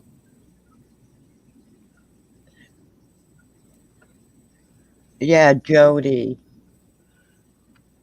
yeah. Why do we freak you out sometimes? Who? Me? Who are you talking to? Gary? Oh. So you guys freak me out sometimes. Okay. I try not to freak people out.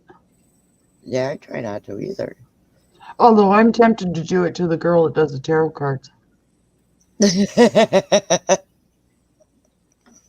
Get it on camera because that would be hilarious. Right? At least record the sound. The audio. No, I was thinking I'd just tell her, sure, I'll do a read. Like, I'll take a reading from you. And while she's doing mine, I'll give her one she won't forget. Oh, God. Who's giving readings? Oh, some girl down in the town is doing tarot card readings. She's wanting $10, which isn't that bad. But from what my friend said, she's got one of these fake light up crystal balls. Oh, yeah. Sitting in the middle of her table. And like I told you the other night, she tried to get Jason and I to do a reading. Oh, yeah, that's right. Yeah. And You know it. we You had to know go it. over to the strip club. You know, if John shows up, she's gonna flip out again.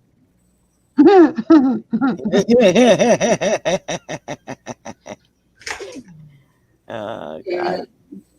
From what I can understand to him, he would probably do something like that. Oh yeah, just prove that she's not. This is Yeah. their chart. It's Patrick's. Like I could probably do it if I set my mind to it, like do readings and stuff. But I sure as heck wouldn't charge for it. Right. Like I've never deliberately. Well, I mean, you could like do if you got good at giving readings and stuff, you could actually open a store, and that would be part of it. You know, you can get a reading, Sheriff. if you want. Yeah. Mary, you realize what Sheriff just said? I know. I heard him. What? Here we go with the door again. I love the hell out of you, Sheriff. For the last 2 weeks, it's all I've been hearing is from the spirits. I need to open my own place. I need to open my own store. We knew about it because she talked to me and Beth about it last night. Yeah. Well, I mean, the thing about it is what I'm saying is if you open your store, then you could actually do readings and not charge for the readings and make your money off of the like sage and stuff like that. Yeah, and do Reiki. Did you know she was thinking about it? I mean, that's what I was getting at. Now, what, the store? Yeah. Yeah. I heard her mention something about it, but I never heard anything in depth. Yeah, I did some research and there's nothing like that around here at all. I don't doubt it. The closest is Maryland, I think.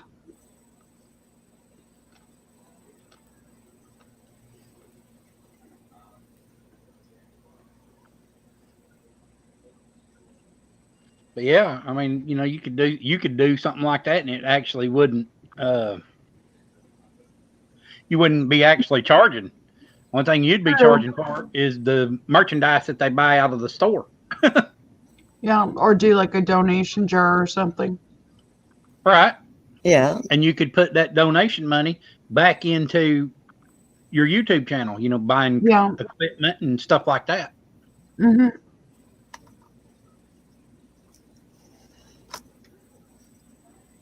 Well, you know what, Gary?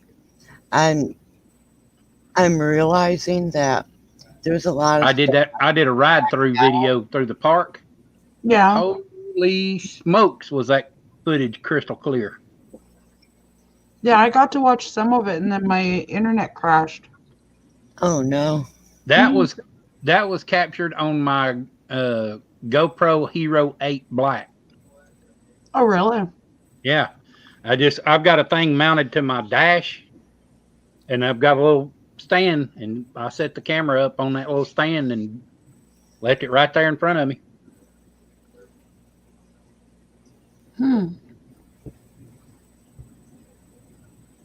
Yeah, I heard a lot of people using the GoPros and stuff. That's something I could use because I only have They're good. one hand to work with. Mm-hmm. And now they've already come up with a better one. It's GoPro 9, the Hero 9. So did they run off an SD card or? Yeah. Okay. You just charge it up, throw you a big SD card in there, and go at it. And my GoPro actually came with 2 batteries. Yeah. So I can charge one up and keep it as a spare, and then when I run one down, I can throw another one in and continue on.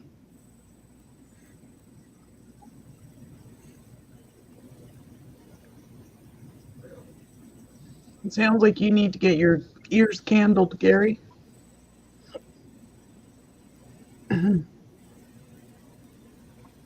No. Yeah, I'll definitely have to look into one because my camera is great and all that, but since the animals knocked it over, I have to be really careful because the thing keeps falling apart on it.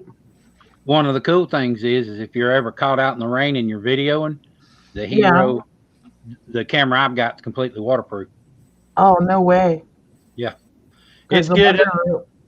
It's good up to, what'd they say, 15 feet of water? Yeah. Oh, and the soldier boy up the road here caused an accident the other night. Uh-oh. Yeah, somebody come around the corner and thought they were going to hit somebody and hit a tree instead. Oh, wow.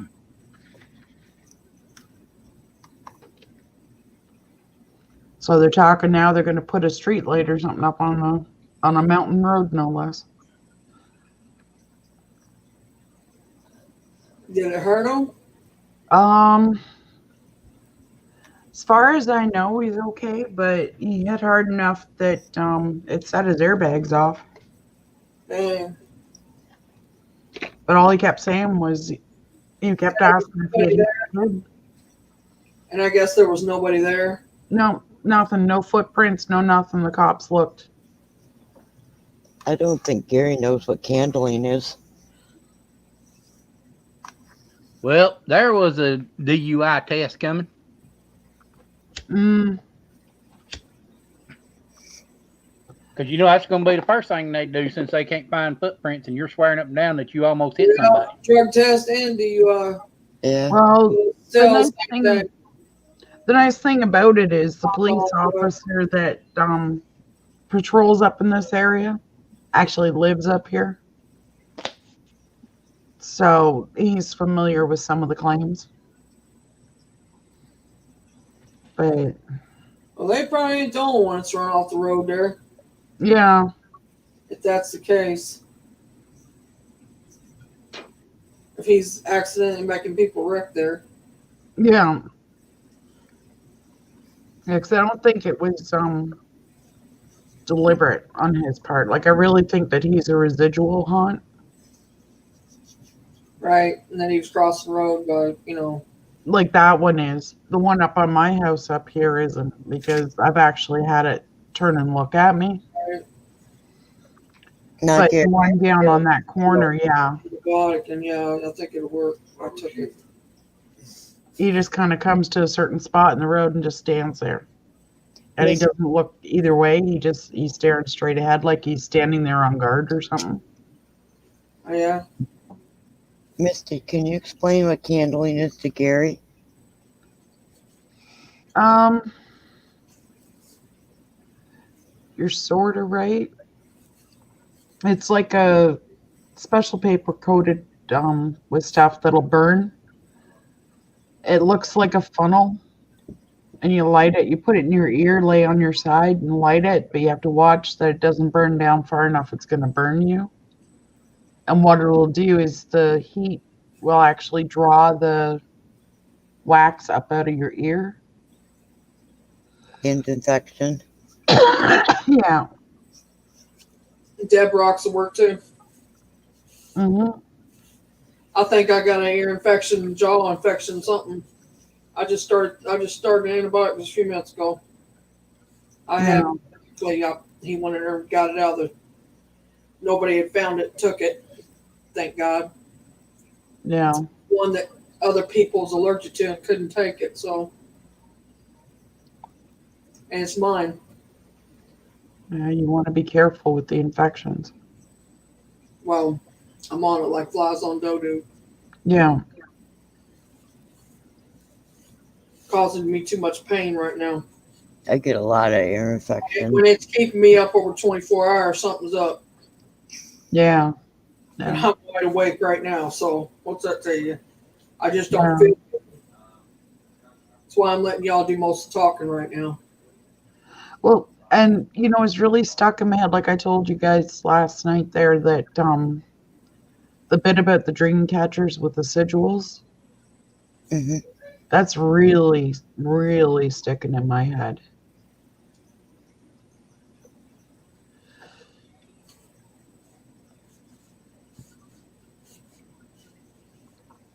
Apparently Beth said some stuff to me last night that I didn't even realize she said it to me.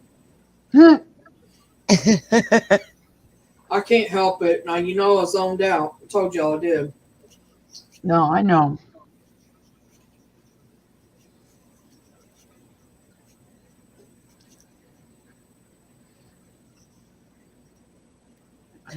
Oh, well. Well, you told me today, so it really pisses me off, but, nothing I can do about it. People want to be stupid, And no, I'm not talking about Beth. No. I knew that. No, like if you come up here, Sheriff, and you and Mary and Beth as well, but particularly you, I have a feeling I need to take you somewhere and show you. Right. Yeah. It's part of Harper's Ferry National Park. But there's like an old building there that John had a lot to do with. Right. And stuff, so. Hi, Jesse. Good night, Gary, and I hope you feel better. Good night, Gary. And I Take hope care. Good night, Gary. Good night, Gary. What are you laughing out loud about, Jesse? How you doing?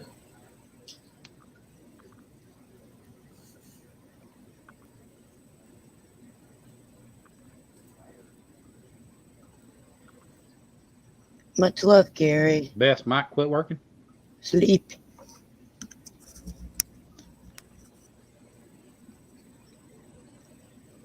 My mic quit working? Well, earlier it was kind of buzzing out, but it stopped. Yeah, it was weird when you were talking about the mountain. Really? Yeah, you got kind of tinny or something. Huh. Then it stopped. Actually, just almost as soon as she stopped talking about it.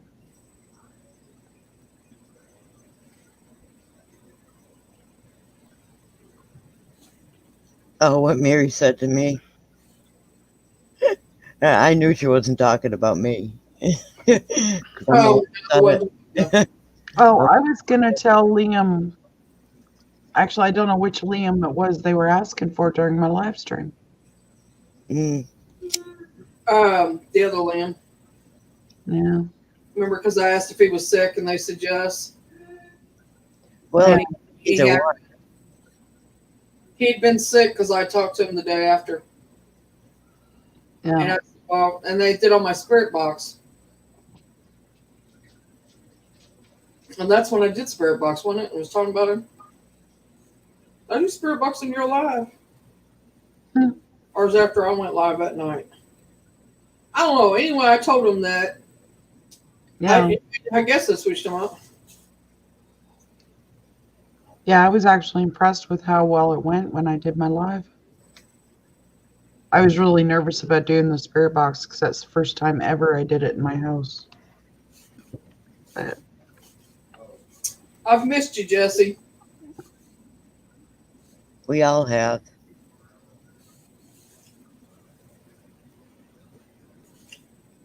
You went away on us.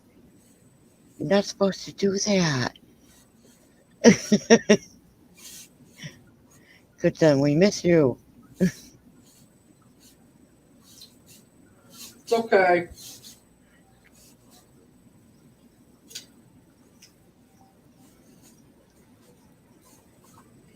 God. So tomorrow I'm ordering my camera for the kitchen. Are you? Cool. Mm-hmm. Did you tell Sheriff about that? No, I don't think I did. I heard you talking about it. Oh, did you? Yeah. Yeah. God. I can't wait till she gets it so we can watch it. Yeah, I'm going to have to also get an external hard drive or whatever it was you were talking about, Sheriff, because I don't have enough room left on my computer. Right. Well, I'll be looking for the dog. Well, what you can do is take some of the stuff on your computer that you want to keep. Mm-hmm. You know, like say pictures and videos and stuff like that, and you can transfer them over to that external hard drive, and then that frees up your computer to put more, do more stuff with. Jesse, instead of working, you can always come in and say hi. Yeah, I got to do something. I'm really worried that my computer will crash again on me and I'll lose all my pictures and stuff. Right. Well, I think you need to get external too. I said that. Yeah. About a month ago. Mm-hmm. I'd see if you could find one that's a terabyte. Yeah. Oh, with the way I take pictures, yeah.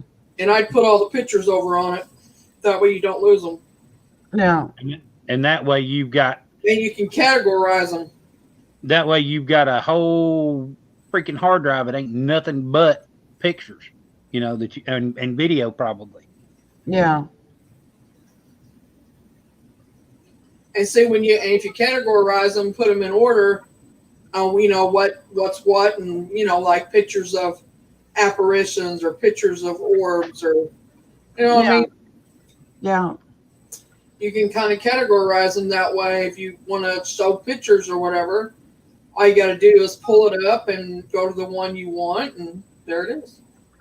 I'll put it this way. I've got pictures on my computer dating all the way back to 2010. Holy shit. One file for each month.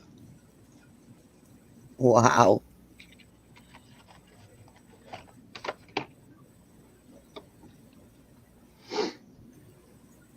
That's a lot. No. Like I've had this camera I've got for 2.5 years and I'm already up to 5,000 pictures that I've taken on it.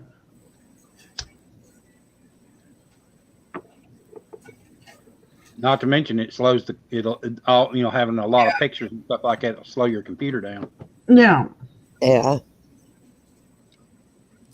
That's why when I go searching for stuff for the videos that, the history videos and stuff, I'll make the video. And then once I do that, then I delete all the pictures out of my computer.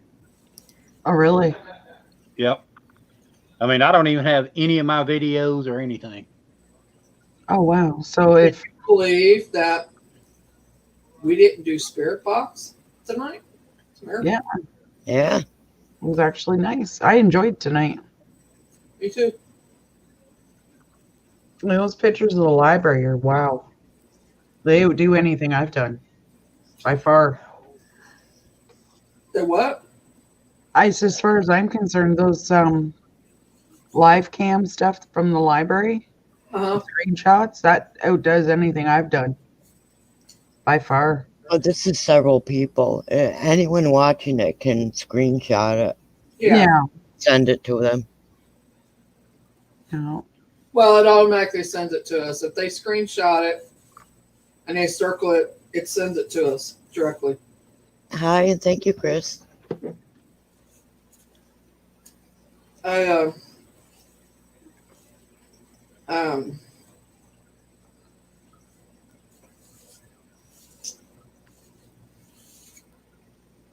actually am one of the people. Hi, Chris. I had to switch over to the other chat. Sorry.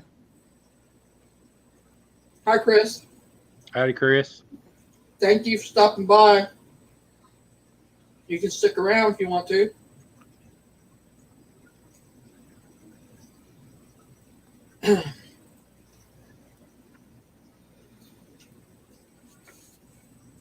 I like doing it. I haven't done it in a while, but I need to. Oh, and remember what I was telling you about my grandson, what I saw on the cam? Yeah. We were video Skyping. Yeah. His dad called me 10 o'clock today. Apparently, it happened again this morning. Yeah, he had a glass of milk, I guess, sitting on the table, and same thing happened. Oh, wow. Yeah. Yeah, and my son called me like, "What the heck do I do, Mom?" Like, y'all know than I've ever seen. What? What'd you tell him?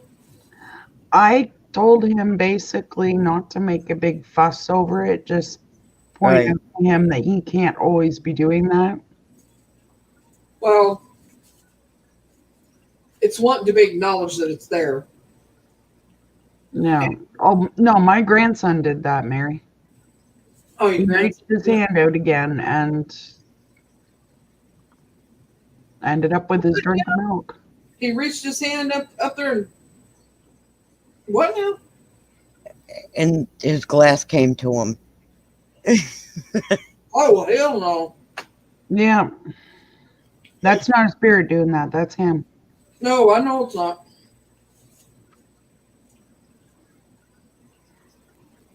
I told my son, even though he's 3, he's got to teach him that there's a time and a place to be doing that kind of thing. Be doing that at school. Yeah. They'll label him big time. Not only that, but social services would get involved, and They'll What is going on? They'll put him away. Have him committed over. Yeah, like that whole, it's the whole fear thing. People are afraid of what they don't understand. Right. So he may have to homeschool him Yeah, I don't know. until he understands. Yeah. Yeah, like my son wants me to have a grandma talk with him. Where's the son live at? Is this the one that lives off from you? Yeah, Arizona. Mm. Oh, my. Yeah, you may have to take a trip.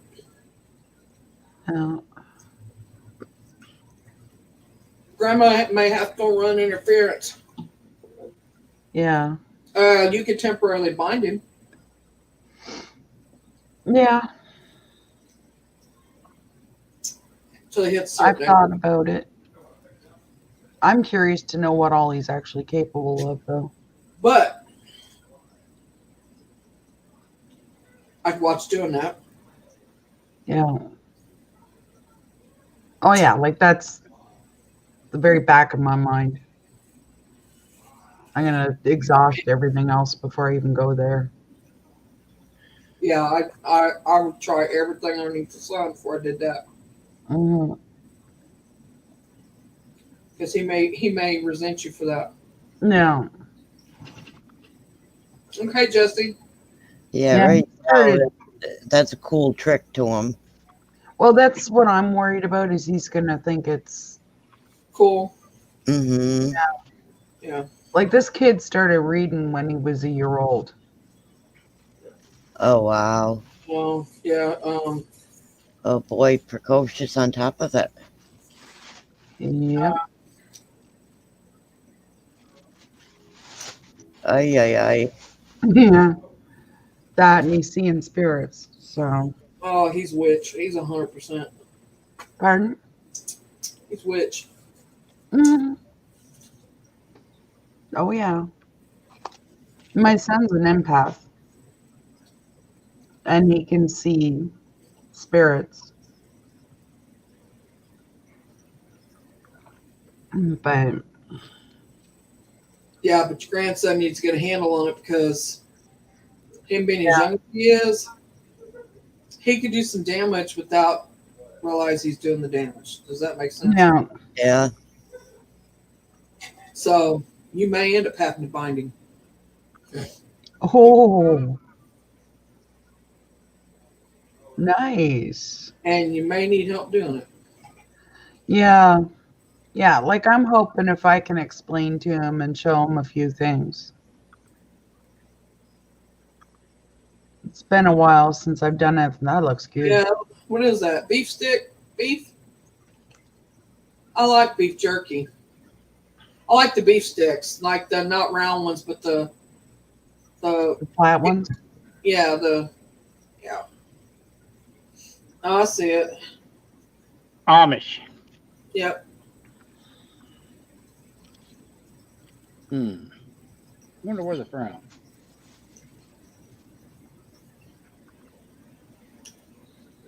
I'm curious. Yeah, like apparently his great grandma has been coming to visit him. Or great great grandmother. Oh yeah. Mm-hmm. Columbiana, Ohio. I had to Well, she might put the kibosh on it for me too.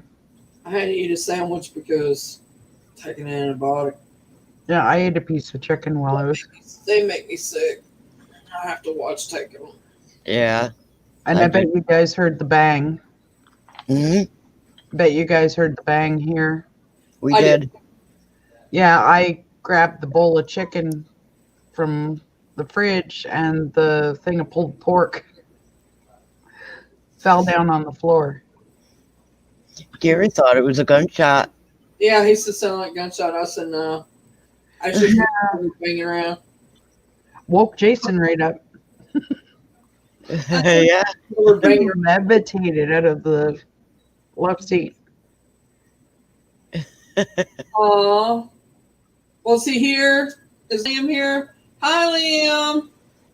Hey, Sammy. Hi for you. You can't type right now. Hi, Sammy. Jesse said to tell you hi, Sammy.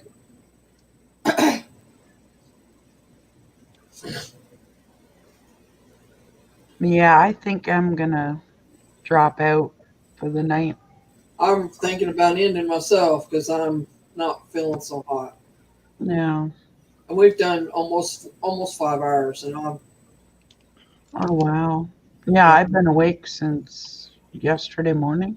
It's 4:37. I mean, it's 4:38 now. We've done 4 hours 38 minutes. Yeah. I'll go to 5 hours and I'm done. Well, don't push it. I mean, if you don't feel good, you don't feel good. Yeah. I haven't been asleep. I ain't slept since yesterday. You're not gonna hurt anybody's feelings, Mary, if you need to call it. It's one of those things you gotta do what you gotta do. I know. Absolutely. Gotta take care of your health or you won't be doing this again. You know? Yeah, we need you around for like a long time. Uh-huh. For a long time. Mm-hmm. Yep. Don't be killing yourself to do a stream. Just met you. Can't have you going anywhere. I really was going to cancel tonight. I tried. And then when I seen it didn't cancel, like I thought I'd canceled it, I didn't realize I had to cancel both spots. I only canceled StreamYards out. I didn't know I had to go cancel a YouTube site out too. So Usually StreamYards will ask you if you're gonna, if you want to cancel on both. it didn't. And so I didn't go and cancel it out. So I thought, man, I better double check because everybody seems to think I'm still going live. Boober was like, when you going live, you're late. You need to text me. And I'm like, how does he even know that I was going live? Because I thought I had canceled it like several hours ahead of time. No, that wasn't the case. So I said, good night, Marissa. Night, Marissa. So Good night, Marissa. I know the feeling, Marissa. It's been raining here too this evening, and it's. I know the feeling. Oh, Marissa, my nails came today. My nails. Yeah, I got to go back on the website. They I've came never tried doing my nails before, so. really early. Yeah, it's And funny then you we have mentioned to watch that. Man, you just ordered them. I tried to put my tags on my live stream today, and it didn't want to let me. All right, Jesse. I don't know how to message it, Jesse. I've been up since yesterday afternoon. I ain't been able to sleep. I was up all night, binge watching TV because I couldn't sleep for my mouth pain and body pain. So I just, and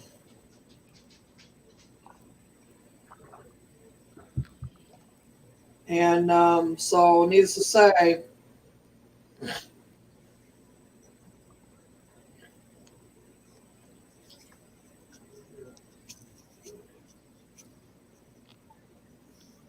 Jesse, are we Facebook? Well, I'm gonna call it a night, y'all. Okay. I think I'm Y'all gonna have a good do. one. I Y'all did have a it. good one. Stay safe. Be careful. And remember, people, if Take you see care, somebody Sarah. that don't No, have a sure. smile, give them one. Well, hi and bye, Danny. Good night. Bye, Dan. I'm gone. Bye, Sheriff. I didn't even realize Danny was lurking. I didn't know he was lurking either. That's one of the drawbacks of not doing a spirit box. I was kind of thinking he was. Yeah. You think about it, we do a spirit box, everybody gets busted. Yeah, Marissa, I was thinking about that. We do need to. Just let me see if this antibiotic works tomorrow and Monday, and I'll let you know Monday more. See what's going on. Okay. So I may have to have it. Demo to do nails. Is that what you're talking about? Yeah, she wants to do another demo thing on the channel for nails and stuff, which we need to set one up because I told her I would because she's running my thing all week, all month long. So for my people to order underneath me. Yeah. You'll have to let me know for sure when it's going to be because I want to see that one. I want to be here. All right, it'll be this week. I want to do my nails right along with her. I've never formally done my nails like that. I've just like stuck some clear nail polish type stuff on, and there you go. Well, I even got the fancy stuff that you can do pictures and lines and everything with. Oh, no way. Yeah, nail art. Okay, this isn't working for me going to bed, guys. No, I'm definitely looking forward to that. Well, I mean, you can get them more. I like the Halloween ones that's out. I like the ones that has the glow in the dark, and they really do glow in the dark. Oh, really? I can see. Mm. And I like the midnight something. I forgot the name of it, but anyway. Oh, I know what one you're talking about. I have that one. The black and white. I'm going to call it a night, guys. All right. Love you. Blessings to y'all. Night, everybody in chat. Good night. And I'll talk to you guys later. All right. I love the red that Marissa's mom got. The red and the black. Love it. Love it, love it. I like it. I like the glow in the dark ones, and I like of course I'm never in the dark, so Always sleep the little light on because I happen to get up and back and forth to the bathroom.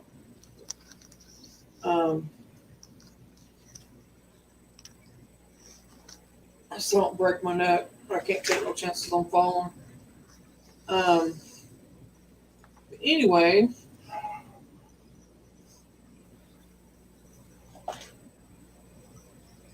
oh yeah, they do what? Glow in the dark.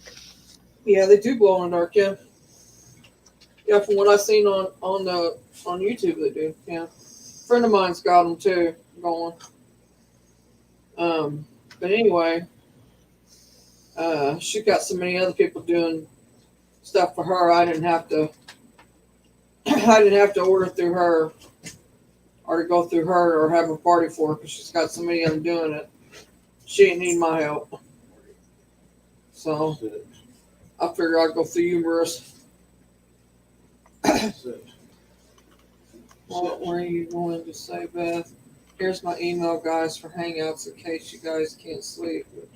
I already got you on Hangouts, but Beth may not.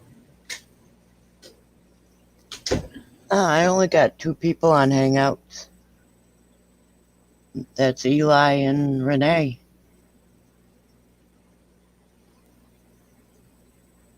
Yeah.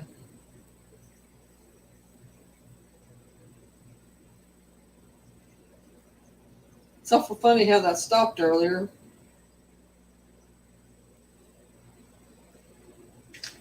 We'll discuss that when we get off here.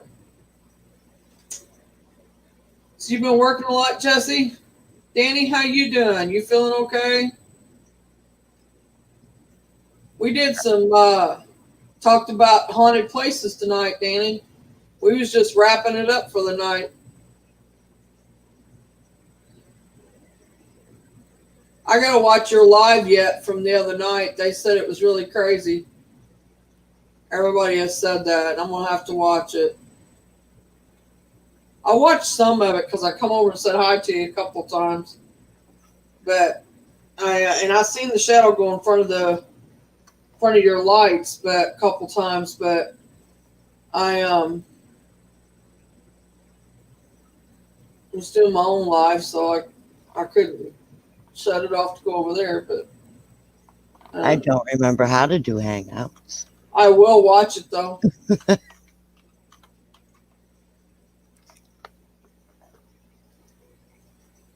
Night, Marissa.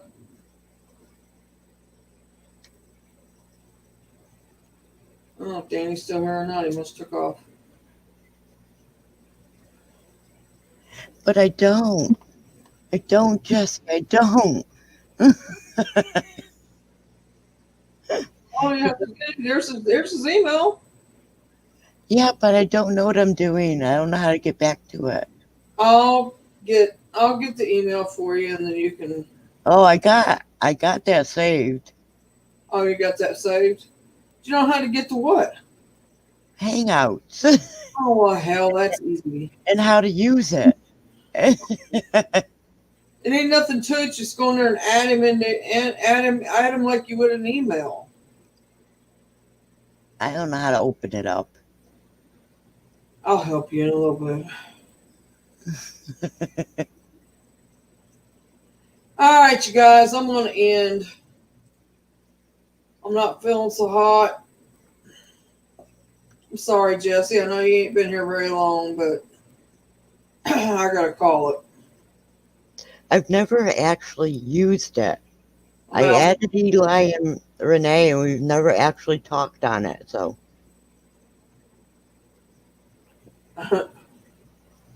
It's like, really? Well, you just type on it. It's like regular. It's like Messenger. You just type away on there. I'll show you in a minute.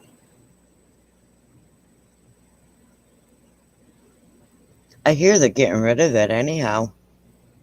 They are. They haven't done it yet. They're going to though. Yeah.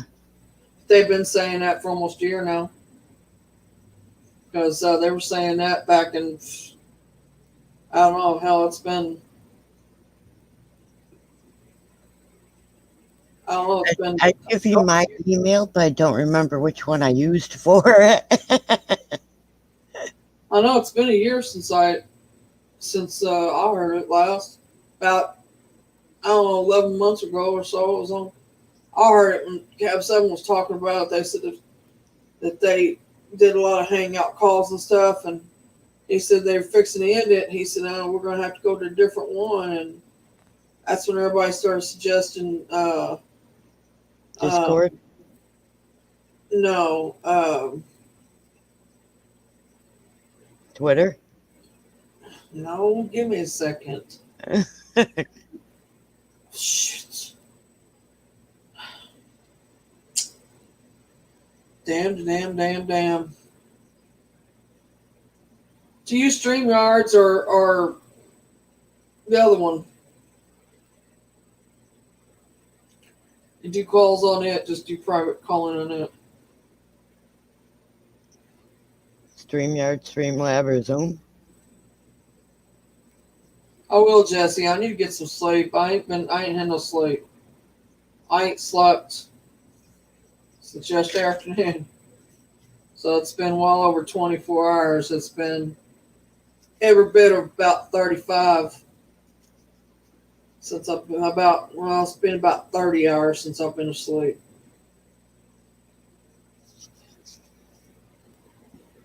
Well, Jesse, if the email has Maddie at the beginning, that's me. If it has my last name, that's me. I don't know which email I used. I'll see if I can help her, Jesse. I don't know if I can or not. I'm beyond help. I don't know if she'll understand my reasoning with it, you know. I don't know. We'll see. You take care of yourself, Jesse. And please come in instead of lurking. Just come on in and say hi. Okay? It's okay. It's okay, Jesse. I'm sure you know what I'm talking about. It's okay. Talk to us. We don't bite. I don't expect anybody to take sides, is what I'm trying to say. And I don't want anybody to. So, with that, I'm going to say good night. Take care of yourself. Stay positive.